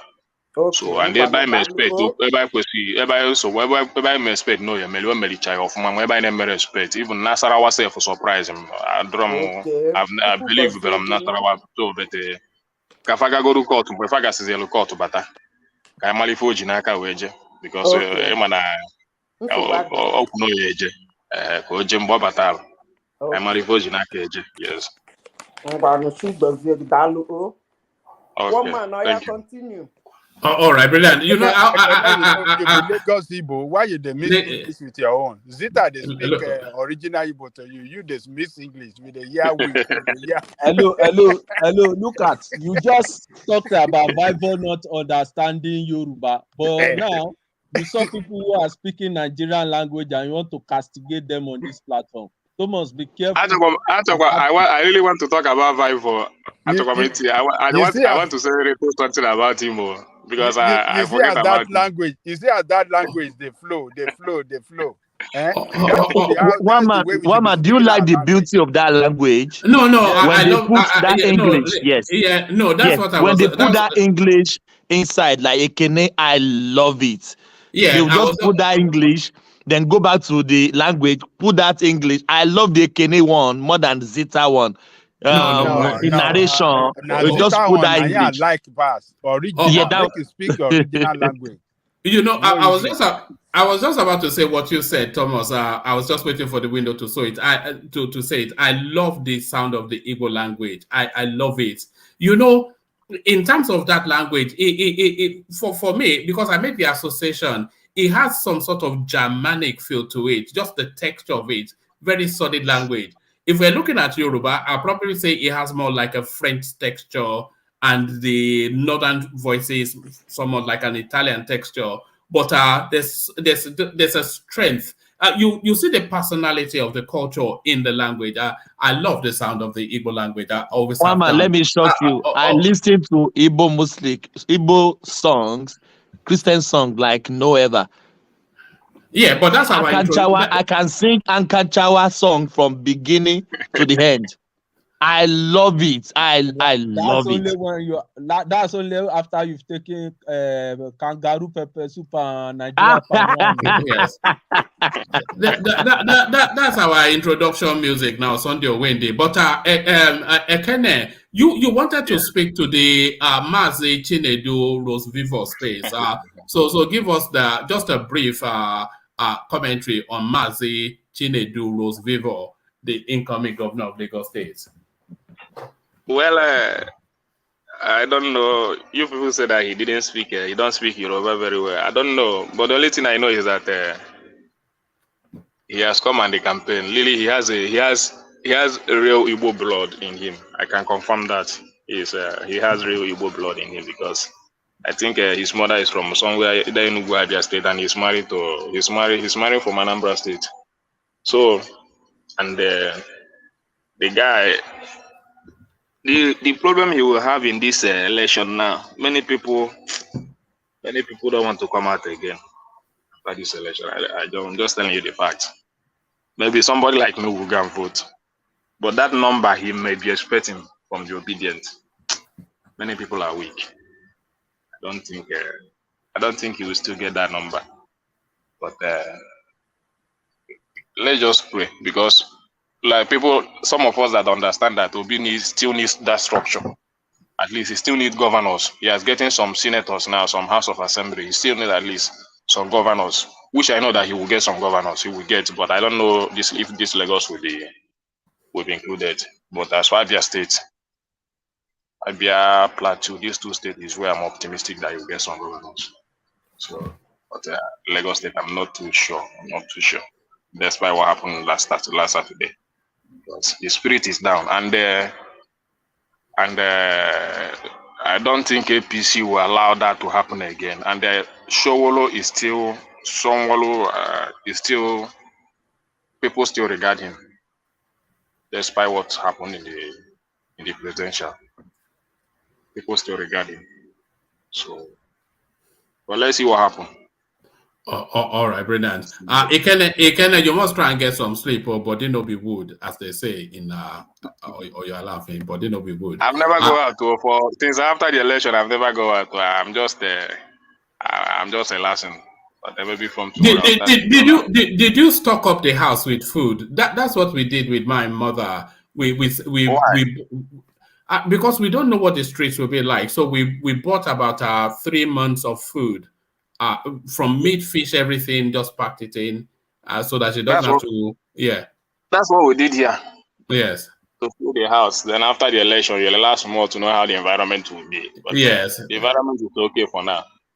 Environment is okay. Yesterday that I went out, the bank was not even working. Everywhere is closed, as in nowhere to get cash. Are there any signs of demonstrations? Is there any indication that there will be demonstrations and protests? Do you see anything happening? They demonstrated maybe 2 days ago or yesterday, but it's not this area, around Abuja. But after today, I think Obi'S speech today have calmed everybody down. So he said that let everybody calm down, let follow it lawfully. So he said he's going to court. So maybe any day they pronounce the court, that's the day we'll be waiting for the demonstration, because many people are saying that he will not go to the court alone, that they're following him to the court. And me, I don't have that strength. I've tried my best.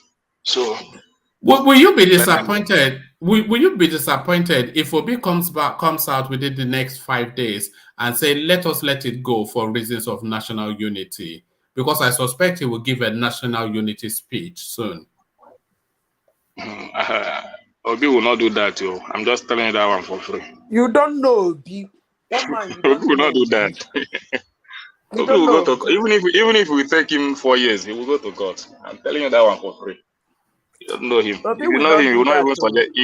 He already said. He even said it today. He said that even if Tinubu call him, he will visit him. If Atiku call him, he will visit him. If anybody call him, he will visit him. But in that course, he's going to fight it to the end.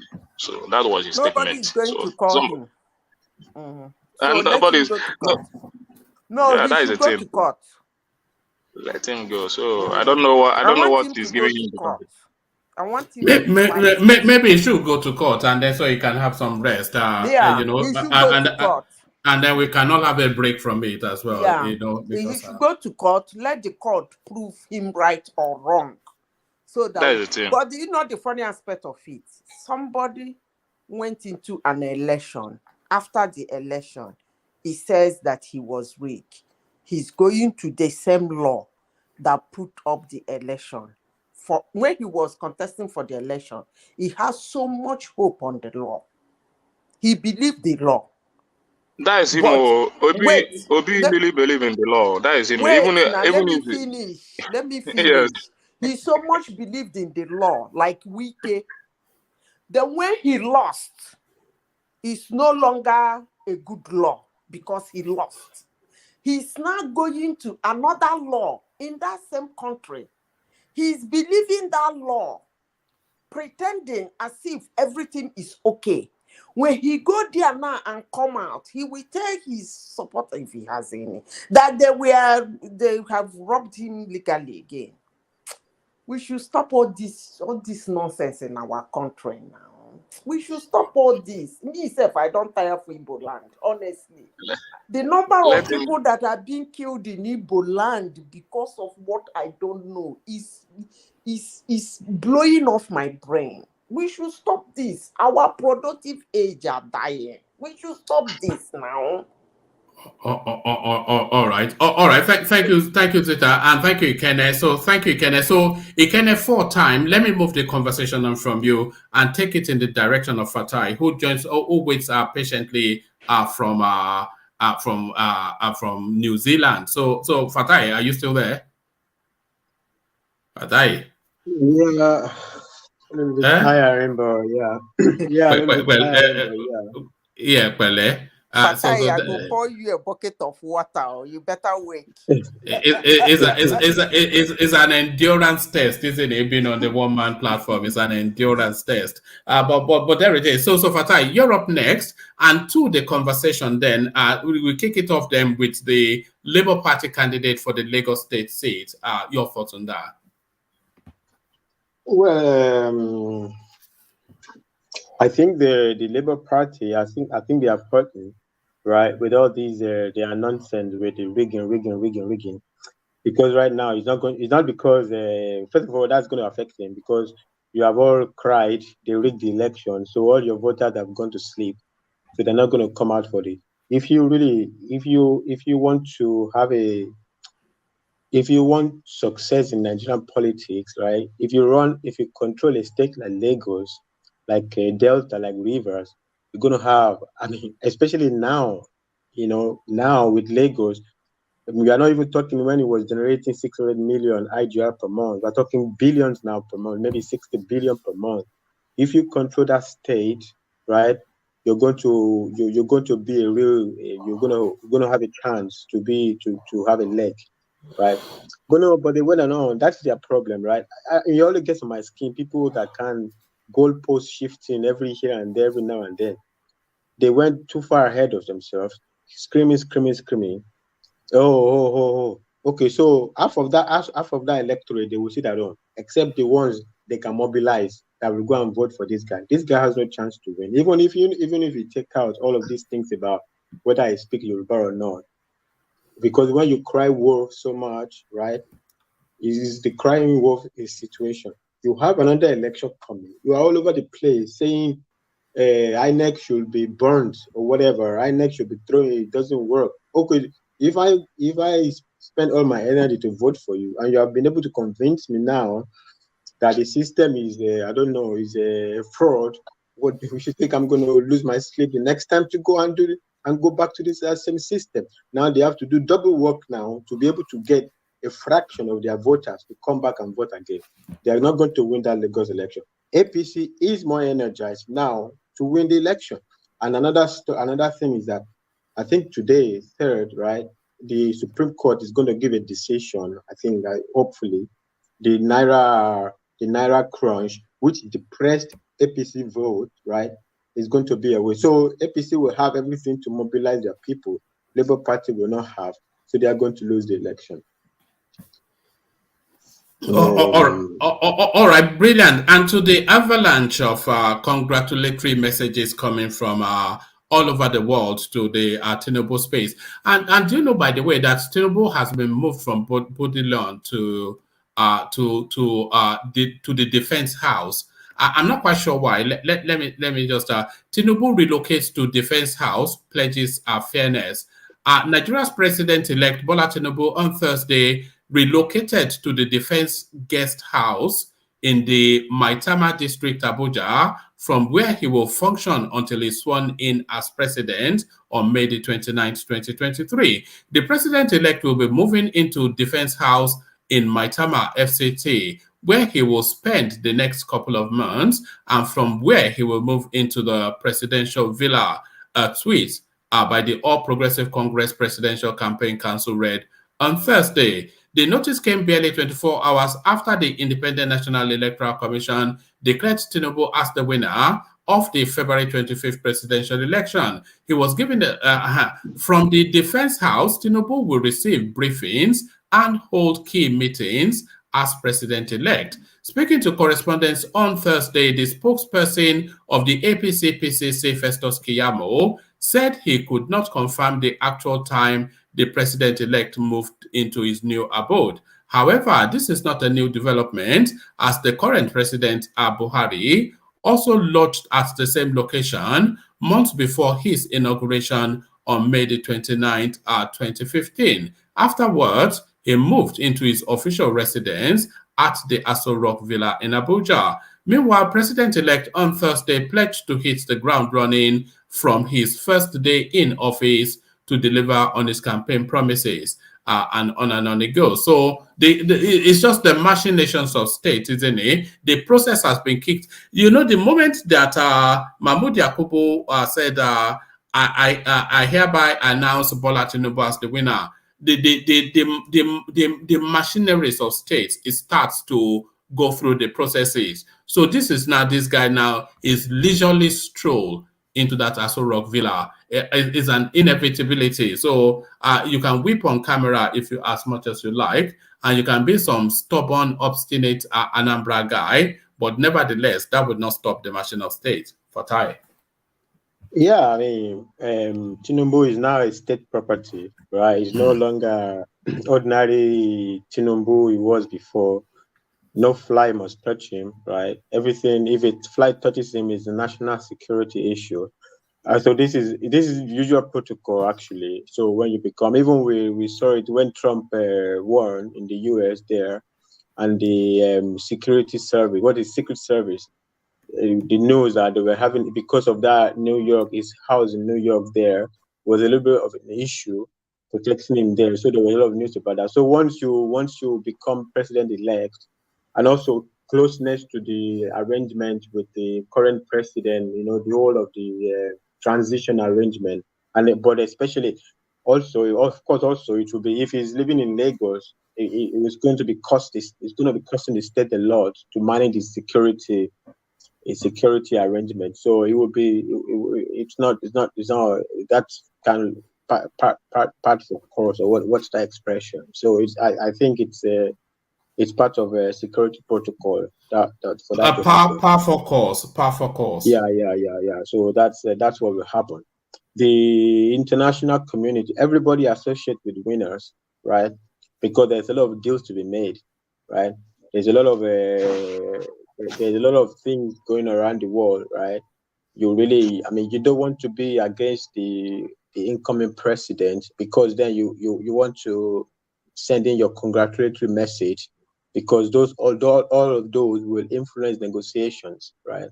So that's going. The Tinubu will be president, if not for the stability of the country. Actually, I would actually even like to see the election to be cancelled, so that let's run it again, and let's see if Peter Obi will get 6 million again.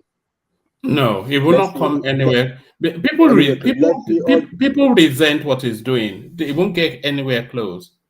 Let's see all those what did he do that they resent? What did he do? that you see? Because it's presenting an obstacle. You know, people like to see people lose with grace, especially when you fought hard. Everybody, yes, Atiku as well, These but people Peter want him Obi. to contest the result now. So what are you saying? Let him contest. No, but people don't actually want him. Obi will still get the same amount of vote or more. It will not. It will not. It will not. It will not come close. Okay, let's just. What happened in the Southeast will not repeat. What happened then? 99% of the votes and all that nonsense. One man is not challenging the result. Hold on. Yeah, sorry. Yeah, carry on. It's not challenging the result is the problem. It's the nonsense that is coming now that's the problem. One man, I just look. So Obamacare website cost over $1 billion. 1.7 billion, I think, was I think Trump was saying back then 5 billion, and there was some fact check that it was like 1.7 billion. How much has Inec spent on this technology that we cannot sleep, right? So we are talking an advanced country, America, right? Around Obamacare, and they had this problem, but we are made to believe that a country that they told us several months ago that it's a zoo, right? It cannot be imagined that there could be a technological problem. It's not just, it's unimaginable that. So there are 17,000 polling units trying to upload at the same time. One bro came in to even explain some things today about even like some other background things that are uploaded. Beavers uploading, this uploading, that uploading. But it's unimaginable. You can't imagine. There was even, I stand to be correct, there wasn't a situation, I think 3 days before the election, this same INEC chairman was warning them that they are having issues with the server. They might not be transmitting automatically, right?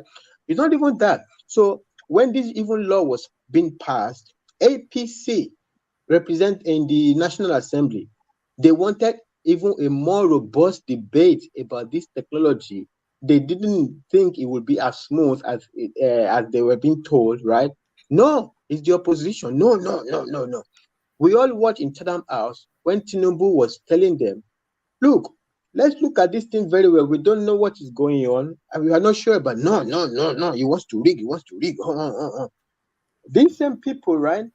They were organizing. I even remember there was even one protest led by Professor Pat Utomi that no, we must do diaspora voting. That one was one of the most ridiculous things I've ever heard. You're not even sure if you're going to be able to organize domestic election with your so-called new technology. A technology, by the way, you are running for the first time.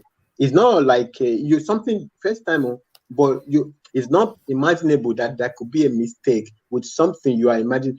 I don't even understand. Nigeria is like, they made us to believe that the country doesn't work, and at the same time they want it to work better than America. Like on the first trial, it will work better than America. Nothing can go wrong. There cannot be anything imaginable, and stuff like that. I don't understand it. I personally don't like when people are condemned without hearing from them, right? We are hearing only one side of the argument from a losing side, right? They scream and scream and scream and scream.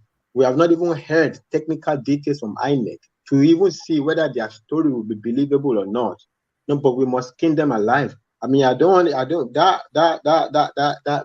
is totally beyond my own comprehension. But I would like consistency, right? When everybody was telling you, hey, let's take a good look at this thing, you say, no, they want to rig. And now the guy that was telling you now say, okay, no, voila, I sit back. The guy now win. You are still accusing him, the thing that he told you one way about is still the one who is rigging. And even the most disgusting of all, you are not contesting the number. You are not contesting, you say, no, the paper that we signed is different from the number as you were questioning this guy. The numbers that I signed as an agent is different from what they uploaded. No, they are telling us now they are starting to shift. No, we don't want to speak. We only want to speak in court. Why you don't want to speak? Just come and tell us that there is difference of number. because there is some technological failure, it's not going to be the reason we are going to overrun our country. Because of technological failure, when even the most advanced country in the world, they have a technological problem. We're not going to. I was watching. I was watching this interview on AIT. This Okonkwo Labour Party person. Oh, it's the international fraudster. The Inec chairman. It's international. That thing was so heated. The guy, they had to kick him off the channel. They were like, a country doesn't run anywhere beleface. Now look at the CBN. CBN cannot even run Naira transfer. Or is it not they are saying today? So the CBN that has been in existence for how many years? They told you they will do Naira whatever, and see what happened. Those ones they can't run into, but Inec for the first time. So if they have a problem, no, that can be no. They are the devil. They are devil. Why? The same people who are saying CBN should stay, they love CBN, but CBN is having technical problem. Only to pour ink on the paper, it's too much problems there. Too much problems. Didn't they tell us that things will be okay? They've thrown the country into a mess. Hopefully, the Supreme Court will reverse that stupidity. I don't get it. But whatever it is, look, one man every day as day goes by, they will be looking at Tinubu's win. It will be looking better by the day, because the more you look at it, the better it looks. At first, it might seem to shock you, but the more you look at it, the better it will be. You cannot become the president of Nigeria without a spread. It was intentionally designed so. So I don't know what they want to go and say in court. So I think they will go to court and they will be merged there. The suit will be consolidated. So I don't know who is rigging. Whether it is Tinubu is rigging or is Atiku or is Kwankwaso or Peter Obi, because I assume only one person, even at the end of the lawsuit, only one person will be winner. So if Atiku wins now, so it means Peter Obi. So the court will prove to us conclusively who was rigging. So if Peter Obi's argument won the day, that means Atiku was rigging and Tinubu and Kwankwaso. So if Atiku's argument won the day, that means Peter Obi was rigging and Tinubu. If Kwankwaso argue, the whole thing is going to be, I'm looking forward to the lawsuit. I hope they go, right? I hope that they go, actually, that the court throws out the election so that all those people, these new senatorial seats and House of Rep seats, so that everybody lose all their election up and down. Let's do a new election. By the time they will do a new election, the Naira system will already be fixed and the APC can mobilize for the election. And let's see how the election will go by then. Be careful what you wish for is the advice of life. You understand? You have run your race, the competition is over. We're not going to burn down our country because of some emotions that every day the goalpost is shifting. Tell us exactly what is it you're fighting for. Not today is this, tomorrow is that, and tomorrow is that. It's head spinning. It's head spinning. Fatai, so Peter Obi finally breaks cover and it comes out and is mounting the media press conference space, and it was preening and peacocking and blowharding about how he's going to fight to the bitter end. But was there any expectation that he will say anything other than that?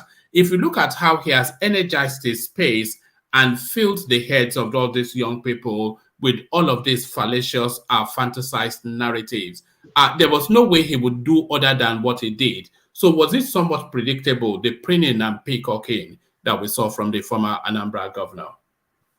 One man, we don't really like to talk too much, about Peter Obi. I don't really like to talk too much. But sometimes when you look at it, really, the whole thing is a glorification of, I can't even I can't remember. What is the quality of even the whole thing, I don't even know what everybody's emotion is all about. What is the quality of the election? I can't hold on to something that Peter Obi will do as a president. And then I don't get it, but maybe I'm just some crazy human being, but I don't get it. I don't remember I remember consumption to production. Until today, I don't know what it means. But we all have to shut up and can't speak. Peter Obi is the god of the planet. It's okay, it's fine. I don't remember. I don't remember what he will do as a president, except that he knows, and we should trust him, that he will do a good job. It's okay. But the one thing that actually captured the one thing that made me laugh from his press conference today, it was like saying, "Hey, all these other politicians, he was talking about a lady that couldn't buy an oven or something like that. So, and he was saying that all of these politicians, let them go and something like they should go and good governance is supposed to be for the poor people or something like that. It's not supposed to be them politicians. Say it's not supposed to be us that we have stolen billions." I was like, is that a Freudian slip or? Well, we know about him anyway, don't we? So he's only. He admitted that they have stolen billions, but I assume he made a mistake. I don't think it was actually admitting. But actually, he said in the press conference, we have stolen billions. I was like, okay, that's good. That's good for the confession. It's very interesting. You know. Yeah, he will go to court. I want him to go to court. I pray he goes to court. Is his right?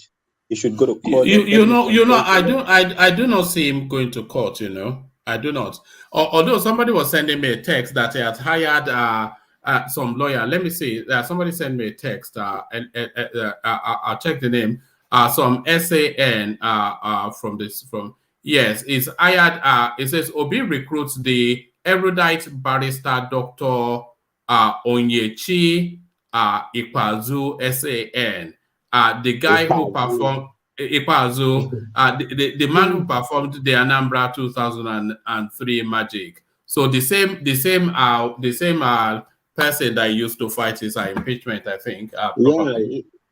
Yeah. The man is going to fight. What is the name of Ngige again? They don't know. I mean, what's that expression? I don't know. Be Lagos. So Tinubu not be Ngige.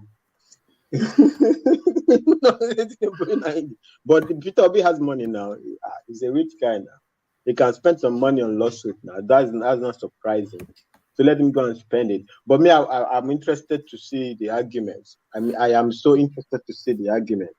Like so you can go to court, but also APC can also counterclaim, right? So if you bring out, and also, I mean, so what I don't even understand the prayer, because when you go to court, you have a damage. You have something that needs to be corrected, right? You don't just go to court because, I don't know, the process is not right. That's not an argument in court. That is not you go to court, say, okay, the election in this local government or in this polling unit is rigged, and then they cancel it, and then they count the like we saw what happened with Oshun now.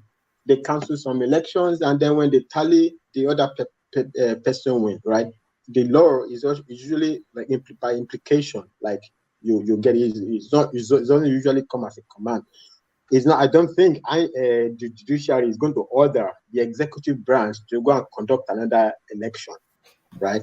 So they can declare they can say some things were illegal or the entire election was illegal, and then Inec will look at their regulations and what they will do about it, conduct another election, whatever. But the real point is, what is going to be the argument? Which polling unit result must be cancelled? Or should they cancel all polling units or cancel all of the results? Because going to court and saying that they didn't upload automatically, Monma, I can guarantee you they will be laughed out of the court because, okay, it's fine. The process didn't work perfectly. That is not a damage. That is a damage that affects everybody. That's like universal damage. Everybody is damaged by that. It's not targeted at you. It's not a damage to you. It's damage to everybody, every candidate. It's damage to APC. It's damage to everybody else. It's damage to that's a universal damage. So that is not a relief you can go to court and seek, But I'm talking from my small boy brain. I know the son is a very big legal brain. Lawyers, they will always tell you have a case. There's millions, hundreds of millions to be made. So they will always tell you that the case. But I think the Peter Obi and all the Obi, I don't really understand why they're always bashing the Supreme Court, though. Because right now, So we've been hearing all this narrative about Ahmed Lawan's case, how the Supreme Court, how Ahmed Lawan wind up in the distance through process, not through the substance of the election. But they want to go back to that same Supreme Court to return their man to make their man to be president on process. But they don't like process. They didn't like process for Ahmed Lawan, but now they want process. I don't even. This is the shifting of goalpost that my head sometimes is always spinning. But you don't like process. You thought it was a travesty of justice that Ahmed Lawan is able to return as a senator based on process. But now you are going to say that there was a process issue, therefore an election should be overturned or should be thrown out because of process. Not because you disagree with the numbers, with the substance. No, just the process. But then Ahmed Lawan and Supreme Court is the devil for Ahmed Lawan's case. But you want that devilish performance to be done for you now, because essentially, up till now, except if tomorrow they come up with a different argument, up till now, it's all process problem. No, if process doesn't count, why you didn't like it before for Ahmed Lawan? You didn't like it for Uzo Dima? You didn't like for this and that? But now all of a sudden, we are going to go to court to be arguing about process, to be arguing about they didn't upload.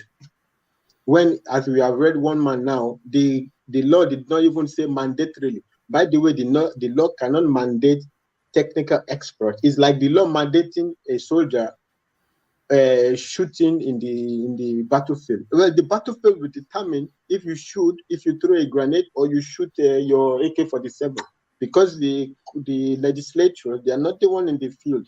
If there's a technical glitch, right, the law is not a useless situation that just makes a law. It must be obeyed, even if the technology will not do it. What are they going to do if the technology doesn't do it? What are they, who is going to go to jail now for this problem now? Is it the computers or the Inec chairman? Because if it's a process problem, it sounds to me more like a criminal problem, like they didn't follow the law. Also, we'll put somebody in jail. It doesn't sound to me like something to overturn the election over. It has nothing to do with Tinubu, it has nothing to do with APC. So, and that's what I'm making about what is your damage.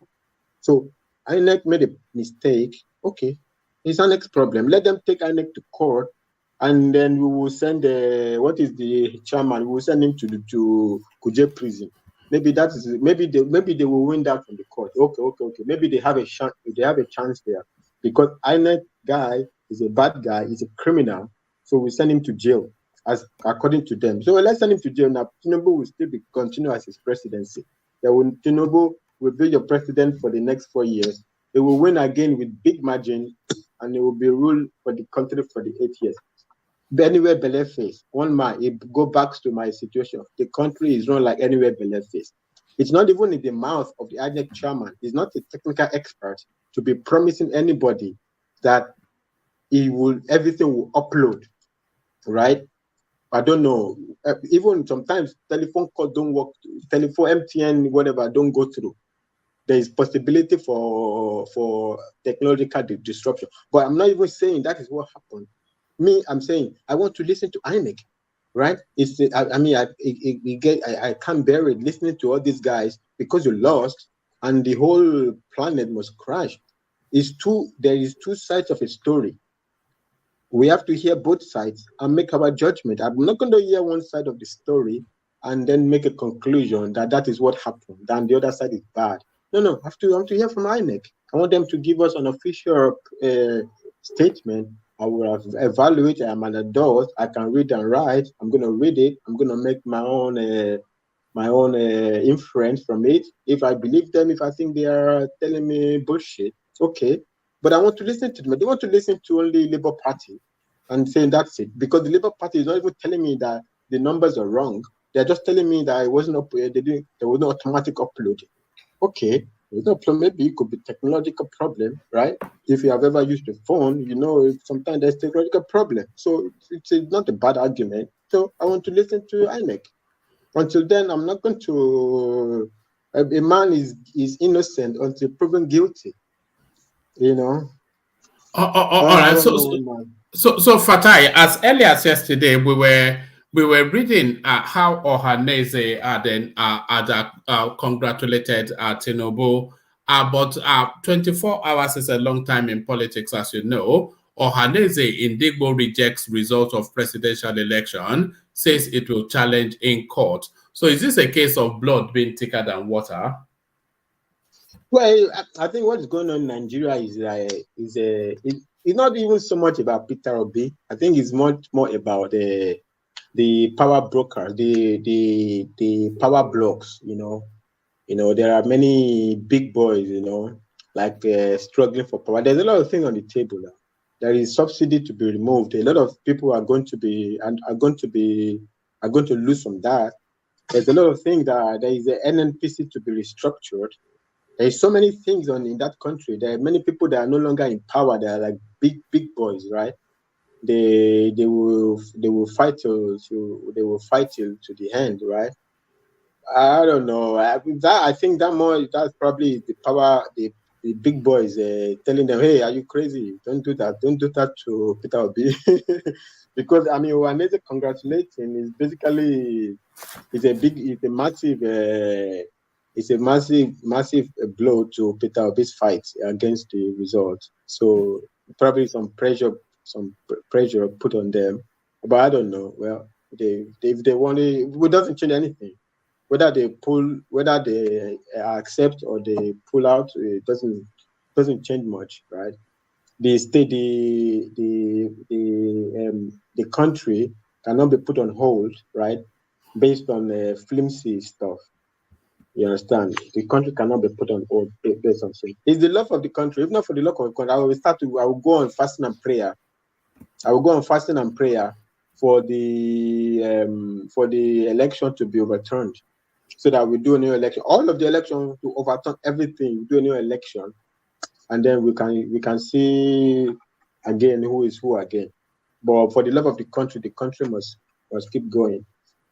The country must keep going. And the country will keep going. You remember the other at the day of the announcement that they were saying, they're going to be pro. I say, hey, once the Inec announces the result, everything will go. Everything, even this one, they are coming and say, we will go to court, will be peace. It's because it's not a favor. It's because even if they don't say that is what will happen. Nobody is going on the street to be protesting. So they have to say that it's more of a cover face. That's what will happen. The thing will be going.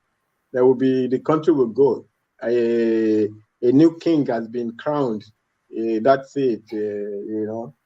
That's it. There is nothing substantial, because there is nothing substantial that will change the result of the election, right? Party A, Party B, Party C, they haven't acquired enough votes to change the election. So the court cannot overturn the election based on nothing. Okay, what is the relief? So overturn the election. That's not a relief now. Okay, I am the winner. That's a relief. Is Peter Obi saying he has 25% in 24 states, and then he will have also the majority of states? Basically, even if they are going to contest, they will probably contest Lagos, that they need another 1 million vote from Lagos and another 1 million vote, because they said they got 1.2 million from Plateau. Okay, add them all together. You don't understand, you're not still the majority. But the APC also is going to come and say, hey, 93% in Anambra. Are you telling everybody has a damage now? I think in the end they will go to court and everything will cancel each other out. Everything will cancel each other out, and the president will continue to be president. It's not a big deal. Or is they pull out, or is they pull in? It's not a big deal. Doesn't stop the trend. What if the Supreme Court pauses this process before they hand over? What happens to that constitutionally? Pauses what? Pauses the handover? Yes, for reasons of these legal challenges. No, pause. How? What do you mean pause? They can't pause it. If they invalidate the result before the handover. If they give their judgment, you mean they're not going to pause it while they are hearing it? No. Well, more invalidate. Let's say, for instance, they were. It's just as an academic, speculation. if the Supreme Court, by whatever quirk, are able to come to a resolution before the 29th of May that the results and the election does not subsist, so what happens to the nation on the 29th of May? Constitutional crisis. That's why it's going to be. That's why, see, for you to overturn an election, like to, I don't know who was saying it. I think I heard it somewhere on this analysis on TV that you would need a train load of document. That train will be as long as from you mentioned 2 states like that. Let's say from Lagos to Ibadan. That train will be as long as that, full of documents for you to be able to, because you need to provide justification that, okay, here and here and here and here and here and all of these add up together, the result will be significantly, will have been significantly to your favor, like you will have been, like to your favor that you will have won. So you need to document every polling unit to this, that, blah blah blah blah. It's not a baby's job. It's not a baby's job. It's not a overturning a state election. It's the whole country. This is not a child's play. This is not a child's play. Even an election that was worse than that could not be overturned. Why did Jonathan give up? Say, okay, not give up. Congress say, leave it. Did Buhari win against Umaru Yar'Adua? That one is even worse. So, and it's all of these people that have conducted terrible elections. They are the ones shitting on this one. We were all alive. Yar'Adua's presidency. Even the winner say, oh my God, I'm ashamed of this election. The people that conducted that same one now, they are the ones saying people should go and be protesting. They have not apologized to the nation, by the way. They conducted. It also goes back to the handshake narrative. Hey, they gave us a man that said, I will remember, Umaru, they say you are not alive. Obasanjo's famous phone call. This man gave us a man. The man even didn't have the power to be a president. He didn't even want to be because the man was very sick. Rather than allowing the man to rest, he pulled him up to be president. And now they are condemning a man who at least is working. The whole thing, and they have not even apologized. I don't know what's going on in that country, but sometimes when you think about it, it's like, I don't know the standard of the way people look at things in the country it's beyond belief. It's beyond belief, man. This election, for sure, I can say for sure, it was better than Yar'Adua's election. You all right? So if Yar'Adua could serve out his presidency until God took him to himself, I don't think anything will happen to Tinubu's election. Fatai, Zita made the bold assertion that this has been the freest and the fairest election we've ever had. Ajanle Koko somewhat tried to pull her back from that, but do you weigh with Zita that this might well be the freest and the fairest election we've ever had yet? Well, the only place I want to disagree with Zita, with Madam Zita, please let me just call you Zita. It's more easy. With her is that, okay, we have now learned that the only important thing to determine a free and fair election is that the result is automatically uploaded. So with regard, from that angle, it's the worst election, right? But other than that, I have not seen people arguing about numbers, right? One man. I think you have in all of the elections before. There's always been big debate about numbers of people voting, about ballot snatching, about this and that. There's not been substantial argument about that. So if you look at it from that angle of the fact that even the complainants, they're not even complaining about the numbers. So in that regard, I will agree with Madam Zita. I think she's right. But if you look at it from the angle that the fact that it was not automatically uploaded is the only thing we have to use to judge the election, then it's the worst. So, that's the way I would say it. That's my outlook. Yeah, I think somebody wanted to come in. Yeah. Well, I think you are misinterpreting Ajanle Koko. It's not only Ajanleko just happens to be the person that is speaking it tonight. I mean, you have heard it too many times. It's been annoying. Yeah.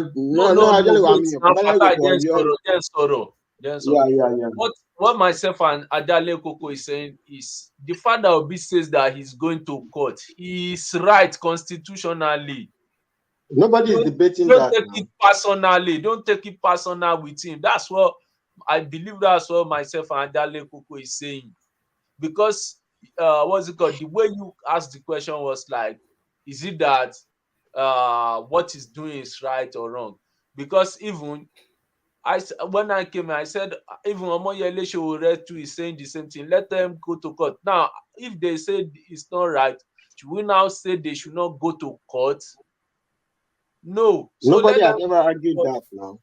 Yes. So nobody is arguing we shouldn't go to court. No. A lot of people me read things when I'm speaking. I say I'm personal. No. I'm supporting. I'm not taking it personal. It's been getting on my skin. I'm talking about how one man is painting the picture. Yeah. I get it. No, is that of course the Ajaliko knows. I mean, what do I have against Ajaliko? I don't have anything against Ajaliko now. But the thing is, been getting me personally. I can't bear it. My head is spinning when I see goalpost shifting every 2 seconds. My head is spinning, and I don't know. Maybe the way I'm speaking, I don't know. No, it's not about Babalaniko. With Babalaniko, just argument. We are arguing. I'm opposite to Babalaniko on this 1,000,000% opposite. But it has nothing to do with personal. No, I'm not arguing. He should go to court. Of course, he's right to go to court. He must go to court. But in argument, I say again, it's just about argument. Babalaniko is condemning Inec totally. Like there's no way. I mean, it's possible technology can fail. I'm not saying that is what happened. They have to explain what happened. But I can see a way how I can understand if it was a technological failure. It could as well be a trick. I don't know. I mean, Nigeria's election is not a child's play. Every election is not a child's play. Trump is still contesting his own. He's still shouting about his own election. So I don't know. Patai, will you be happy? Yeah, brother. Will you be happy that they go to court and we understand why they I want them to, I want them to go to court because they are not telling us on TV about the number. So I want them to go to court so that in the court they can talk about which polling unit number is different from the upload. So that we'll know about all this. Then there will be some things we did not know before during this election. Yeah. What's it called? The law will iron it out once and for all. Then it will be added to review the Electoral Act. Totally agree. Yeah, we makes the election cycle much better than what we even have now, than everybody just sitting down and not. Meanwhile, the Electoral Act will even have its result of different court cases that have improved the Act itself. Yeah, totally agree with you. Even the Electoral Act, there's many things in the provisions. I don't know. Let me not say about what I don't know. But you know that the review Electoral Act now, I want to believe with you, iron out this Lawan issue that somebody contested. I want to believe the new one will iron now, so that if you contest in one, you cannot go to another one. All this multiple buying of what's it called? I think that the law is clear on that one. That is why I think Ogbeni even was explaining the other day. The law is clear on that one. The Supreme Court did not order that. That is why everybody because they want to shit on something. They propagandize the story. The Supreme Court did not order Lawan to be on the ballot. The Supreme Court just said, look, this process is wrong. The originating summon is supposed to be whatever a writ of summon, whatever specifically was. So you shouldn't do this process like this. Now there is an option for Machida, the other guy. Wait, let me just have 2 seconds. I will finish it. 2 seconds. 2 seconds. I will. Fatah, I'm just saying that. Look, I want a new electoral law such that any candidate will not have the option of buying two slots at the same time. No, that's already there. That's already there. the question with Lawan's case is that, so after the Supreme Court ruled and say, look, this process is not right. So you naturally, the opponent has an option to go back and start the process all over again. But because by implication there is a season for election petitions, so automatically there is no way to redress. So the Supreme Court did not address the substance. I believe that if the Supreme Court addressed the substance, Ahmed Lawan will lose. But the APC guys, like Madam Zita, always very sharp people, they corner the Supreme Court. Say, hey, do you think this thing is right? No, this tell us if this is right or wrong. And the man, okay, well, this one you are asking, if you are asking about this question, it is not right. Okay, so it is not right. So which means the previous judgment has to be thrown out, right? So now this guy has a choice to start the same case with the right paper, with the right process. But by implication, there is no time window for him to be able to do that. So automatic, then that means it's just by implication that Ahmed Lawan takes the ticket. It's not the Supreme Court did not order Ahmed Lawan to be there. So people don't understand it. But my own point is now that whatever you will think about it, the same process they don't like, they're condemning us about. It's the same argument they will not go and make in the court. Now they want the court to overturn the whole election of the country. That even as they are saying that we spent, is it 300 million or whatever dollar or whatever we spent. So they want us to spend another 300 million because of a process. The same process they didn't like against Ahmed Lawan. They didn't like against Uzodinma. They want us to go. Now, this is the argument now. They want us to throw away the election. It's incredible. No, I was going to invite Ogben into the conversation because he is here and it's a legal space. So Ogben, I'm not sure if you're available. Yeah, one more. Yeah. Good morning. Good morning, Mr. everybody. Fatai. My father. No, don't mind these people. They think ẹ̀rí àwọn bàtìfáyà ríra wọn wọ́n kíra wọn dáadáa wọ́n rẹ́rìn-ín sì ẹ̀rí wọn àwọn bàtìfáyà ìdí wọ́n dùn gan-an wípé bàbá ti wọlé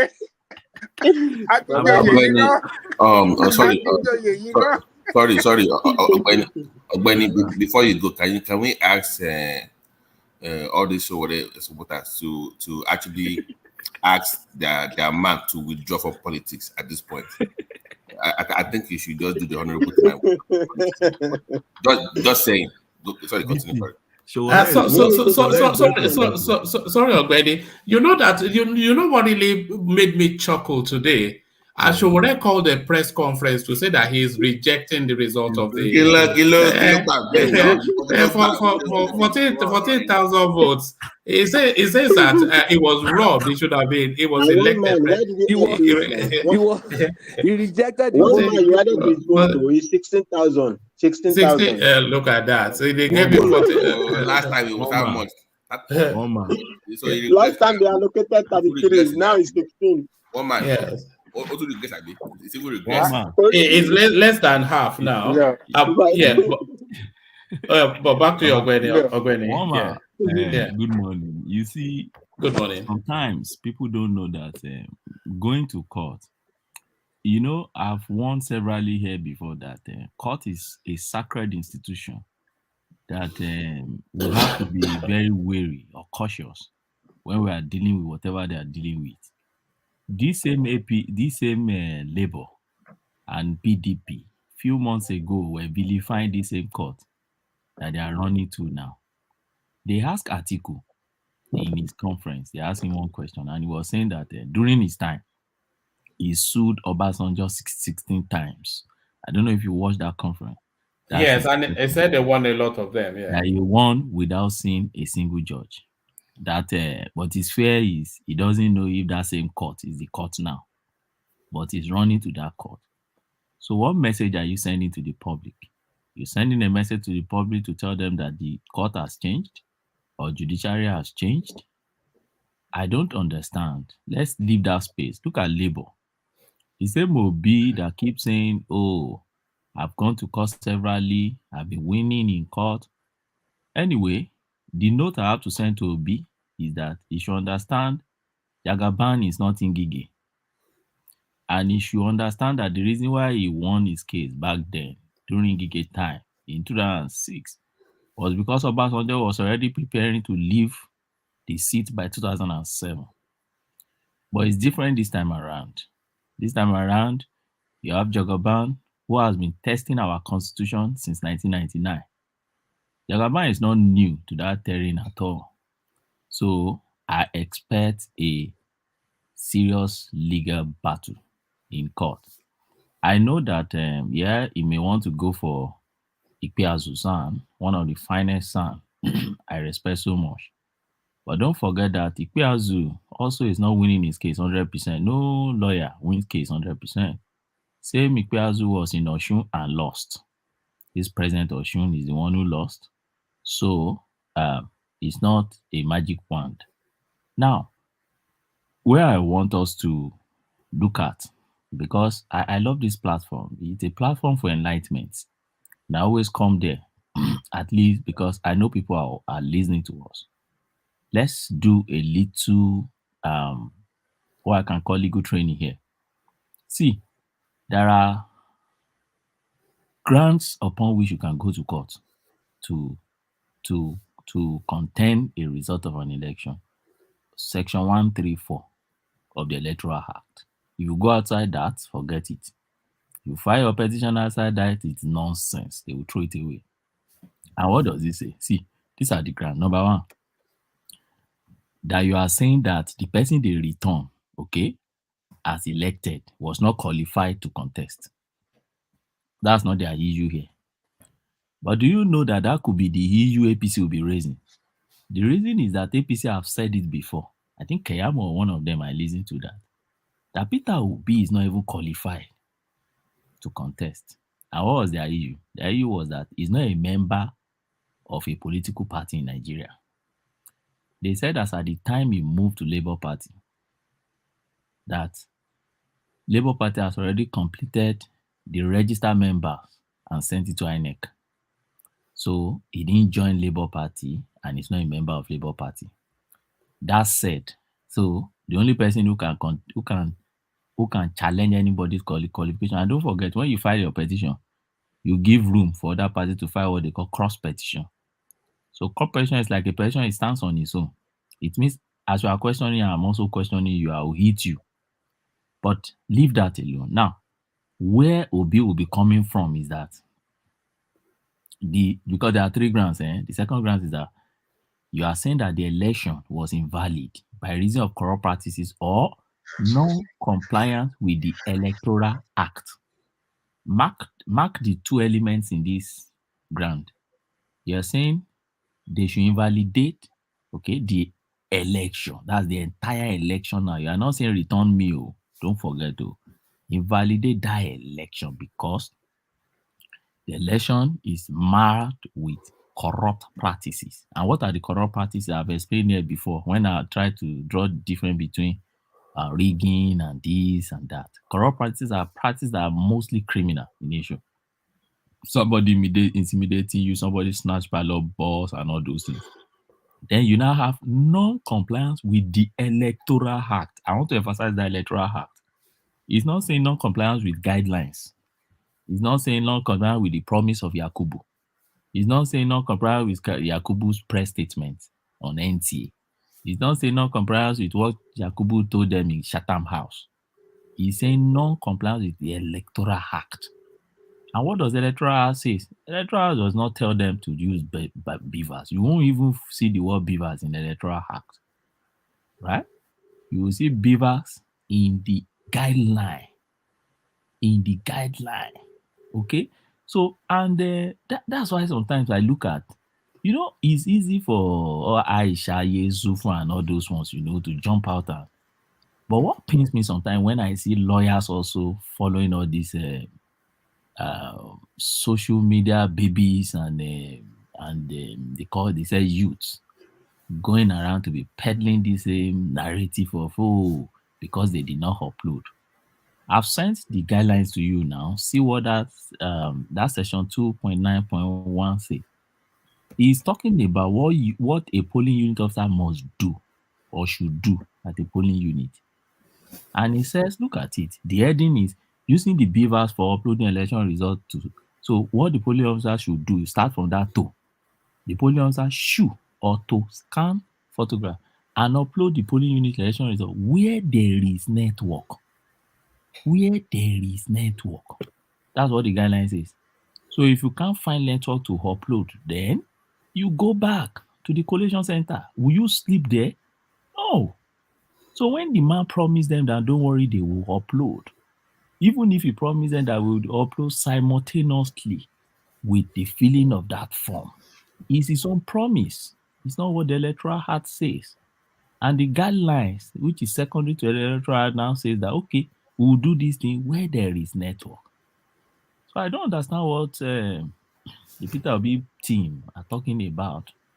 And let me tell you, even this non-compliance, let's say there is even non-compliance, in this electoral matter. See, I found some electoral matters. See, the non-compliance, when you're talking of non-compliance, must be substantial enough. Okay? It must be substantial to affect the result of the election. So if they are not saying this non-compliance, because what they are saying is casting doubt. You don't use doubt in election matter. The election matter is about figures. It's not about, oh, yes, the process looks somehow, so no transparency. Whose business is that? The election matter is not about transparency when you get to court. You use your code evidence to adduce whatever you want to prove. Okay? So I don't understand. And the last one, which I think they should be emphasizing on if they really have evidence, is that you are saying that the winner of that election was not duly elected by the majority of lawful vote cast at the election. That is the one I would really appreciate to see them coming out and tell me. But when they ask some of them today, the one colonel that came to the channels today, and he was saying, yes, they have their own result. They ask him, okay, so what does your own result say? Which state does your own result show that you win? He said they won Ondo, and I laughed. Labour Party won Ondo. And the guy they brought, is Ononuga, also was telling them that, so in Anambra, where you are returning 90% to yourself and all those places in Southeast, you think if you think those places, things were normal there, why would you think that in Ondo State, you should come and win the space too? So for me, it is their right to go to court. I would love to really see them in court. I only hope that they should make whatever they file public, so that all those their claim, we will now cross-check and see if they are claim. Because most times, you see, they come to press and play to gallery. You've seen this a lot in clients. They play to gallery. But when you go to court, you see something else in their petition. From the outset, you will know that this petition is bound to fail. Okay? And like Madam Sita said, let me tell you once again, this is one of the most transparent election we've ever had in Nigeria. Yeah, there are technical faults. If you see what United States, Department of State, United States said, they said INEC should work on their technical faults. So they even understand. That's what they said. They said before the next election, INEC should work on their technical faults. So even before INEC is even coming out to talk, this is an advanced country who understands what goes on with all this IT thing. Ogbeni, please, to tell you to cut you short. So, are they disputing the numbers or are they disputing the transmission? Because I was thinking the number will be the issue, regardless of how it is transmitted. Is it the numbers that you saw at the polling booth? Does it match what they are presenting? Or I don't know, what are they really disputing here? For now, they are emphasizing more on the fact that the results were not uploaded.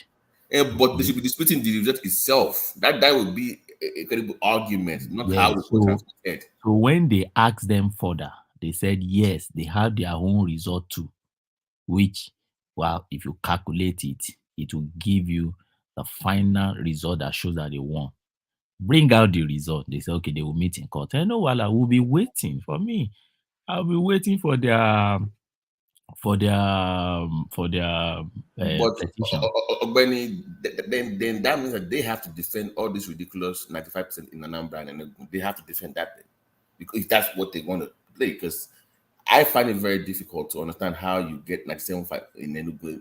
that in a PDP stronghold, at least get 80 or 70 or 60, but 95%. That is rigging. I'm sorry. I can't buy that either. No, we all see now. That's why I said I hope they will make their petition public, because Obi owns Nigeria. Sorry, if he lose that, and I will repeat it again. If he's actually truly a man of integrity, by the time he loses that petition, he owns Nigeria. He needs to come back and say sorry to Nigerians, because he has so much raised the hope of those youth now to think that, oh, they rob us, oh, they robbed me. So if later it now shows that they did not rob you, you lost. And if he's truly a man of integrity, who owns them, not all those articles when they lost in 2009, they just packed their things and went to Dubai 2 years plus and they are returning. No. That in Obihono, you must come back and say sorry to Nigerians that I misled you. Yes, he's exercising his right. There is no problem about it. But coming to press, all those is lieutenants running around everywhere. Aisha, Okoronko, that Nollywood. He's the most ridiculous guy on the planet. I think he's acting film now. I think he's yes, you know that is what he's doing. He thinks he's acting. He's playing a movie part. Now all those things. You see the man coming to act. He must have rehearsed it in his this thing, and he will now put that his Tiger Ankara on and be happy. He's auditioning his new outfits as well, with all these Fendora hats and all this ridiculous. We know them like it's some Liberace or something. We know them just a clown.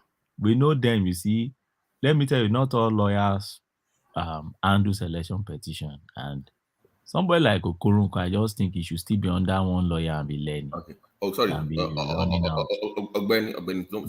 more question for you. Sorry. Yeah. One of the arguments Obedient are making is this ridiculous Abuja 25%.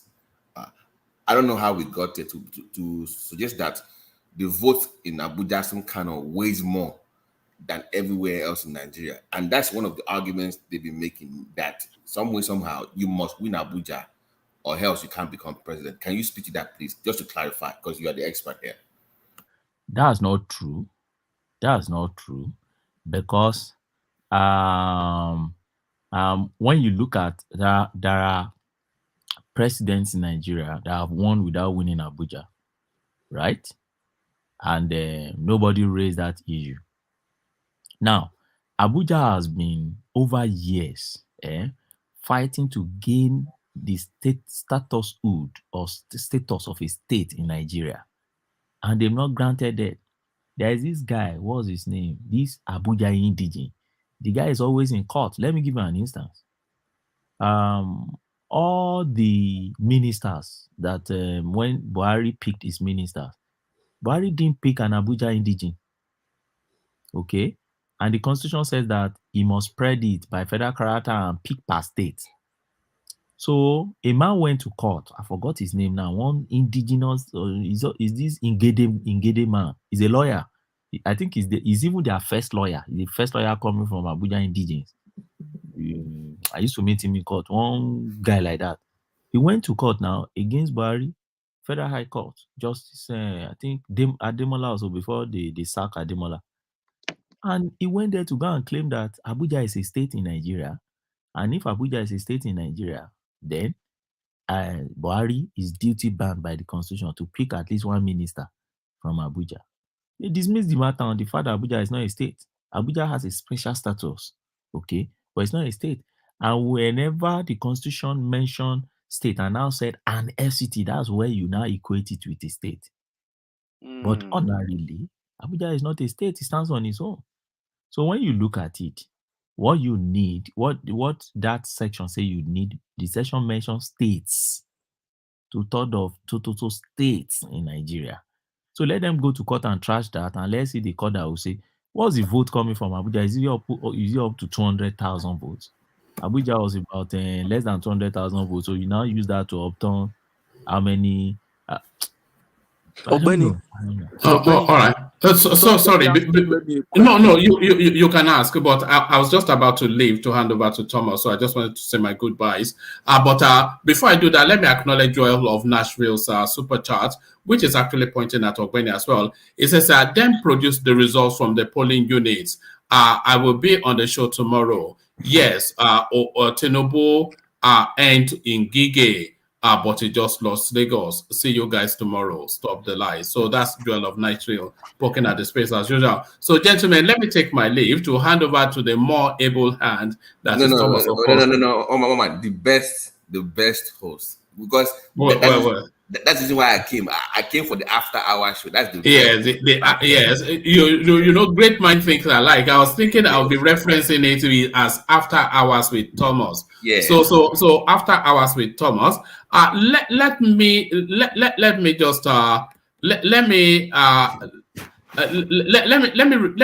just bring Thomas on to make sure he is there. Then I'll take my leave. So that Thomas, are you there?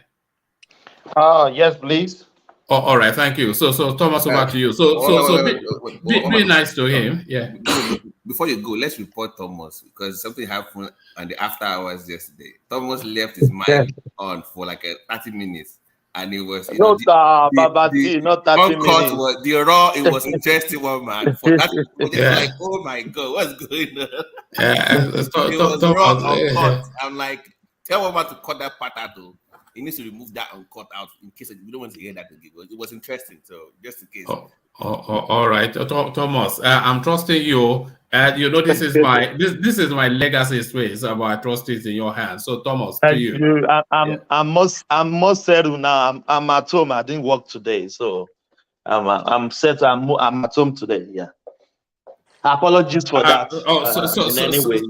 Sorry, Thomas. Goodbye, everyone. I'm handing over to Thomas. So see you tomorrow. Yeah, see you. Who is speaking? Somebody wants to ask this question. I was going to ask a question from Ogbeni. Oh yeah. You know, Patrick. When they raised this FCT, I was watching Channels News. They were interviewing a lawyer.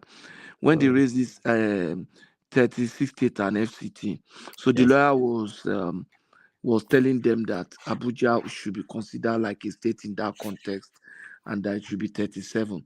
So after discussing, he now called back and said that one of his friends just called him and sent him a copy of a case. That this case came up between Obasanjo and Buhari, I think in 2003. That Obasanjo won, but didn't win Abuja. So it was part of the prayer that Buhari presented before the court in that case. And that the Supreme Court decided that in this context, FCT should be assumed or presumed to be a state. So it should be 37.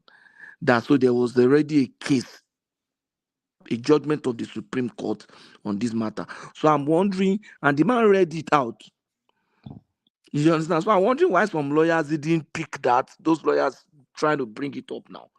The man said he wasn't aware until that his friend, while the friend was watching him on live TV, the friend has sent him a copy of that judgment. Okay. And so there's an existing judgment on it. But I expected somebody like Olisa Agbakoba to remember. Maybe he didn't maybe he skipped his mind or something. Do we have Ogbeni in the house? Yes, I'm in the house. Oh, yes. There's this pertinent question I want to ask you. Okay. How come do they swear in Tinubu? Because did he have 25% across the country? Oh, yes. Tinubu has 25% in 24 states now. Oh, yeah. Yes. So it's not about winning outrightly. It's about the spread. But because if you look at the chart, they won 12 states, the three of them. Do you know what I mean? Yes.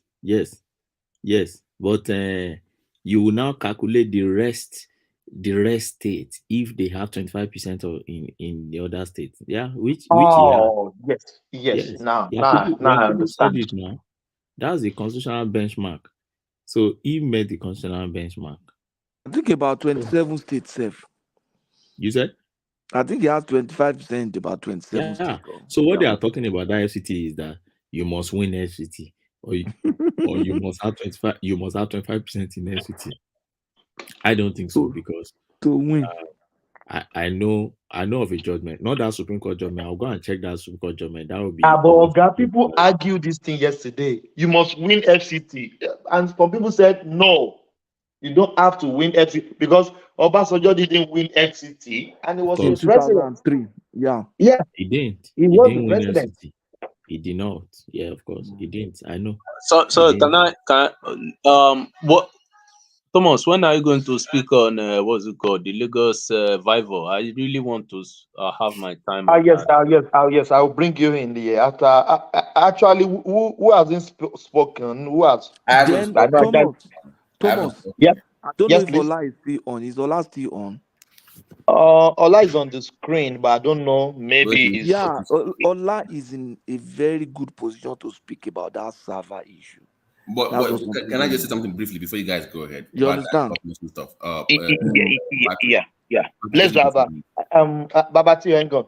Who really has the floor? I just want to know because I stepped away from my system. Yes. Yes. Let's come in here. Babati, then Organic or Benny can continue. Thank you. Okay, no wala now. Okay. I would like to speak on that Rhodes-Vivour one. That Rhodes-Vivour thing. Let Babati make the comment. Then statement. Then you continue. Yeah. So people, you guys spoke about the ethnic component, right? Which might not be under the law, but there's more to being a governor than just what is on paper. And people also discussed the legalities surrounding the conditions where you can become governor. I'll let Ogbeni chime into that later. But I think one of the areas people did not discuss here is the need for continuity. And in the Nigerian political space, oftentimes when you have a party running a state and there's a different party running at the federal level, there seems to be this fight that goes on for years, and the people pay for it. Case in point, Obasanjo versus Tinubu. And I feel like if Tinubu wins and Labour wins, let me give an example. The red line. Do you know how many federal red tapes were ignored because APC ruled both levels, like at the federal and state level, because it was the same party? So for the sake of Lagosians and what they trying to accomplish, it would be better if they have an APC governor for continuity to get things done. Because if this guy, Vivo Las Vegas, if he gets there, then Tinubu might be very petty and clamp down on him and frustrate his government. And who would pay for it? The people of Lagos State. So that is one of the angles you should consider. Also, in terms of him not being able to speak the Yoruba language, I find that very troubling because, governors are also responsible or influence who becomes kings and chiefs in the based on what we have in our constitution. So if they invite the governor to your festival and they say, governor, we are praying for us, so you can't be saying, let's in Jesus, you must speak to the people. In Jesus' name we pray. Or like, I am war. Governor don't block by Oba now. So imagine you are giving them a pass, you can't speak the language. No. In Jesus' name we pray. You can't. No, that should not. Don't get me wrong. You can run for office, but it's like even in the UK, you imagine being a mayor of London and you can barely speak English. You can't speak English. Or you are in America, you can't speak. Some things should not be necessarily be on paper, but it's just necessary for that environment that you are. Or you want to engage people in the market. You can't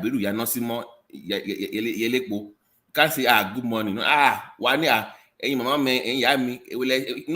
typical banter now between the Babati, to buttress you, if you see how Seyi Makinde engage people in Oyo, it doesn't form. He speak Yoruba, straight Yoruba. He doesn't care about English, or when it's campaigning, even sometimes if it's addressing audience and he knew that this audience is wide Yoruba speaking understanding, their English is to understand English is difficult. He switched to Yoruba very quickly. Even later, Jimobi. Yeah. So when you now picture this, the governor of the Ajimobi speaks Yoruba most of the time. Okay. Yes. Most of the time. Guys, think about this. A governor goes to Igberiko, to a local area, now requires an interpreter in the Yoruba state. You know, it just, I mean, think about it now. You go to Abule, Abba, to speak to them about what's going on. You say, kill the governor, so yeah, interpreter. In a Yoruba, I mean, come on, you can't have that. No, that is just, it's not being a tribalist or anything. You just need, that should not be an issue. But like, before, let me just round up by saying to the Obi'S space, I had concern, Thomas, if you remember, for months, that for the sake of the country, Obi needs to do the needful and come out and concede when he loses.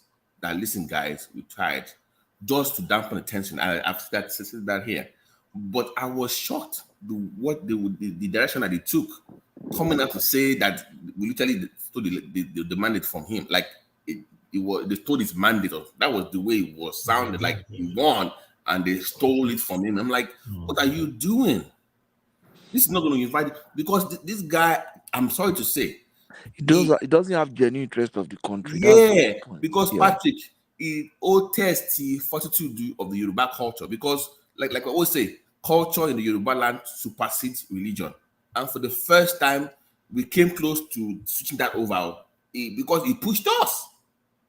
And he played that culture and tribal. He played on that thing very well. He exploited that space. And for him to continue to persist on this thing, knowing fully well that the country is divided right now, it's unfair to the country. And Ogbeni, I'm sorry, he should not wait until he loses in the courts to apologize. He should apologize now. Don't wait until then. He's done enough damage. I'm sorry. People have lost friendship over this Obi stuff. He has divided the Yorubas too now. It wasn't this bad before now. We have a user banter, they will recover, they will move on. But now people have lost friendship over this Obi or no Obi thing. Come on. His petition now. We analyze his petition here. We'll bring so I don't know why he keeps doing this. For the sake of the country. Now, if Obi is very smart, this is my concern with the labor movement. They have 27 House of Rep members, about 7 senators, if I believe. That is a very good number for a base. Can he hold them together? How many of them will even stay in labor within 1 year? Look at that one that won Abuja. That one that won Abuja now. That lady. I saw her online yesterday. She was already bowing for Tinubu. This one is going to APC already. Was already buying for who? She was kneeling down actually. She was actually kneeling down for Tinubu. For the Kingibe lady. His wife won in Abuja now, senator for Labour. She was kneeling down for Tinubu? Yeah, because Tinubu was greeting the husband. The husband was like literally crying. He was very emotional meeting Tinubu. But the wife was on her knees. Baba Gana Kingibe's wife. His wife won Labour stuff in Abuja as a senator. And she was on her knees to greet Tinubu. I'm like, this one is already gone. That one we just down with the camp now. So I'm like, but here's the question for Obi. What is building right now in Labour is very important for Nigeria because it's a credible force. But here's the problem. He's going to have to sacrifice his own political future to build Labour. Is he willing to do that? Because he must be willing to say, I'm not running. Let me just keep building. Let me build this thing to where they can. Because it has to be bigger than him. Yes, by the time that party is ready, Obi will be too. Yeah, you won't hear Obi anymore. You'll be hearing Labour movement. But I don't see Obi building any institution. Let me ask you a question. Right. You see, you look at somebody's antecedents. Out of everybody that works with Obi for 8 years in Anambra, do you see anyone around him? Do you see any of his commissioner around him? I had this same question some months ago. The Obi just glanced through it. That it doesn't matter. Actually, very few politicians have that. That means you can't manage human beings. You don't build human them. Yes, please. That's not really a factor. Only very few politicians have that Tinubu has, that you could point to and say, people like Fayemi, how many people they build? People like that's the issue. So people like that, they can't coordinate. You can't coordinate all those labor guys because they are just different people that have one common business. Listen, they don't share any values. They don't. Imagine somebody living in Germany, buying form for labor and winning in Nigeria without campaigning. What kind of nonsense is that? Somebody in Germany won. Yes, he was in Benin now. He did not even campaign. Yes, now. Even Aisha said it today that was it Aisha that Okada man? Aisha Yesufu, did she run?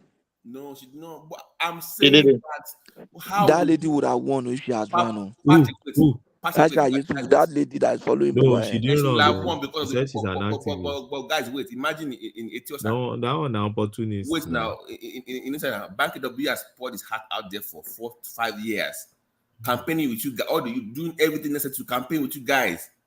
Over the case, I voted on the person. Go on Twitter.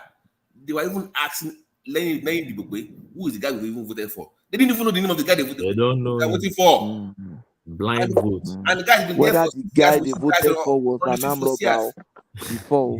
Whether maybe it was an armed robber that is using Okada to rob. No. So listen, Bank W has been there with you on the streets for years, campaigning, investing in the youth for years. Somebody that don't even know Ata, whatever his name is, from he bombs there, whatever he's from. He won for the campaign. Okay, that boy that won, that boy that won Bank W? Yeah. Is he an obedient? Is he a Yoruba guy? It's not. He's from South Akwa Ibom. Okay, one rep. In Naija. No, that he's from Kogi or Kogi ni Babon. Whatever it is. Igbira. It's not from that. I'm telling you, that's a problem to me. And Banky is that guy Ata is not as popular as Banky now. Banky has really no. Although I did not follow this space, but at the end of the day, what I'm finding out is some of the obedience begged Banky to come back to obedient movement. So they were like. Banky W didn't trust the father Obi. Guys, wait. It was forget Banky. Patrick, it was Banky and the son of Obanikoro that lost to that guy. Obanikoro had his son running on the APC platform. So imagine Obanikoro and Banky losing to one guy named Ata in Etiosa. I'm sorry. No. I mean, it's popular. It's by popular vote now. Patrick, who is the guy? More now. More. But I mean, at the end of the day, Banky name my blame. They own the place now, and they are more. Blame. Do you know why? No, I will not blame Banky. No. You know why I blame Banky?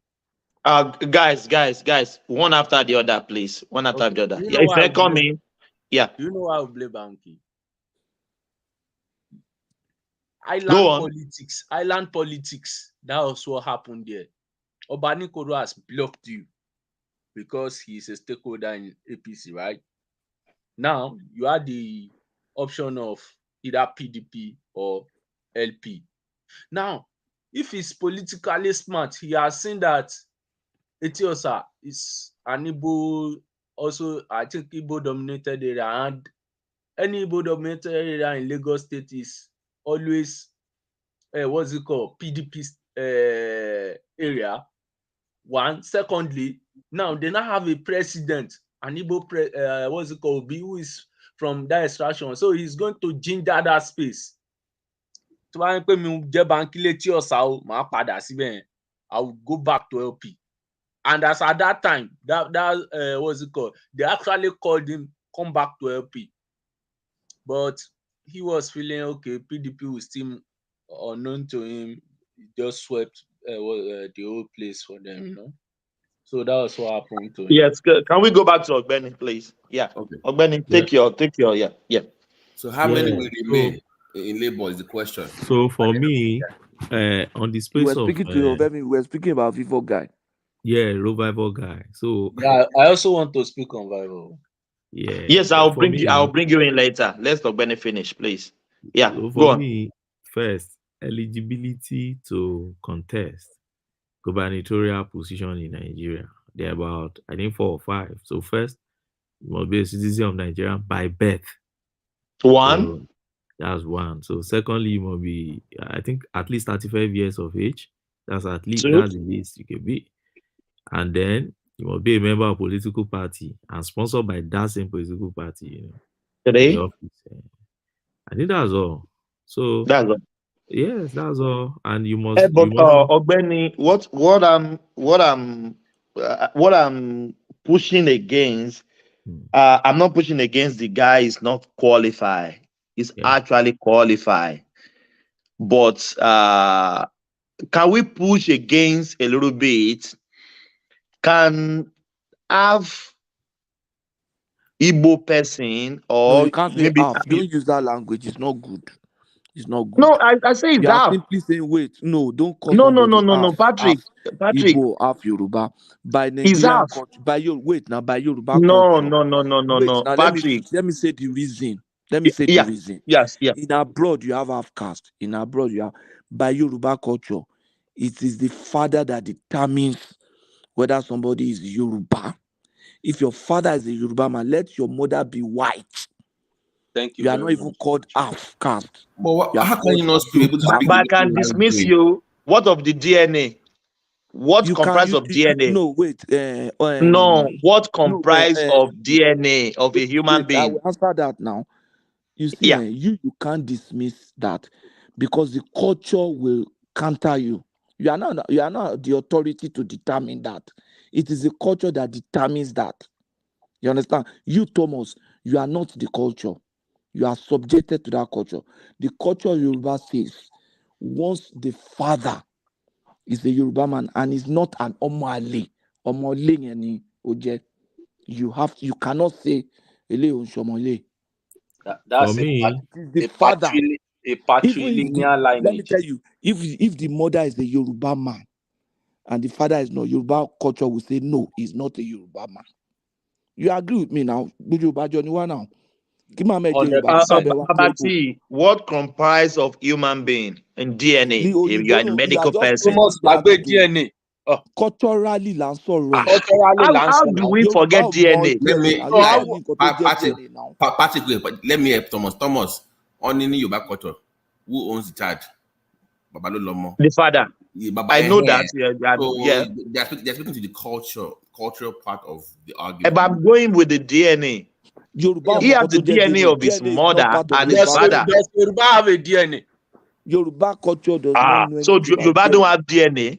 Yorùbá culture mọ DNA bí kí wọ́n tó wọ university ṣé wọ́n mọ nǹkan tó jẹ́ DNA àbí kí wọ́n tó wọ secondary school mọ nǹkan tó jẹ́ DNA ni ìgbà oní DNA wà á di ṣùgbọ́n Nàìjíríà DNA has nothing. Let me tell you my own opinion on this thing.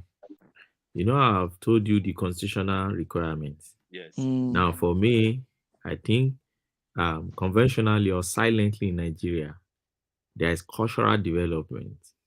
Cultural qualification. Unfortunately, we don't teach history in our schools. So because of that, so many youngsters now that go to polls and vote, the media babies, who they say they are youths and youngsters, they don't know history. So you can't blame so many of them. So the exuberance of being a youth and youth exuberance, that is it. That is it. To vote. That thing. And I hope that will not spell a doom for so many societies in Nigeria, because the way those youths are going now, because they have the numbers, and it's because we don't train them also as a society over time. Thank you very much. So the backlash is what we are suffering in Nigeria. Experiencing now. And it is high time our leaders understood this and find a time to return history back to our curriculum. So that must it embed those things in the law to ensure that it's followed, or we just leave it? All those history, I'm telling you. See, do you know there are so many regulations from the Ministry of Education, And let me give you an instance. Do you know that in 2007, Lagos State government, Lagos State House of Assembly legislated that Yoruba is the second official language of Lagos State. So how do you have a governor who can't speak the second official language? Is that not a big governor? Ogbeni, give me Yes. 30 seconds. Give me just 5 seconds. Hold on. Listen to this. And I'll say echo every Let me play it again. Let me play it again. We've listened to it today now. And I'll say echo. I feel like vomiting. I'll say I'll play it again. Let everybody be quiet, please. Let me play it again. And I'll say echo every Patrick is trying to say echo akete. If No, you can just that's his logo now. That's his is it logo catchy phrase or what do you call it? Eko Edide. He always spends his Twitter with Eko. I'm very sorry. I'm very sorry. Yeah, continue, Oga. Yeah, Babati, what's your own how would I put it? How do you see Vivour in Lagos? What do you think? No, sorry. Let me just round off my thought. Yeah, go ahead. Let Ogbeni round up. Yeah. Let me just round off my thought. So my thought. So I was talking about history and why we don't have history in our curriculum and how it's causing a backlash. It's affecting us now. We don't know. In the next 10, 15, 20 years, we may be having a serious identity crisis and problems with our youths because they don't really understand the essence of being who they are culturally. And it is so sad. See? And I was talking about 2007, House of Assembly of Lagos State legislated clearly that Yoruba is the second official language of Lagos State. So in the Lagos House of Assembly, you can actually use Yoruba to conduct their proceedings. That's the meaning. Or as long as they all consent to it. So English official language. They did the same thing in Oyo State. Yes. Oyo State. In the floor of House of Assembly, they speak Yoruba to communicate. Yes. Yes. So English first language, and they use English first language because Nigerian language, Nigeria say English is the official language, then Yoruba. So how do you now have a governor that cannot speak the second official language of their state? It's just like having a Scottish. Do you even see him understanding? You know, there's different from speaking it and understanding it. Even if they are speaking in Yoruba, can he even understand what they are saying? It doesn't look like one. Let me tell you, I'm so sure of that. That guy he said it. I'll bring you another video. I will do another video. Guys, how will he handle the Council of Obi'S? Igbo. He's speaking English there. English. Àwọn ọba àwọn tó jọba ń sìn òyìnbó náà sọ náà ṣe gbogbo àwọn ẹlẹ́gùsì yẹn ni àwọn boys yẹn. Kò lè mọ gbogbo ìparó jẹ àsúnkì all those things. That guy will not know all those things. Okay. So you see, culturally, if you trace the root of the position of governorship, we didn't just wake up in a day and start having this governorship position. If you trace the history of this office, you understand that this office is not just a Western thing, okay? It's also rooted in culture. That's why I'm against somebody who said, no. Once you just meet the constitutional requirements, it's okay. No, because that office itself is not just a Western styled office, styled, office. It's rooted in culture. That office, governorship office, is more like when you have Alaafin, okay, of his former empire. So you have a state like an empire, and you have a leader. So it's just like you have Alaafin that cannot speak Yoruba. In fact, not just Yoruba, you have Alaafin that cannot speak. But that guy Oyo, can win, no. That guy might win Lagos State too. Do you know that? Yeah, he could win. But my problem is this: they should sound that note. They should sound the note very well to the youth who, from exuberance, they're going to vote. Let them sound that note to them very well and let them understand the implication of what they are going. That day boy idiot always online. Don't shout for the two more. Let me just I'm from Badagry, so I'm seeing some things that are happening. Badagry vote is now divided among the youth. Some of the youth are saying, look, Lagos State has not been ruled by a Lagosian, that the last Lagosian that ever ruled Lagos and we really felt Lagos was Jakonde. Now, Vivour is from Lagos Island. And that place he was saying that Eko Edide, it's Eko Club that he was speaking that thing. And you know that the Lagos Island Club, all those Lagos Island guys, all these islanders, that's their own club. Some of my brothers are even in the club itself because they believe that that's the club for indigenous of Lagos, yeah. Lagos State. Now, this is where the problem is in Lagos. There is a part of Lagos that is Jebu, Awori, Egba, don't forget Egba, Ogu, and the Yorubas, that is the Oyo people. Whenever they want to make decision in terms of let's adopt a language, there's always fracas.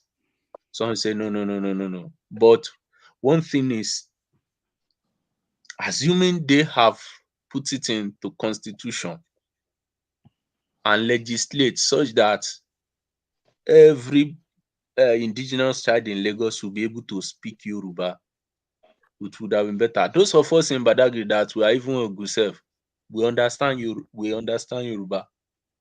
And because some of us, I want to believe after my generation, a lot of our own indigenous people will lose the ability to speak our language. So now what our people are now doing is they are trying to see if Lagos State can allow primary schools in especially Badagry axis to start using Kumbe as language of instruction. Where Lagos State needs, and even other Yoruba state, where Yoruba really needs to harness this problem that's ensuing in that space now is, thank God, the Federal Executive Council adopted that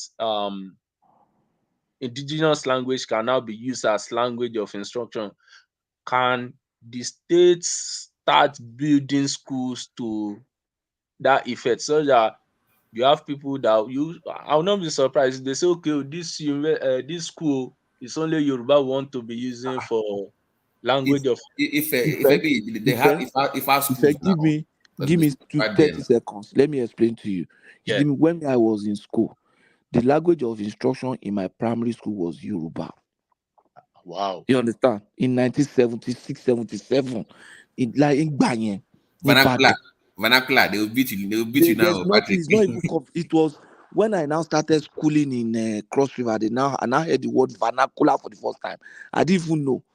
Because in primary school, I was taught English with Yoruba language. Wow. I was taught math, arithmetic with Yoruba language, counting. This way they teach you 1, 0, 2, 8, 3. Irú means to me l'opportunity yẹn gbọ́ nǹkan tẹ́ ń sọ yìí mi let me tell you, they teach you arithmetic. Hello guys, please let's speak English, please. English, please. Hold on. They teach you arithmetic in Yoruba. They say ẹyọ mẹ́wàá, 100 tens and units. They say ẹyọ mẹ́wàá ló ń ṣe ìdí kan. Ẹyọ is unit, tens is ìdí. You understand? Tens is ìdí. So ẹyọ mẹ́wàá ló ń ṣe ìdí kan. That word, 10 units make 110. Ìdí mẹ́wàá ló ń ṣe ọgọ́rùn-ún. That means 10 units and 10 tens make 100. So this 100 tens are units. Yes. That was how they taught me in primary school. Not the same me where they talk to you. I speak English now. Yes, but the fact that they taught me English, they instructed me, as in they use English to teach me mathematics, and use Yoruba to teach me English, and use Yoruba to teach me mathematics, doesn't mean that I won't understand English. And let me now give you let me give you one fact. I only did Yoruba in primary school. When I finished, when I graduated, I wanted to take a degree in law because sciences, I did sciences in my secondary school. So my O levels were sciences. When I wanted to graduate, when I graduated, I wanted to take a degree in law. You know, so was doing part-time law then. They said I had to do government literature, and so I now did government literature. Now say I should do Yoruba. Do you know that it was my primary school? Primary school was the last place I did Yoruba because I went to secondary school in Enugu. I have B3 in Yoruba with my primary school language. Mo ko Yoruba mi, mo fa mi sórí ẹ̀, mo ṣe everything. All primary 6 was the last time I learned Yoruba. And it was my Yoruba of primary 6 of 1982 that I used to pass WAEC in 1997.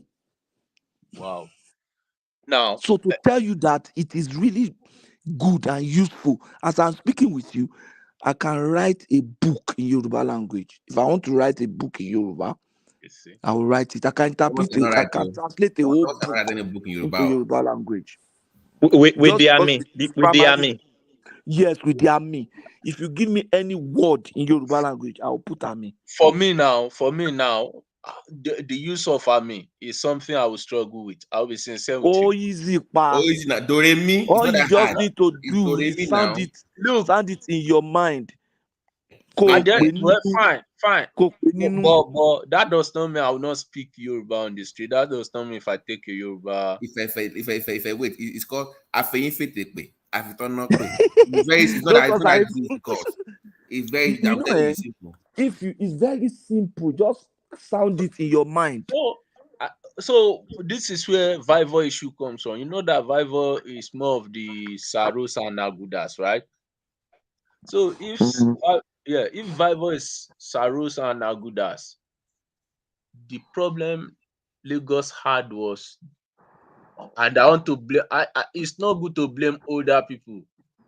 The older people need to have seen this problem such that they would have federal government give us more or less a special case such that these people that are coming back, we need to re-assimilate in this case now back to the society. But they left these people. I have some friends who are coca. All those ones, if you're even speaking Yoruba with them, it's the same way this guy is speaking his own, what's it called? Yoruba, that you'll be listening to her. Okay, because their parents were returnees, because their generation were returnees from Sierra Leone and from US, from others.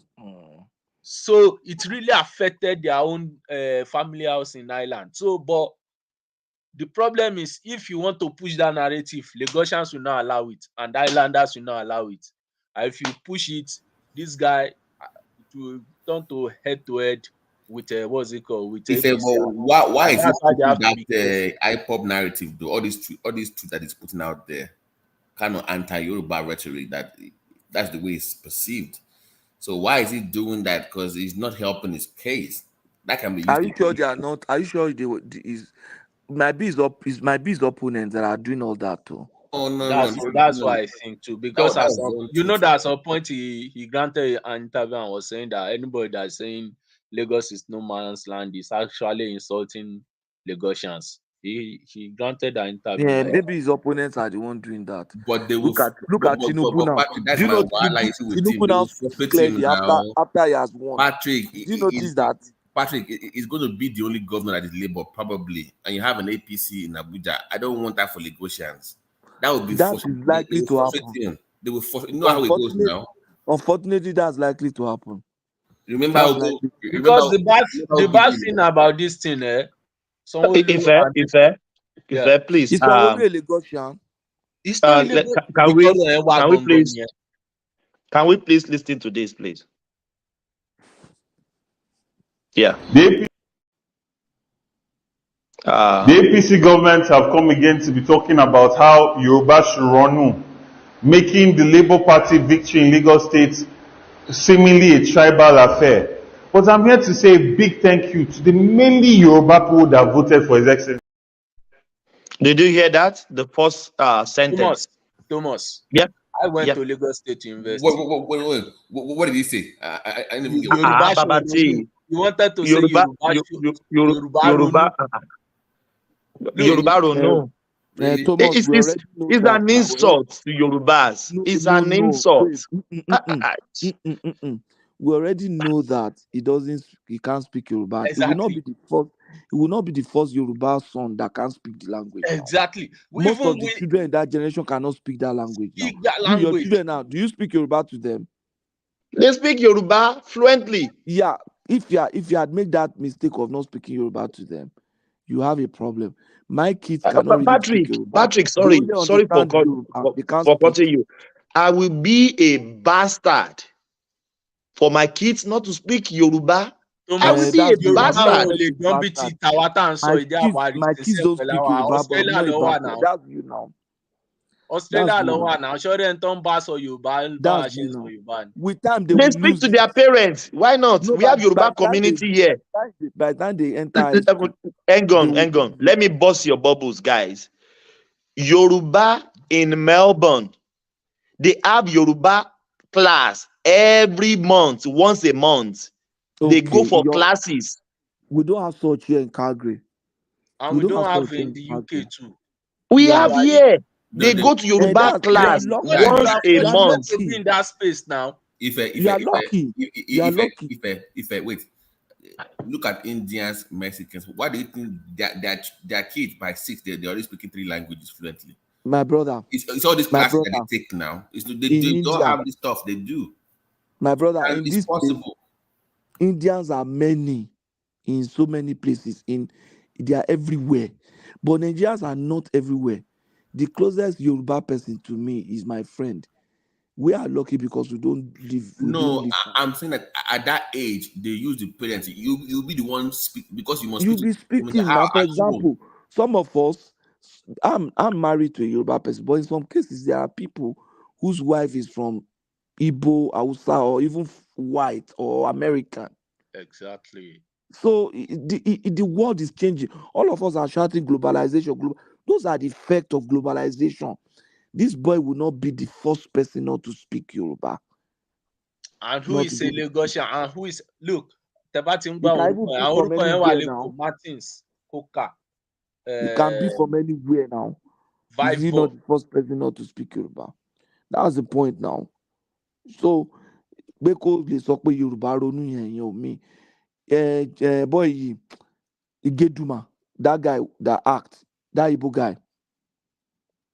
You know that guy now. He speaks Yoruba fluently now. I don't know whether he speaks Igbo like that, but if he doesn't speak Yoruba, would they say he's a Yoruba boy or not Igbo? The language is not what makes you from that place now.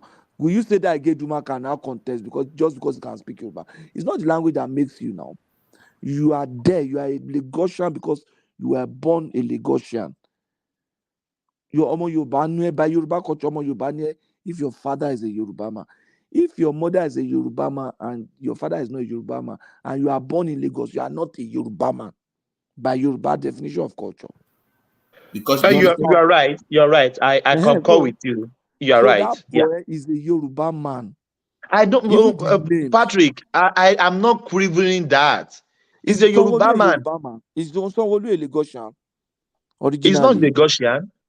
But he became governor in Lagos now. But I didn't say he can't. But you as a Yoruba governor, you have to express yourself in Yoruba. You have to. Let me tell it's you not the a point. must, but it's a ethical about the way I would say criteria. I mean cultural criteria. Yes, exactly. Look, but the point Thomas, you are still making the same mistake. I've told you the background of these people. Their generation were returnees. That's the reason why I asked the question earlier. That is it? Are you getting it? Must it be in the law for you to have cultural background to run for office, or is it just living in ambiguous like for the time? It's just in the mind of people, Jare. Right. And we are the one that are even emphasizing it here. A lot of people don't care. They will still vote if they want. New generation. You are talking of Yoruba man. Let me give you an example. Lagos is different. It's a different. In Ojo local government, don't we have Igbos that are in House of Rep? Needs now. Now. Igbo. Ojo. that doesn't speak Yoruba at all. They are fourth generation. They've been there for so long now. They are almost Yoruba at this point. They speak this guy that is in the Oyo State Lagos State Assembly, that is an actor. Desmond Idiot, Abi. Is Yoruba. Yoruba.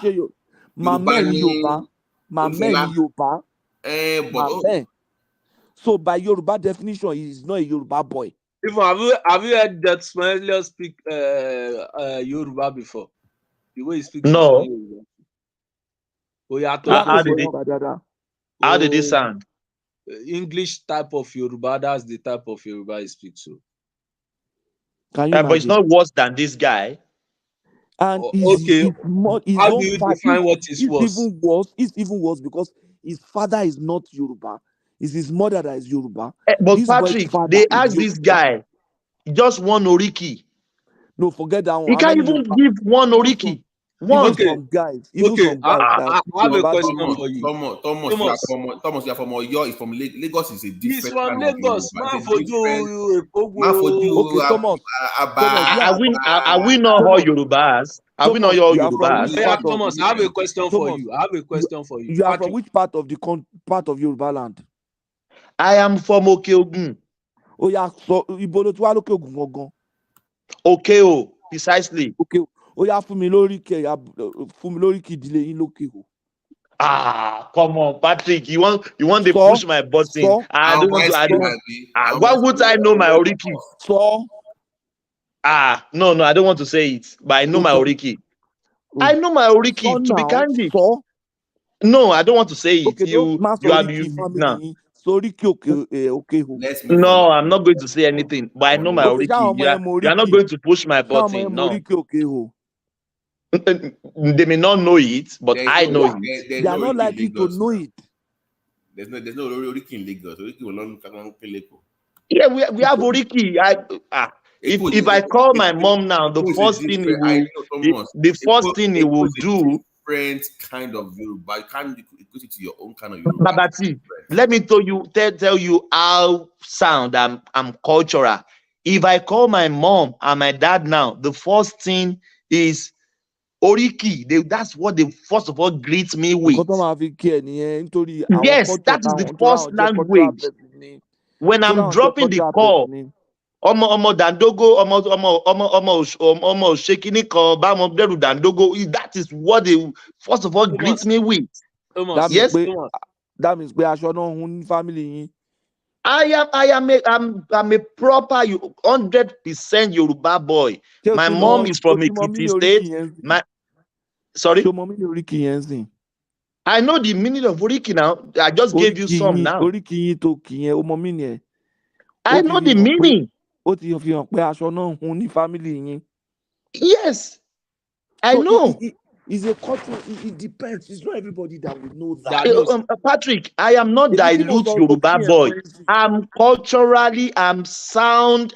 Almost. There's nothing like dilute Yoruba. We've already told you that it's your father's lineage that decides if you are a Yoruba man. If you are Yoruba or not. No problem. Everybody have their opinion. I have mine. The boy will become governor of Lagos State.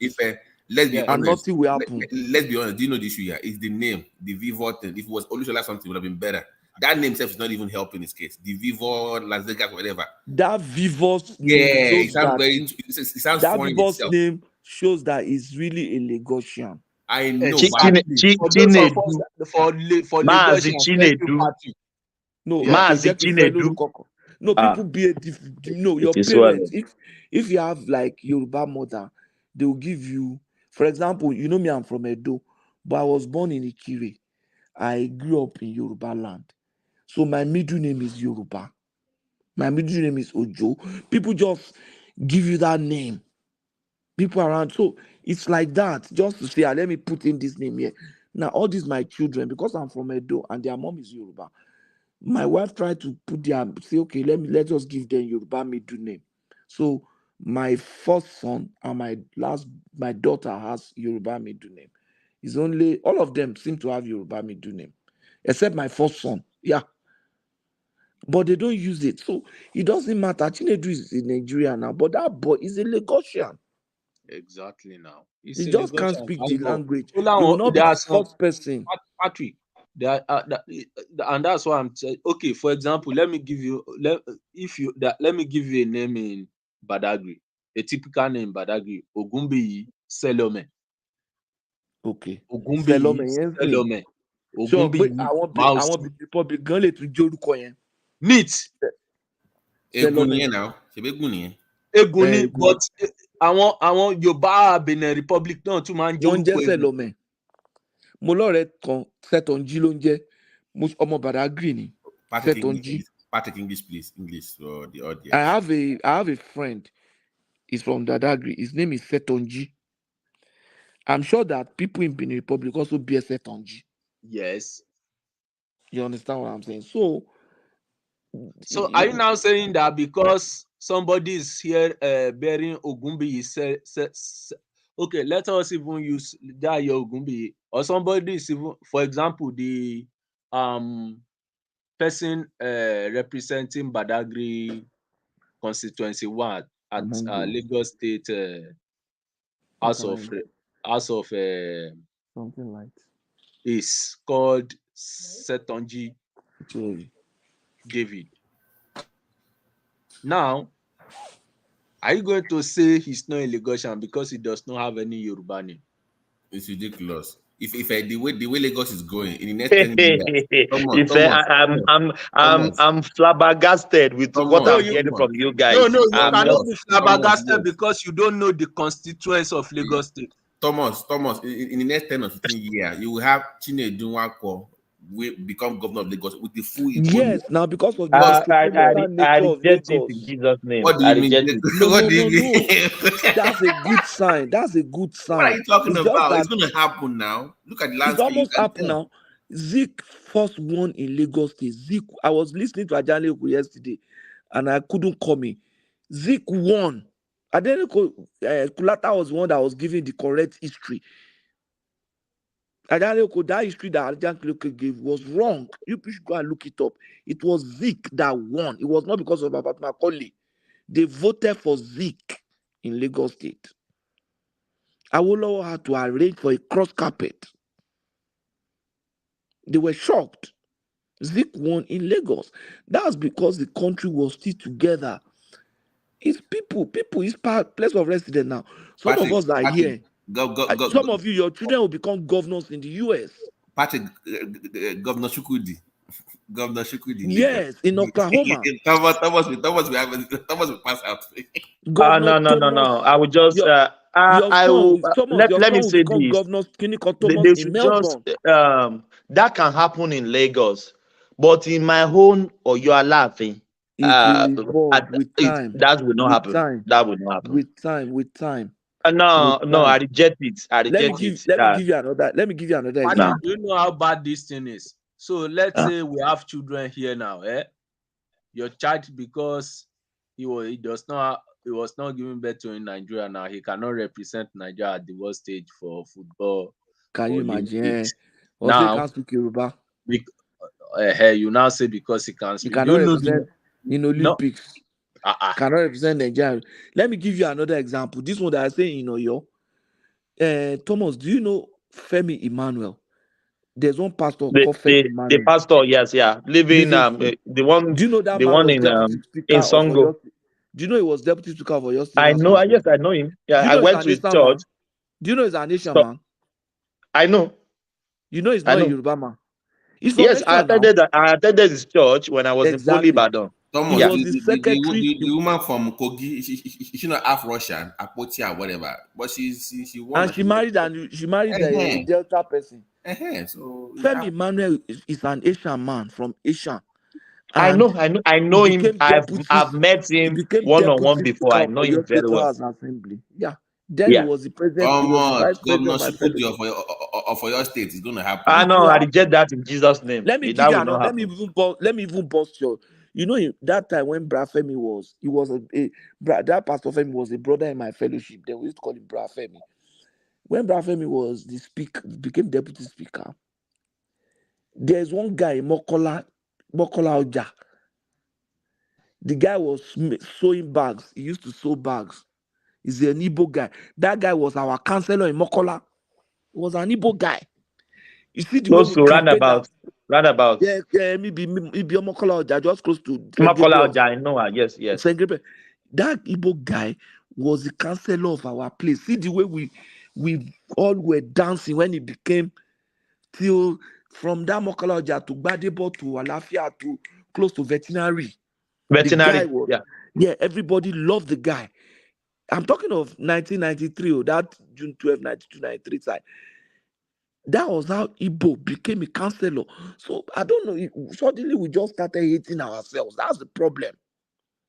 We just started hating ourselves. Patrick, it's not about hate. There are some things that are acceptable, morally or constitutionally, but when you are talking of culturally, it's not acceptable. Okay, the Thomas, guy I have is a question half for you. Yoruba. No, He's wait half now. Yoruba. I have a question. Please, the guy Patrick, wants to let me become ask him governor, this not Oba. Exactly. So what's your Let me ask problem? you this question, Thomas. Can somebody like this become, who bears this name, become what's it called, Lagos governor? Koshuedo, hear me, Koshuedo Setonji. What is the meaning of that? That looks like a do name. That is actually that's an Eguni name from Badagry.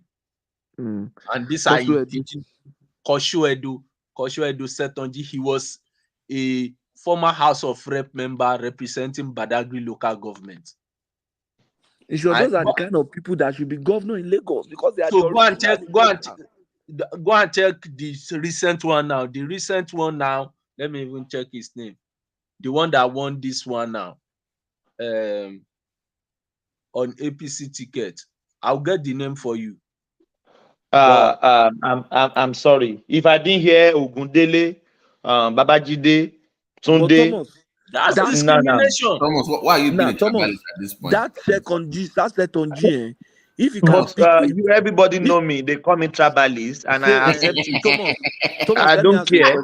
Let me ask you a question, Thomas. I don't care. I'm a tribalist person. No, if you don't want Thomas, me, wait. That set on G, if you can speak Egun but cannot speak Yoruba, will you now say you should not be governor of Lagos? I can still take that. I can still take that. Egun. His own language I can still take that. Yes, he's a Yoruba. I can still take that. Egun language is not Yoruba language. But come on, guys. This is not Yoruba now. Yoruba language. But mixed blood from Anambra, Yoruba, to get. If they speak Egun original, you can't pick anything. You want. But I listen to Egun. I still understand what they say. You run. I'm a senti. What the hell? Even Jebu, I don't know Jebu. What do you want? No. He is speaking the conch one. Speaking the elite one. Elite one. I used to listen to Egun News now. I just struggle to pick. In the final tomato man. I remember those days.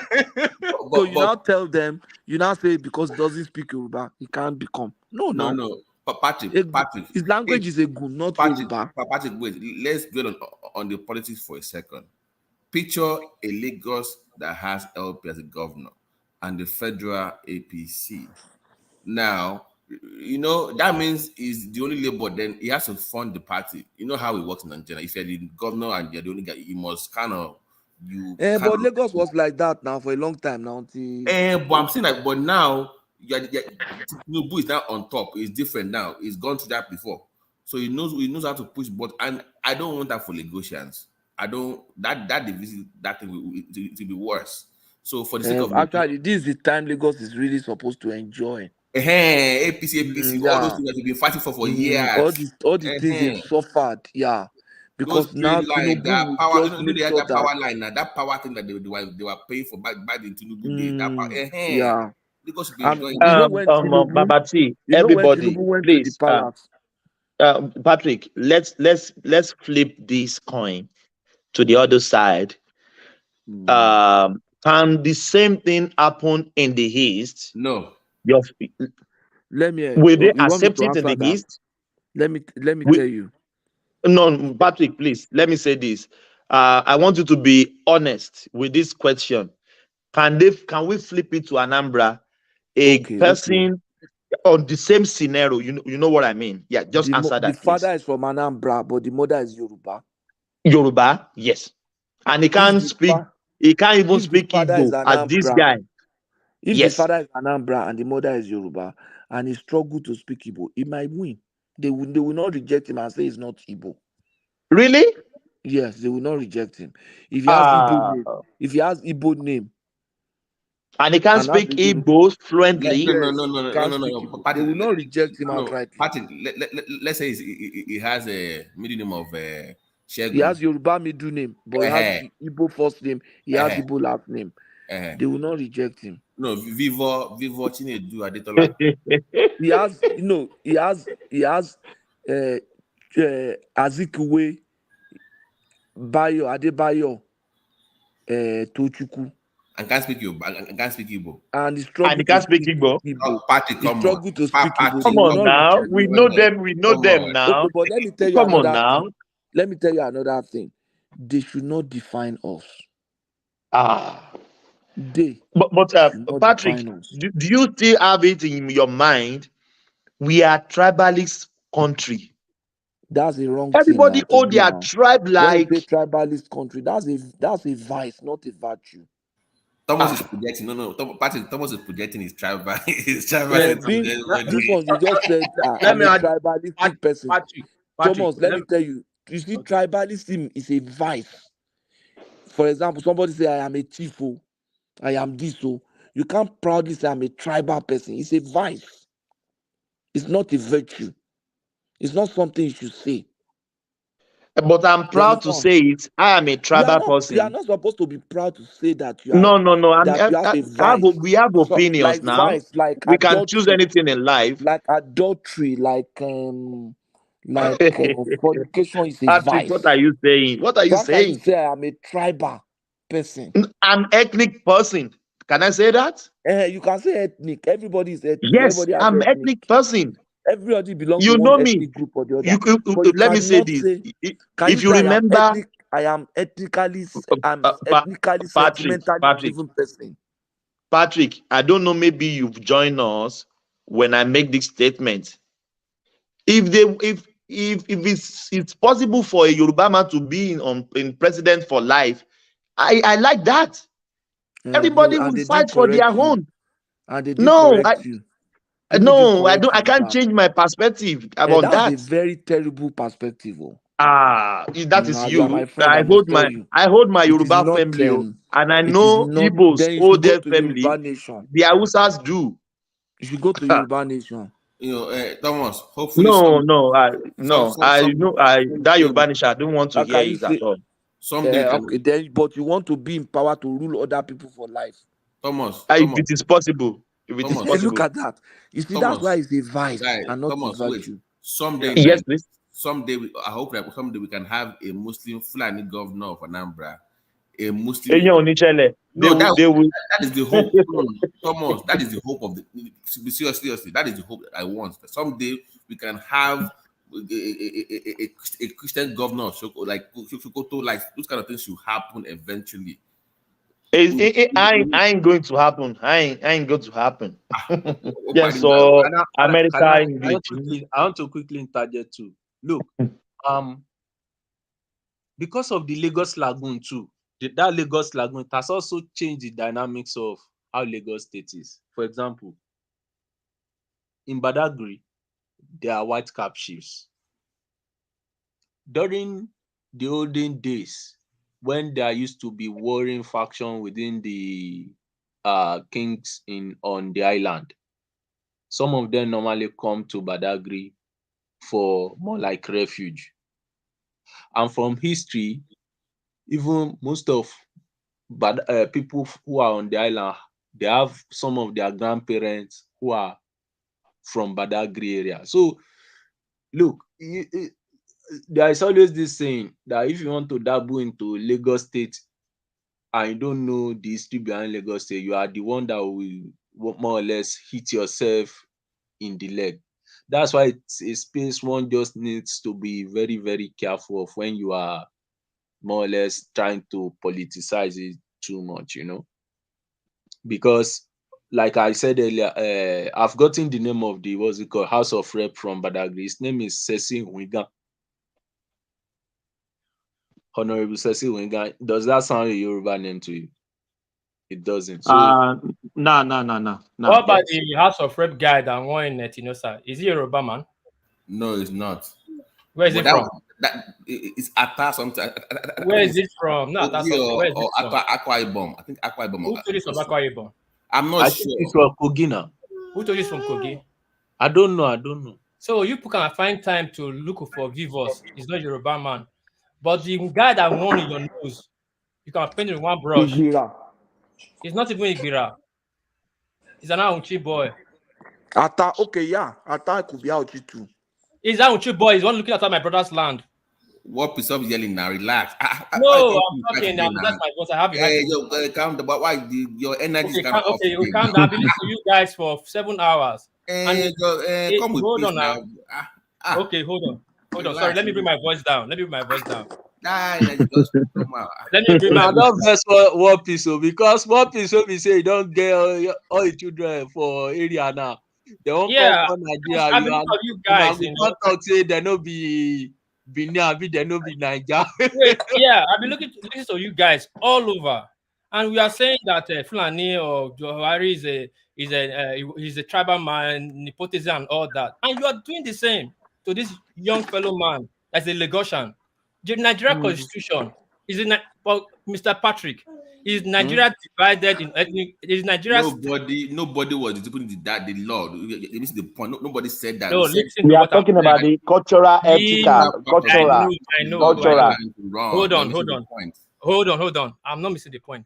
Nigeria is divided into states. True or false? True. Yes, true. Not region or tribal or cultural affiliation. It's states. And for you to be a member of that state, you must have like 3 generations in that state to make you a descendant of that state. Right now, I don't know other people yet, but I can still say about Thomas. He's a Yoruba man and or from Ibadan. But Thomas can go to Lagos and be commissioner. Then a Lagosian or Seleko cannot be a commissioner in Lagos. Does that make sense? Because Thomas is culturally affiliated to Lagos. Even though he's not from Lagos. He doesn't come from Lagos. His father doesn't come from Lagos. He asked him to check. How about this from Undo? Tinubu is from Oshu. Then Jagaban is from Oshu. Then this boy that his father is from Lagos can't become governor in Lagos. He can't become governor. What are you guys saying? No, nobody said that. No, hold on. No. He can be governor. Wait, hold on. Forget governor. Obaseki speaks Yoruba. He cannot speak Benin. He speaks address our Oba in Pidgin. He didn't even grow in Benin. What piece? He was hold on. No. Wait no, that is Benin. You are not a Lagosian. No, you are not a Lagosian. I'm Yoruba, so it's not Yoruba land. Lagos is not Yoruba land. You cannot speak. Not tonight. No. I will talk to you. What did you just say? What did you just say? Because we are clever in this platform. No, what piece? Let me tell you what I said. I'll tell you again. Can you say that again, please? I'll say it again. Lagos is not Yoruba land. Lagos is Lagos State. Ibadan is Ibadan State. Oh my God. Hold on. My God. Hold on now. This is Yoruba land. Hold on. My God. I don't want to do this tonight. Maybe we don't end this section. No. Let's walk his talk now. Please. Let me talk now. That's the problem. Let me talk. Let him hear his view now. Come on now. Nigeria is divided among states. It's not about tribe, settlement, or cultural affiliation or geographical area. It's divided along states. If you want to start your argument, start from there. Everybody can have a moral opinion now. I can tell you Ondo is Benin now, but you don't know Ondo is Benin. I can tell you Delta State is Benin, but you don't know Delta State is Benin. But can I go to Delta State and be governor? Yeah, why are you guys talking like this now? We don't want problem in Lagos, but don't stir it up. What you don't want other people to do to you are doing to other people. It doesn't make sense. Lagos is not Ibadan, not that is Osun. Lagos is Lagos, and Lagos will decide who they want. If they don't like the guy, they go to Hollywood and vote him out. God, what piece? Nobody argued against what you just said. I mean, nobody said they couldn't vote for him. They wanted. So why is it that you that have opinion to decide who is pure enough to be Lagosian? Nobody's doing purity tests. You're missing the point. Pure Yoruba. Like, it's not pure Yoruba. Can you imagine that? They say it's not Can pure you imagine Yoruba. all these things people are saying now, here? calm down. What is relax, Farabale? Listen, because Someone say it's not pure hold Yoruba. on. Patrick, wait. If you remember when I first said that, I broke it down to 3 parts. I said the legal part of it, which we are speaking to, right? And I said also the political part of it. And I mentioned Tinubu, APC, and what happened during the OBJ days, right? Now, also, Thomas brought the cultural part of it. So there are 3 aspects to the discussion. For you to now focus on one part and say and keep hounding on it is what I find very unfair and unfortunate. Because okay, let me I broke it down. Wait. I broke it down to 3 parts, right? To make you to see what there's the political side. And I said for the political side, for Lagosians, if you have APC in Abuja, it benefits you more if you have APC in Lagos because it makes it easier. You know how Nigerian politics works now. It makes it easier for you to achieve what you want. Now, yes. For the what you were speaking of course, it has the right to speak. But me being I'm very cultured as a Yoruba person, being from a royal house, stuff like that. I said there's a role governorship play in appointing kings and stuff like that. They're very influential in the culture. So I was speaking to that part of the culture that I don't think that someone that doesn't speak the language understands the cultural part of it. It can prove me wrong, but he can run for office. If they put him there, fine. But I'm not comfortable with the cultural part and the political side. But the legal part of it is okay. It's all I'm saying. Yeah, okay, thank you. I got your point. I'm not trying to say what you're saying is wrong, but what I'm saying in general, see, if you are talking as a politician for campaign, it's okay. Yes, they did that against Obaseki, his first regime. Patrick, you know now, his first regime, he lost on that ground. That is not a Benin man, no, but he won. But they rang him in. But he's a Benin man. The second win, he win. They did not vote for him because they like him. It was a protest vote against Oshomole. You cannot come to this and dictate who is not who or who will be. Right. You understand? Now let's be mature here. Let me bring my voice down and let's talk. Thank you so much, Wapi. Thank you for that. Yeah. Please, I like people we want to talk about. If we cannot get, I'll be saying it here. If we cannot get our history right, our political politics, our traditional politics right, we can never get our national politics right. We must get it right. All this narrative we are hearing from is not Yoruba enough. It started in the 40s, in the 30s and 40s. And we'll be buying this into these shenanigans that we run with. I remember Shehu said it one time. Why is it that anytime they want to run election in Lagos, they say, let's defend Lagos. Who are they defending Lagos from? Who is taking Lagos from you? If it's your team, will you defend it? It's yours. He did it the first time with Tinubu. Second time, I'm like, well, hold on a minute. Who am I defending Lagos? We are all Lagosians. Who am I going to defend? It's not a Lagosian that is in the ballot box. The 4 people that is in the ballot box, are they not Lagosians? Did you see Goma name there? Thomas, sorry, what was it? Let me ask you. Remember, if you listen to me, I said, I hope that one day in Nigeria, we can have a Muslim governor in Anambra. If you no, I'm not even worried about what I'm going to say. I'm saying that one day we will get there. Lagos is showing. I'm not even worried about that. Then let's come down to this now. If we want to be fair, we'll be fair. We say Lagos is found now. When is if Patrick can hear me, if he's still on the line. If we have military regime, we have peace enough in our tradition. And you are from a royal home, and you can testify to this. During the military regime, do you have problem in traditional matters, Mr. Babati? Not that much. No, it's not.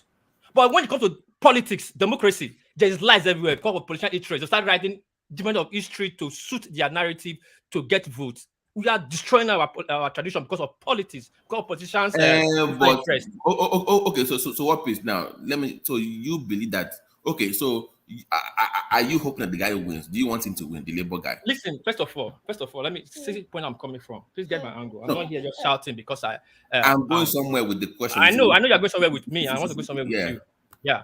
First of all, that guy is a true Lagosian. A true Lagosian, I mean. Hold on now. Thomas, wait. Wait now. Thomas, he's a true Lagosian now.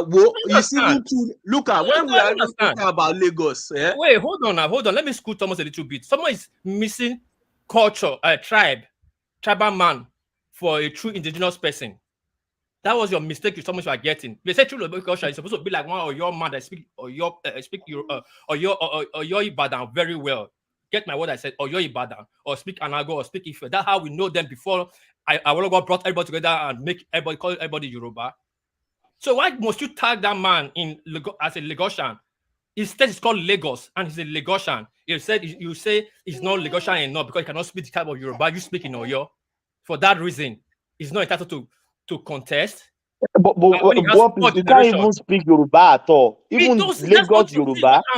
What I'm saying, Thomas, it's not for you to worry about. It's for Lagosians to worry, not you. No, I'm worried because I'm a Lagosian too. You're not a Lagosian. I live in Lagos for almost over 10 years. You're not a Lagosian. I'm a Lagosian. No, that's I live in Lagos. You see the problem? I live in Lagos. Thomas, anybody lives in Lagos is a Lagosian. No. It's not everybody that lives. Can you collect? Can you get what's it called? Our local scholarship in Lagos? What's wrong with you? What's guy saying, Thomas? Thomas, you live in Lagos. What is if it has that voice? So if she going to what I know, you can't do this in Lagos. I'm a boy now. See, Thomas, listen. Let's be fair here, so we don't start talking about each other and causing a tribal tension. But what is? Let me make this statement so they can carve it together. I said the guy is qualified to be governor of Lagos State. There's no doubt about that. But in my own, they said we should not use tribal again. In my own ethnic, which English will I use? You can use tribal. Bias. You can use tribal. Bias. Yes. Culturally, it doesn't fit to be governor to me.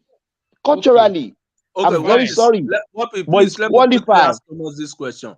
Thomas, yes, who are we to blame that he is rival? Is it the people that sold his ancestors to slavery that they brought them back? That's what's people now. No, you want to hear now. My people not sell them. My people not sell. You are claiming the code now. Was it a slave? Almost.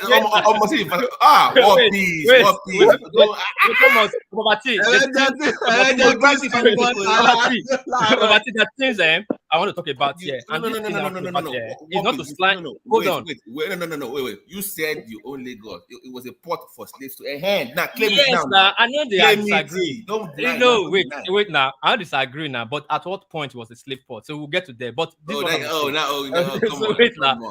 Let's see what I'm going to say. What I'm going to say. Hold up, please. What I'm going to say. If everybody can key into it, it will bring peace. Among this tribal problem we have. This tribal problem we have is being sold by politicians, and we carry it now as a trade. Do you know, Babati? I have Yoruba guys that have not met me before that fears me. They just fear me because I'm Benin. Because the narrative that was sold to them during that 40s to 60s. Yeah.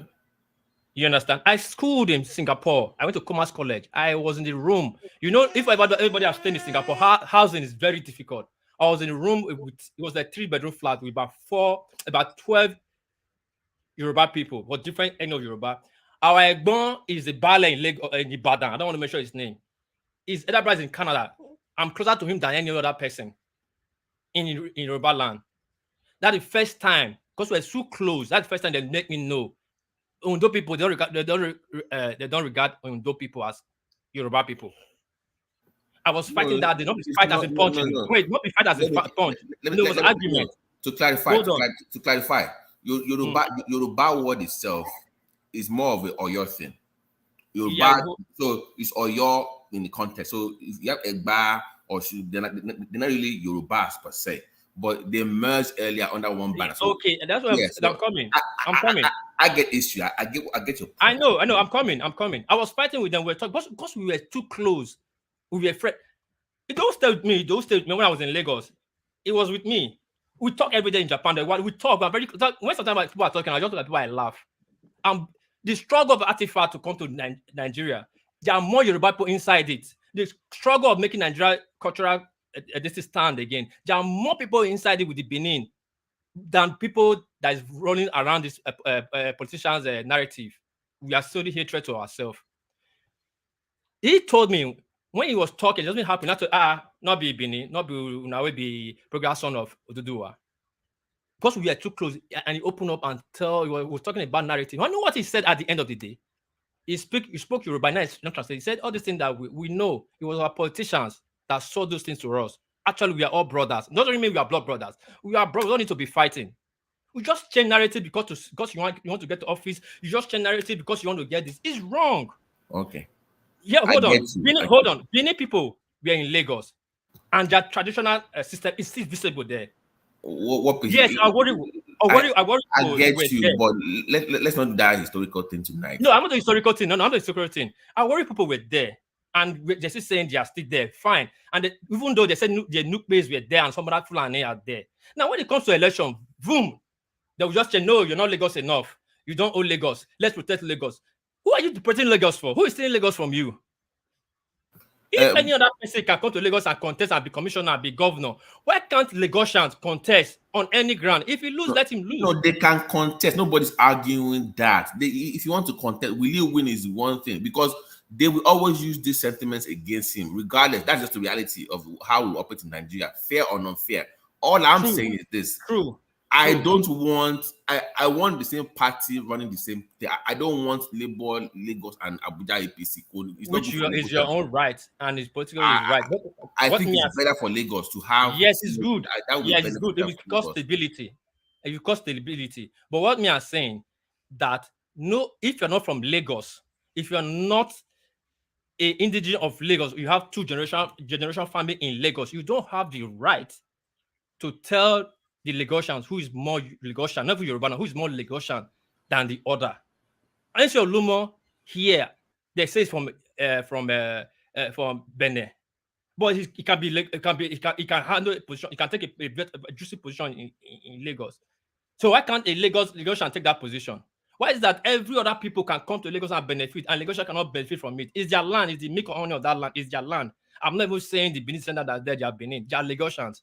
From Mr. Leko to Eko and the island and all that. Don't change it. You said Benin earlier. Don't modify your I know, I said Benin. I'm just saying they are still there.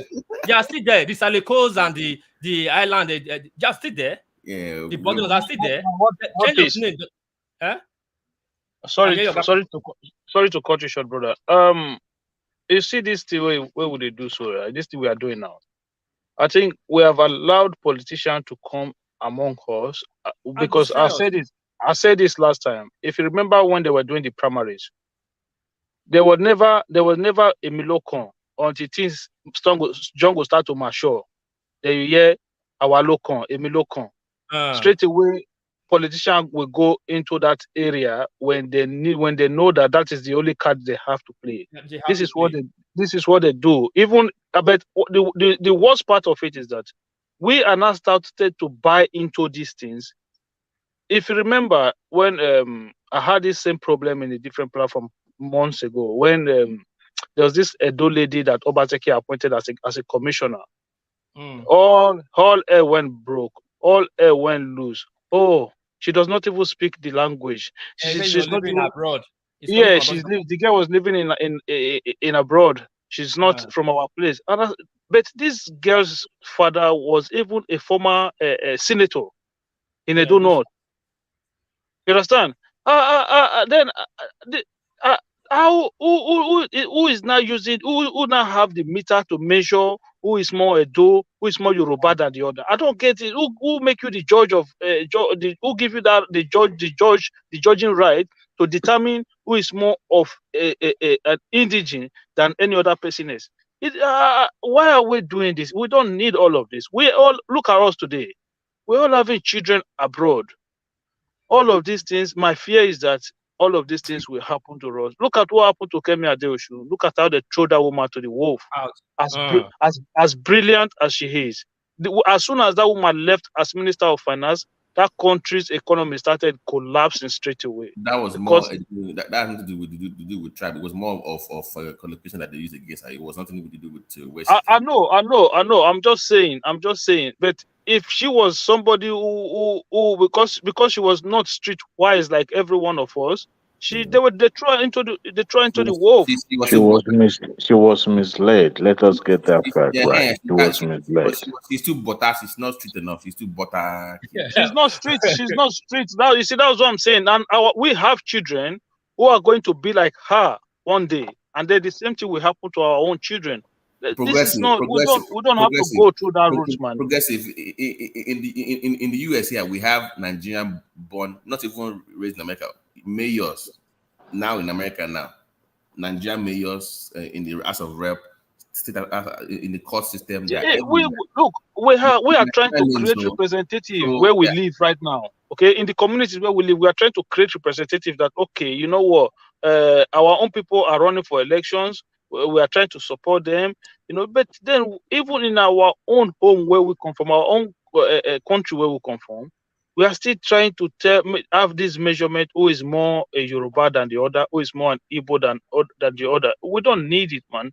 If an Igbo man was born somewhere, grew up somewhere, then you don't tell that person because your father is not from this place, then you don't have the same right. I just want you to understand the meaning of this. Can I ask Progressive one question?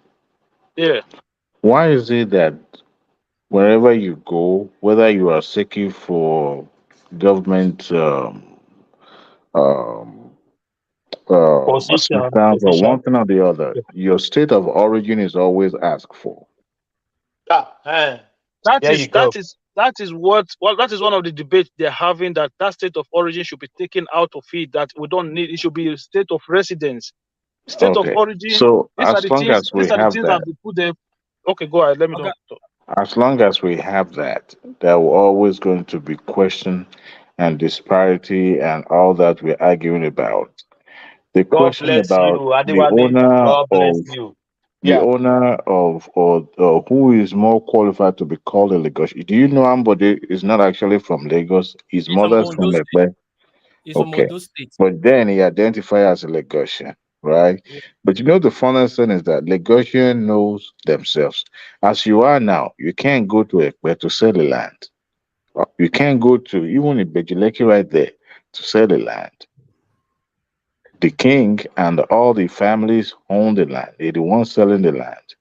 So when we're talking about the residency and then the original owner of Eko itself, you know, the king himself is a Bale who was upgraded to be a king. According to the history, they said they came from Benin or something like that. Yeah, but then, all the axes are Benin. All those axes. Okay. And then they were there, right? But in the modern days, they have indigenous people. That's why they have their Bale on the king now, right? So when people say there's nobody owns Lagos, they have a traditional ruler that is in that domain. So, and then they also have the other subordinate king. So there's no way we can say nobody owns Lagos. It's just that Lagos state has become a cosmopolitan liberal state. Originally, it wasn't a state until the state was created, right? Because it was regarded as the capital of Nigeria, and then they made it a state. Now, there are indigenous people. You and I, if we go to Iga in Idugoran, where the King Palace is situated, you can't go there and lay claim to be from this place. Neither can I. But someone who was, as a matter of fact, there was a time, Kwamwon, King Wasiu Ayinde Marshal, I used to think that he's from Lagos because he was born in the mainland, in Zaleko itself. After some time in his older age, probably around 50s, approaching 60, he started identifying from his ancestral home in Djibouti. Yes, as a matter of fact, he moved from Lagos to Djibouti. Now, I thought he was from Lagos. Eventually, it wasn't from Lagos. You know, The Lagosians themselves know themselves. They are small circle. I'm trying to explain to what piece. The Lagosians themselves, they know themselves because they are small, very small circle. Very, very small circle. And they know who is who in Lagos. And that is the reason why they will never allow but just that the Lagos State is expanding and it's becoming more liberal, and they have no choice than to accommodate, because when you have people that migrated to the state and they have more number than the indigenous people, they have no choice than to, let go, and at the same time allow people to, of course, to hold public office. But the Lagosian themselves, they know themselves. If you go to the original eco crops and all that, you will see them there. They know themselves. I don't know if you're familiar with Lagos mainland in particular. If you're I know. familiar with Lagos, I know yeah, Lagos. you will see the small circle of these folks that I'm talking about. That's why some of them build their houses in that mainland next to Okay. each other with no window, like the way we have a town Yeah.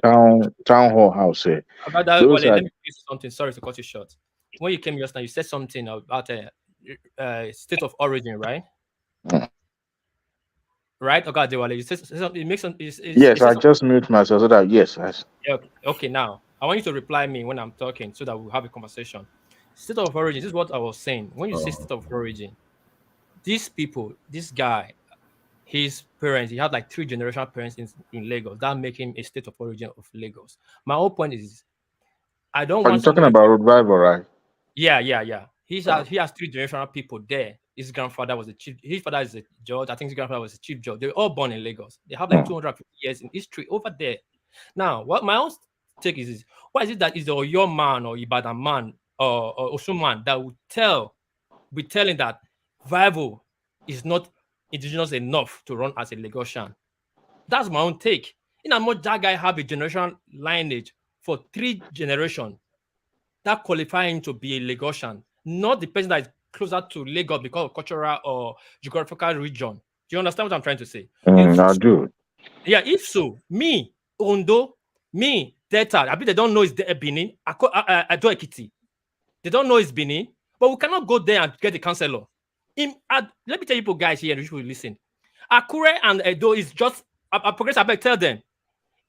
My uncle's village inside Akure, and there's some Akure village inside Benin, but a Benin man cannot go to Akure and be a councillor. You know one thing, one piece. I just want to make an example real quick. Just 1 second. There is more to being from an area than just being born from that area. That's what they're arguing. You cannot just say because somebody was born in an area. Yes, that's my there is argument. more. There is more to it than just being born there. Yes, that's my argument too. He's an indigenous person of indigenous. His parents are Lagosians. Yeah, of course they are Lagosian, but you know that argument you brought up, World Peace. You know, when Tinubu became governor in 1999, half of his cabinet are actually not from Lagos. Oshun? In fact, majority of them are, maybe 1/4 of them are Lagosian. The rest are just people from outside. But you know the funniest thing? None of those people that were in his cabinet then contested for the election in Lagos State. Is it this guy from Ilorin? Is it Dele Alake? Even Oshibajo himself. Aregbesola. None of them, because they are not original Lagosians. But of course, they were holding public office. They were in his cabinet, but they have no backing to hold any public office in Lagos. Rhodes-Vivour is a Lagosian. Let us get that fast. Let's get that fast straight. He's a Lagosian. Even that name alone is enough to convince people that he's from Lagos. Now, whether the owners of Lagos, not just Tinubu, owners of Lagos, because they know themselves, they are small circle. If they will allow him to be the governor. If not, the likes of Jimmy Agbajis, who has been trying and overtrying, never clinch that ticket, never get that position. Not to talk about. But you know what? These days, you never can tell these days. Do you give Jando a chance? I think so. Why not? He's a young guy. Well, some of these folks started young too, you know. Right. Majority of the Tinubu's cabinets were in their 30s. Even this current governor was in his 30s then. When it was Lamata or whatever. And when he became commissioner under Fashola, he was in his 40. So why not? But like I said, will the owner of Lagosians, will the owner of Lagos allow him to be? If they don't, my brother, I Fine. think even See, if, yes. this, even if you I think win, I, if you think they win, will. They will. But I said for the sake of Lagos, I wish we can just keep it APC for now. For the you sake know of the enmity between well, it's all politics now, but sometimes I see the between the camp of APC and this guy, there's just like they see him like an usurper, as opportunist, kind of. So if they will allow him, it's left for the Lagosian. I'm not talking about Lagosian like you and I. I'm talking about thank you. the real Omekobogo. They know themselves. the power Thank You brokers. you. know, the likes of Ojoras, the likes of Akonira Sachs, the likes of Okoya and my boys. the Okoyas, the likes of Obaniko Rose. Those Obaniko Rose are just a front, they are fronting You for know some people. They- the Tokumbos. yeah, Fake, You know, the wait. Let me tell you Obasas. something. Let me tell you something, guys. Here now. Certain things we don't need to see on the platform. Maybe I need to call. I'll talk of 1 or 2 people. Those names you see, some are change of name due to the great purge in Lagos. Do you not really know these people? Tinubu Tinubu went to Benin 3 times in this campaign. Do you know that? Did you watch the last when he went to meet the Oba Benin privately, the last visit? He said it's very important to my winning. This too is very important to my winning. Do you know people that control that Lagos? People that control Lagos is a family, like what they say, is a family. They are small, they know themselves. And I respect Tinubu for one thing. Well, only one thing I respect Tinubu for. He made sure that lineage didn't fail to put that traditional stew in order. What I'm saying, if Lagosians don't want that guy, like you said, they will vote him out. But I don't like the idea, all this hatred narrative Right. our past generations have sold to us, politicians, and we'll run with it. What is Yeah, it? because it's politics now. What do you expect? What And they it's will do it for politics. now, they will leave, but they will destroy 10 years time, will be causing problem. What is? Let me ask you a question. What is? You just said Tinubu knows the people that are behind the scenes, right? Who to call? Yes. Don't you find it very funny and naive when you see people saying that power belongs to the people and they don't know that the real power is behind the scenes and they keep chanting all this change? You don't know who to call to meet those change. People don't even know. People don't really know what's going on in Lagos. People don't even know. That's what I say about all this new beats in politics. Real power is unseen. Do you know? It's Sorry, felt. You feel it, but you don't see it. Agadewale, do you know the body lands in Lagos? Of course. The first time I stayed in Lagos is the body lands. They are Benins. Now you see, we're talking who they about are? those. Those areas, those Ikoyi asses. Those places were taken from Lagosian. They were taken from the Oba of Iko himself. The only My way. great grandfather lost land in You Koyi. know the funniest thing. You know who constructed that area? Those Ikoyi asses. The British built those areas mainly for themselves. Mainly for themselves. It was after they've left that Nigerians started trying to acquire land and build it, and at the same time building their own houses there. Before then, it was they took it over from like the king, but then they almost make an incursion to Marina area, almost coming to run the Bala himself out of palace because they were making that inroad, but they were stopped because they protested. So they those areas, those people that are now migrating and living in those Ikoyi and VI, those are after they've gone. The colonials have Yeah, gone. thank you. They're now buying land, but they are still not regarded as the Yeah. son of the soil. But of course, they've been there, and Lagos has been a state where it is a Yoruba land, and that is why their liberalism is so strong that you can't even discriminate. As a matter of fact, you can't even differentiate who is who. Can you repeat that line for what piece again? That Yoruba line. Can you repeat it for what piece again? It's a Yoruba land. It is a Yoruba land. Let me answer you. You don't hear again. It's a Yoruba land. Let me tell you something. Thank you very much. I'm not It's ready a for Yoruba. now. Like I What said, piece? You just hold move on now. Hold on. now. Hold on. You want to make a point? Hold on. I know. It triggers him. I know. Hold on. Yeah, I said something here. If we want to dive into history, there's something we don't need to say on this online. We are on live, we don't need to watch our dirty linen outside. That's why we start talking. It will not be hardened up because I'll be holding back also certain better information which is not meant for other people's ears. You understand me? Right. But fine, let's just talk. What people say is Yoruba land, not Yoruba. I don't get angry. Do you know what place? Seriously, do you know why I don't even argue Lagos with people? Because even me, as an man from a royal family, we can claim a Butemeta easily. Okay, you understand? We can do that too, but there's no point in doing all this. Yeah, that's saying. But what me are saying? Babati, are you trying to land grabbing? No, it's just historical fact now. It's not like I'm making it up. You can there are historically land. Those areas are, but yes, that we're not trying to create ethnic tension right now. We want peace in Nigeria, and that's why when people come up with this rhetoric, oh Lagos, I said no, not this time. Just first of all, calm down. Just an elections on the level. Who win, who will lose, will lose. Can you do it in the politics only, please? Yes, I'm saying.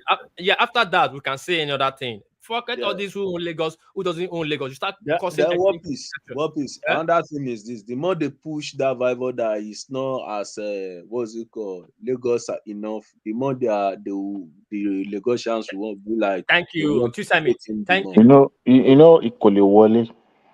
Do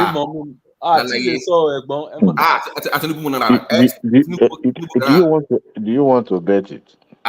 Tinubu will die there. No, I'm not saying. Wait, Ogadewale. I'm not saying. I've told people before. If you think you're going to take Lagos from Tinubu, you are daydreaming. He's a city governor. He's the chief ruler of the state. He will retain that state. Let's forget that. Even every state. But what peace? Obedience and defeats that argument, isn't it? No, leave that. No, leave that. Even in come on, they will shock you. They will shock you. You know one thing, Thomas. It has gone to the chief commander. What is it called? Mufasa Tunde and Linda Ikeji. I like to go there to read what people are just discussing generally. You know, when you have a deflated balloon, the energy is out. They're exasperated. Now, some of them says Sanwo-Olu is untouchable. Even those that are hardened to obedience, they will tell you, no, you cannot touch Sanwo-Olu. And some will say, let's vote this guy out. If you notice the trend now, within this week that we had election, have been seeing Rhodes-Vivour's PR coming out on Tunde Ednut and then Linda Ikeji and the rest of them. They have been seeing their PR coming out full force. They're trying to project them. The Jando of person also at Funke Ajidele is also in a full throttle on our account. If you notice, it's a deliberate to reach out to the obedient to bring them back so that they can help them prepare them into the office. But there were a lot of factors that contributed to that Obi'S victory in Lagos. Don't forget. No. Yes, it's similar to what you're saying. Now, after that, Obi didn't win the election, and there's still agitation and all that. Some of them are not longer interested because what they went through, they believe is not worth it again. Some will still do, but that number will be reduced significantly. Watch out. It will be so reduced significantly to the point that they would not come out. Will the APC utilize that opportunity? Only God knows. That's the reason why I said he will not win Lagos. Because there were lots of Easterners that would have done anything to vote for Obi that day. Which southeastern person will come out after Obi did not win? No way. They already feel cheated. If they feel cheated, if Obi won, then they had a chance. If Obi had won the presidency, then you can give them a chance. So Sanwo-Olu is different from yes. Go ahead. There's two arbitrage in Nigeria that's causing us not to grow. First one is CBN. You cannot have 450 naira from CBN, then black market 450. Corruption will never end, and big investor will never come to Nigeria. The second one is our electoral process. You cannot have a presidential election a week. Then 2 weeks after, you have a governor and House of Assembly. That is voter apathy. That you are ringing you are creating room for ringing, and you are killing people's what I say, passion to vote, because if their candidate lost the first one, they will not show for the second one. Anywhere in the world, election is held one day. One day, everybody goes to the poll if you want to go, and everybody's on the ballot box, except you want to have midterm election or by election. So we look at this fraud that is going on in Nigeria. You know that anybody that's going to election that's in power, there isn't one before you even get there. Not all your crowd you take there. You really carry your crowd there. They already won it because they already they planned everything out. You took Lagos, like I said something on this platform one day. I say, give them something by give them nothing, and that was just played out. That gave them Lagos in the presidency, but it didn't lead them to anything. And they are taking all that thing from them. Many people will not show up. Many people are already started leaving Nigeria, Lagos, and flying back to abroad. I know people that came December that went back off the election. Sorry, Walker. You know what's funny? Somebody showed me a trend of Banky W not winning. I mean, not winning the his constituency, and they were kind of like blaming themselves for voting the Labour Party up top to bottom. Yeah, that is so infuriating, man. That was stupid. That was just dumb. That's it. I wish the election was that day. Every election that day, Lagos would have failed that day. But now, since they have given Lagos chance to recuperate and breathe, what peace? You cannot say that either, because look at the federal constituencies elections in Lagos. They didn't go to Labour. A lot of them, all the senators. Wait, I'm just saying. Since Obi won Lagos that for the presidency, let's just put it like that. That's okay. If fine, but you have 2 weeks apart. What does that tell you? You have given your enemy time to which word recuperate? How you say it? Recover and recuperate. Think it's strategy. Okay, I did bad here. I will come back and feel it again, and do well in that area that he did bad. Sorry. The meeting they said Sanwo-Olu called the IGBOs. Do they finally attend the meeting? I don't know. I don't have any idea, but it's good. Do you know Thomas? Do you know that those things are on social media? Thomas, listen. Really? They love. Those things are on social media, man. Look. Let me tell you one thing here.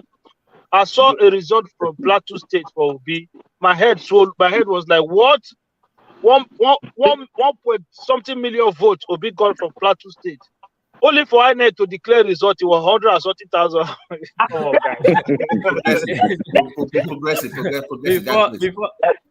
Before I go, Sanwo-Olu is beloved in Lagos, even by non-Yorubas. They love Sanwo-Olu. It's different from Tinubu. With the answers. Whatever happened in Lagos. That answers. It was Tinubu that they put the blame on, not Sanwo-Olu per se. So is it Tinubu the governor of Lagos State? No, they are paying Tinubu back now on the presidency. I'm telling you what I know. They love Sanwo-Olu has a positive. You know, Nigeria, we don't do positive negative ratings for. But Babati, Sanwo-Olu claimed in his own word that he invited the soldier, the military. So what concerns Tinubu in this matter? I'm telling you, the way people see him is perception. I'm dealing with perception. Thomas, that's a wrong perception. Come on, Thomas. You know the funniest thing, man. The people that will sing your praise today, that will patronize you today, will turn around and disown you tomorrow. It's just a matter of one event coming up, and we change everybody's view, and before you know it, people get distracted. The governorship is different from presidential election. Tinubu has become an ancestor. Sanwo-Olu is on the ground in Lagos. It's more, people see him. He's always on the television every day. So there's a possibility of them warming up to him, other than the Tinubu, who was being seen as somebody who is controlling the states from his own living room. Now that he has won the presidency, has gone to Abuja. Sanwo-Olu is who they know, that they see every day. They won't really go against him per se. Number one, you see that red line. I like politicians. They are just everyone is going to win that election. Politicians are good. You see, they were rushing that project so that it will be able to coincide with the election period, so that they can use that, to tell people, look, red line working now? Almost So, done. The red line was And you almost know, done. last week they got fire No, on no, no, one of no, the no, stations. no. What is they only have one more to do in Ikeja. That even if it's not working, me looking at it, the optic like that those thing are not. amazing, man. That is Okay, it's bigger than the one in Marina. It's okay, huge, so it's okay. beautiful, man. I'm telling I got you. let me give my submission before I leave this panel. Is first of What all, is wait? Where is my Pakwena? I'll send that to you. No worry, no worry. I When? beg. No, no, don't say when. Very soon, When? very soon, Okay. very soon. Because I want to send that What, Dewale. Okay, what do you know? What do you know? Don't Don't worry. It's for experiments. It's for so, experiments. Don't worry. so I got Dewale. First of all, let me Yes. quickly say this. Do you know one of my big brother's land? My big brother is in Japan. One of the land was grabbed in Lagos. That Ibeju, big land. So the Bale there fenced the land and put padlock. But the lock my brother had, the guy that sold the land for my brother was talking to the Bale and the other. My brother have to fly from Japan back to Nigeria. Went to meet the Bale. I think the guy said my brother want to be like 15 million or something like that. No, people like they call crazy money. That is, Yeah. So you know what he told my brother on phone? He said the only reason he have not sold that land is because he's a Benin man and two of them are same blood. But that does not mean my brother will not pay that money. And how did my brother pay 5.2 million to recover his land? And the man told him if it was another person or even Yoruba, he would sell it because this is his land. What and nothing will happen. And this beneath himself now. Now why for now? Just no, then I'm coming. Then let me come to this Lagos. My submission of this Lagos. What I'm saying.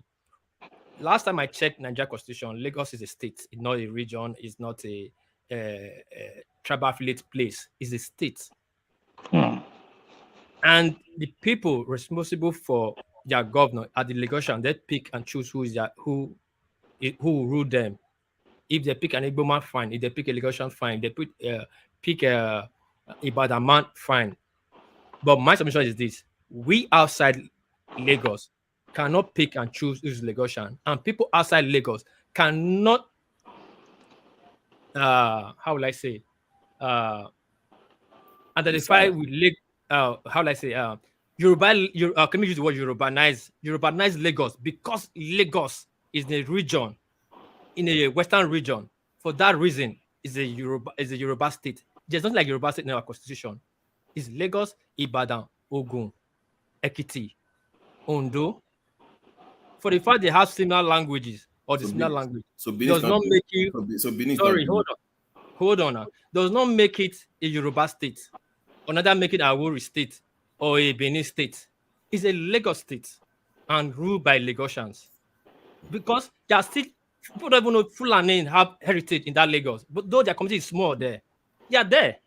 They have been there for 200 years. Okay.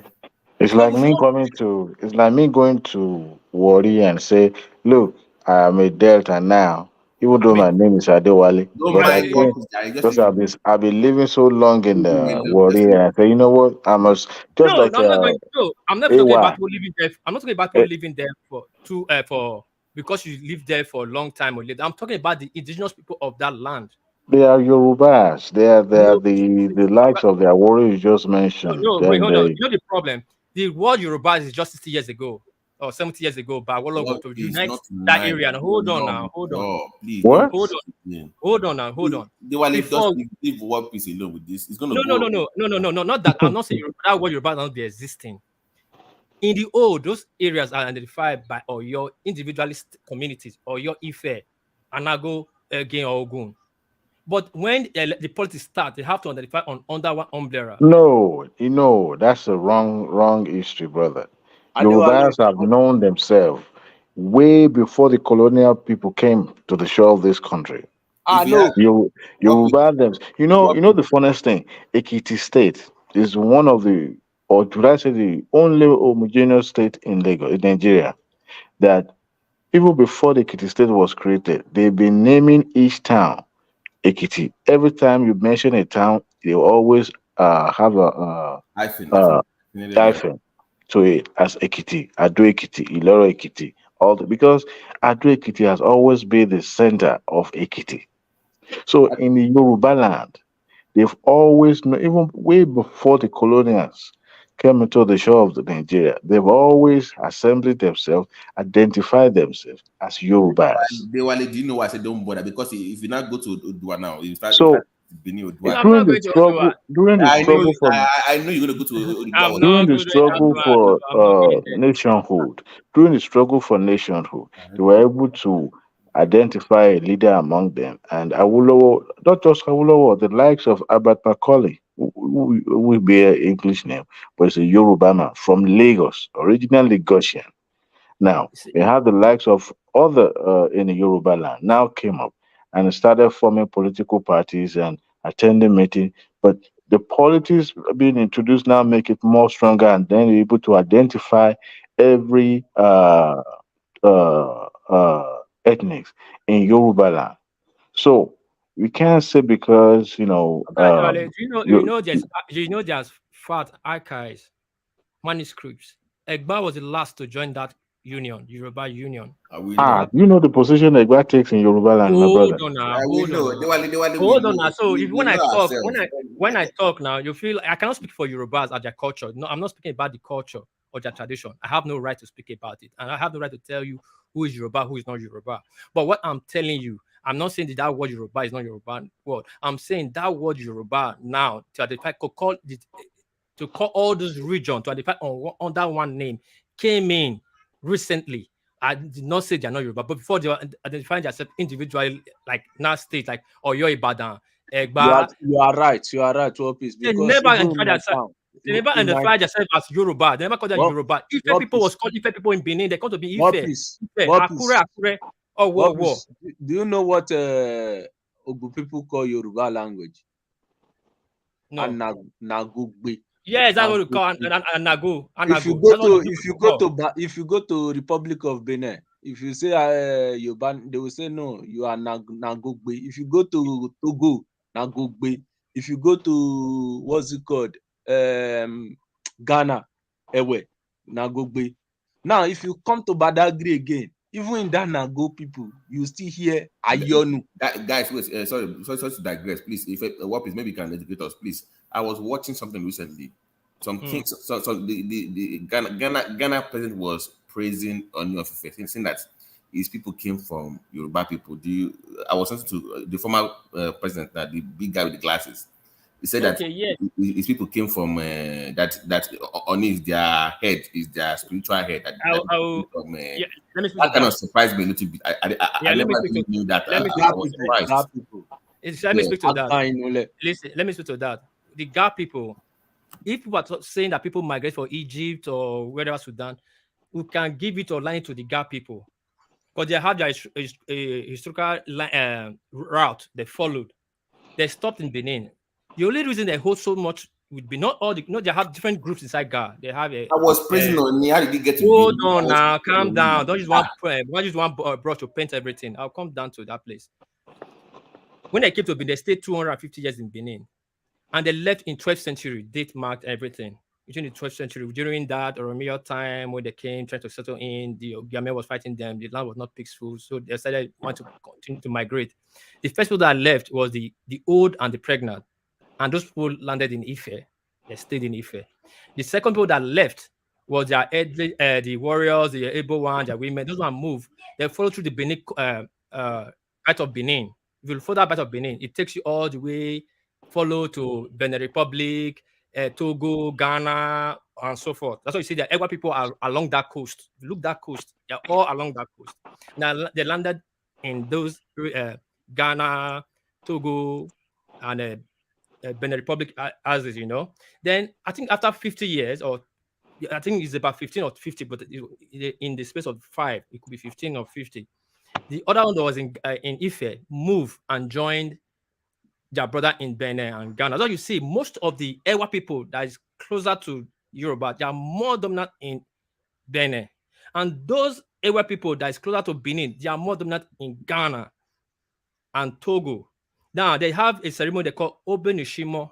Ubini, because their accent is called Obenishimo. They always send delegates to Benin, we said they get there to go and look. Yes, there are some Ewa people that from Ife, but all the Ewa people are one people. But the reason why they are not connected to Benin and Ife, because they on their way, on their sojourning, they stayed they stayed a long period of time in certain areas with the intermarriage in that area. They even lost loved ones buried in that land, and they marry new ones, great new offspring, and then move on. So there was some who tell you we migrated from Benin. Some will tell you we migrated to Ife. Depends. General Lodge, before he died, he said he's from Benin.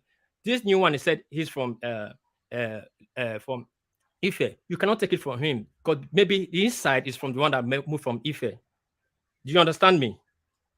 Oh, okay. Thank you for that. Because I was the way it was. No, it's true. It's not. I'm not arguing because I knew that we had people in Togo, but you know that we had Obi'S in Ghana and all that. They move from Ife to, but it's not the big asset, but it's more because that is bringing problem. It's mostly the one in Benin Republic, but writing all of them with one brush that they're all from Ife. That's the problem. They started rejecting it. No, there's a Ningbe Ewa, something like they have like 4 groups, right? Like 4 groups, and one of them is Ife. Not all is Benin. I think like 2 or 1. Before you go, I hope you are building the museum that the they are building it. No, the one that they said before they return all these stuff, so you must build. Yeah, they are building. I'm saying they are building it. That's why I'm telling you, people don't even know what's going on. I know. I know now. Am I asking? No, I know. What piece? I want to. How many museums are they building? Because it's like Obaseki is building one and the palace is building one.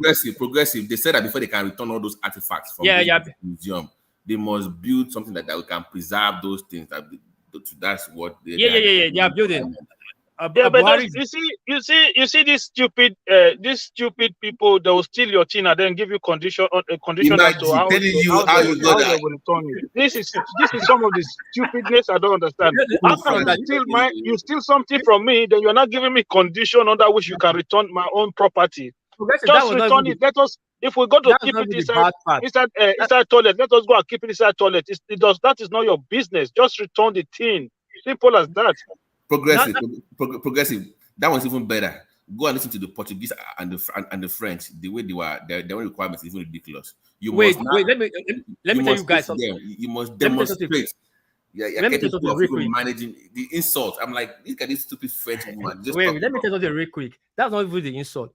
We have to send people to America for them to train us for carbon dating. Carbon dating. You see, that's you know what? Something you can use something that you just slap somebody. But that's what America has to train us. Now we are sending people now. That's why I say people don't even know what is going on. If you go and look at because I have a friend that used to work in the Houston Heart fine art stuff. So they have even in Houston they have some Benin artifacts in Houston that was stolen from they have huge. It's been identified that you stole it. See, you should be ashamed of yourself. You should be ashamed of yourself. They have in Japan here. They have in Japan here. They share that among 16 countries. So let me get this straight. I'm able to build something to carve it, but it is not a business to tell me how to preserve what I created. You're going to tell me how to preserve it. You know, it's ridiculous. These people should be ashamed. Look, this is not even them. They should be the one. Oh, please, sorry. We are ashamed of our. You know what? Instead, they're getting right. I have a different theory. You know those antiques that they are bringing back. Only God knows if they'll be able to sustain our what do you call it? No. I'm coming. Let me learn small. You know, it's a known fact that we don't know how to maintain things. True. It's a known fact that Nigerians don't know how to maintain good stuff. Instead of bringing those antiques back to Nigeria, why don't we leave it where it is? Negotiate with them. Let them keep generating money for us. Saying stop. No, don't finish. Don't say that. That's the black expensive corporate thing. Don't do that, bro. Let me tell you something. Those artifacts, more than a half, are not artifacts. More than They the are half are not certified. they are real. They are deities. They are human head trophies of past Obi'S. Why haven't they escaped the cage they put them all this way if they're really real? No, they were listen. No, no. What happened is this. No. They were, let me explain to you. Those things, those things you see before you Hmm. get there, they will remove those spirits from those things. Those gods don't live in those things. They've removed those spirits from those things. You know, those gods live inside. If you believe in your spirituality, they've Hmm. taken those things out of it. So you don't. That's why it doesn't work in those areas. If they bring you Well, back, they can invoke those spirits All back. those things back. Yes, back into them. You So see, oh, that will see, work. look, I'm thinking of making money. You guys are no, thinking no, no, of no, making preserving money. culture. You can make Olajuwon, money. let us No, talk. no, no. You If can. they want to make No, no, no. money, Wait, bring it wait, back. wait. Let us Progressive. decide Uh, what we want to do No, with no, it. no. If we want to make money, we need hello, to make guys. money. Progressive. Hello, guys. I'm sorry. We'll be shutting down. In how many people do we have on the screen? Four. I will Not give for every five. Yeah, 8 now. We are six, supposed to. seven. excluding me. Okay. Excluding me. Yeah, I'll give everybody five monologue without interruption. Then we can round up. Let me Thank you. start. Let me begin. Let me start with Babati without interruption, please. Thank you. Okay. So, You can guys. speak to politics. Let's leave this. I don't know why we deviate sometimes, but Okay. it's interesting sometimes when we deviate for politics. You can speak on anything you want to speak on. Just 5 minutes, please. Yeah, Right. thank you. So, but just run up that space. If you have those things in Benin, you can make more money. People will fly to Benin to come and see those things. You will make more money in your own town. Let's not dwell in this having white people play. No, no, no. That one I completely disagree on that one. But back to the politics of it, it was really fun. Once again, walking and talking to you guys, being on call, and enjoying talking to you guys at the same time. But to the politics of it, the obedience, they've done a good job. I just wish that Obi will do the needful for the sake of the country. But the question remains that will Obi stay in the labor movement or the Labour Party and grow this thing beyond the obedient tag and to a labor movement where he sacrifices his own ambition for the good of the movement? And number two, will the people that were duly put in office by the labor movement in the House and in the Senate, will they stick around for 4 years without decamping to the APC or to the PDP? So that means they have more work to do ahead. For the Lagos space, I wish Vivo, whatever his name is, the best of luck. I just feel like it's very bad for a Lagos governor to require an interpreter in the market, talking to market women. I think that's terrible. Interpreter is just terrible in the market. Can't speak to Ogboyoba. yeah, in should and yami and mommy.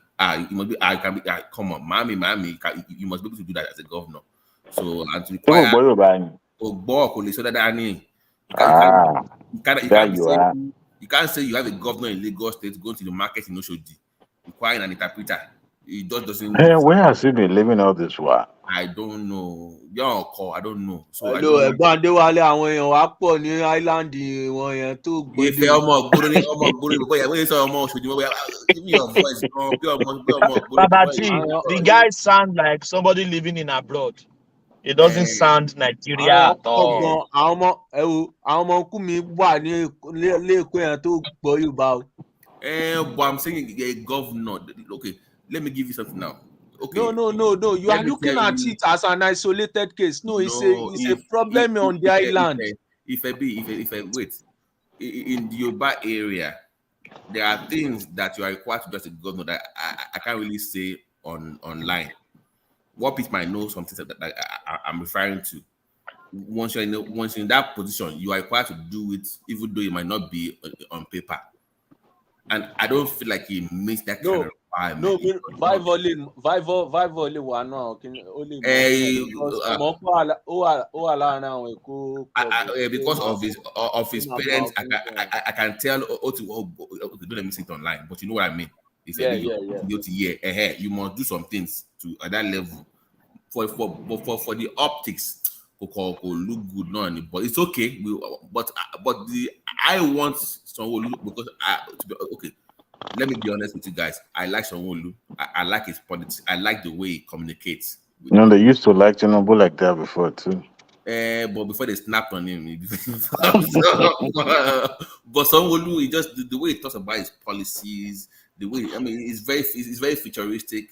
That train line, forget the blue line. I don't care about that one. That red line is my thing because only Losi Ogun State. It goes to some Gota. So I'm already thinking I have some land there, I have some property in some Gota. I'm already thinking, I'm already thinking, E4 ahead. So imagine working in VI, living in E4. It just those kind of things I'm already thinking. So shit, that interstate thing that I want people to be doing in Nigeria. So I want Sanwo-Olu to be, please, Tinubu in Abuja, Sanwo-Olu in Lagos, and we have Fashola as one of the minister of whatever he puts. Lagos will be on a roll. It will be beautiful to be. It will be wonderful, and I want that to happen. So thank you guys so much. I'll see you guys later. Good night. Thank you. Oh, that is the voice of the Babati, the royal king, royal son of the land. Babati, they call me a Mexican online. Mr. Monica, you call me a Mexican. So thank you, Babati. Who want to go next? Yeah, let's have Adewale to go next. Thank you, Babati. See you. I don't even know what I'm going to comment on, but I hope the price of bread and the price of everything comes down in Nigeria. Emefiele is going to jail. His path to Krikri is very wide. Uh, by now, we should start sending emissaries to Tinubu for disrupting what should have been a smooth vote buying parties in Lagos. But for that stunt that he put on, I can assure you Adewale, because you came late, can you just speak with what your final thought about the speech Atiku gave overnight? What's your thoughts about that? I didn't watch you didn't watch it? No, I didn't watch any of. I only saw the. I only go and watch it, my brother. I saw the clip. Atiku said he won the election. Obi said he won the election. So we are in trouble. So we have 3 presidents now. You know the funniest thing is that the organization called YEGA Africa. Yes. YEGA has representatives in every local government throughout Nigeria. So in their report, yes, they were. Of course, they were on ground during the Oshun and Ekiti election. They were on ground. You didn't see them at the channel news.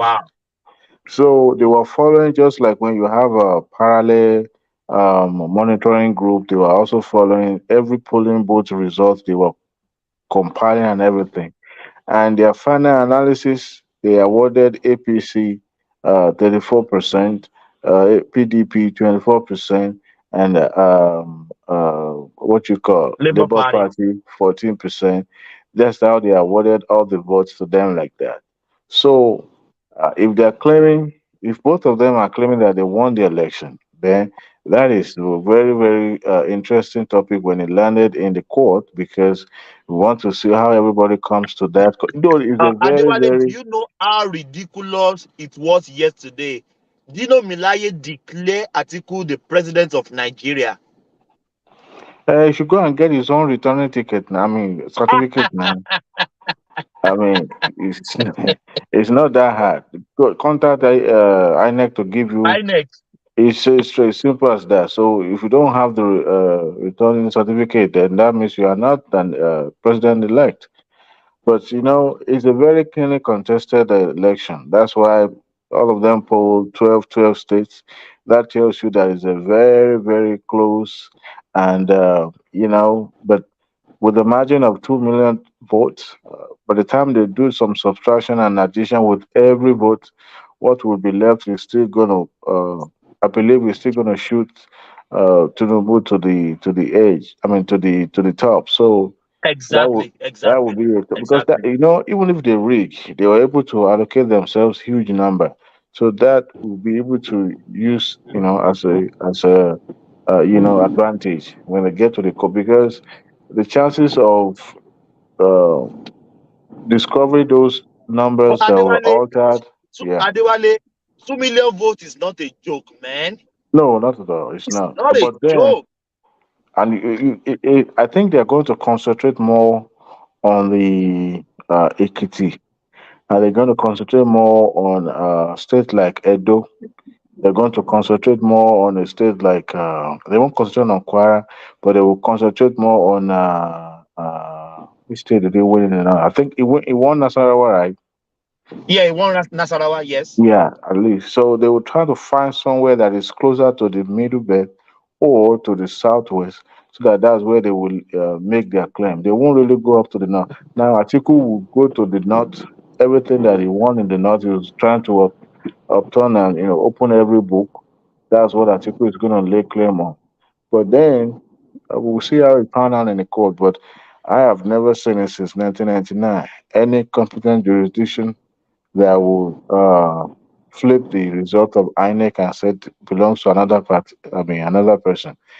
The Even country will, Adewale, the election that we even know that they rigged. Even Yaradua claimed that they rigged that election for him.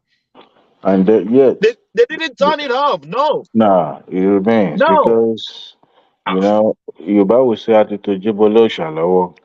Oh, go to Babenitiobo. That's right. So that's the way it is. The biggest um,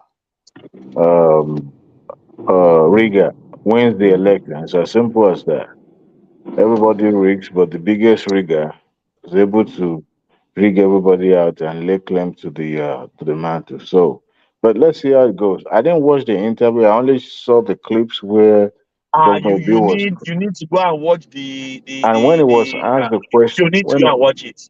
when he You was need to go asked and the watch it, my question brother. about Governor Peter Obi, he said that he got scared. I just watched, like those sound bite that people will post online. That's what I watched. I didn't really watch the entire interview. The entirety, yeah, And no, yeah. the one where You need to go the and governor watch it, was yeah. crying, I was like, why was he crying? Why was he getting emotional? You know, But that Baba was crying on TV as well, isn't it? I didn't even know, but I saw Peter Obi crying. They Yes, don't need yes, to you cry. saw. What is the point crying? No, you don't need to cry.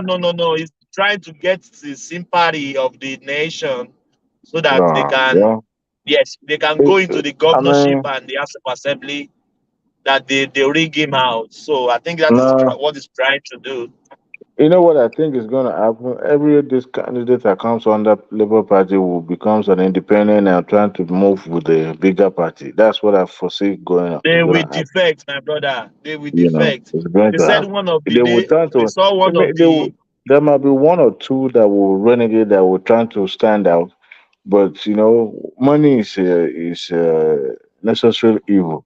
When money started changing hand, you will see everybody started singing a different tune. But so if that party is going to survive and become bigger, time will tell.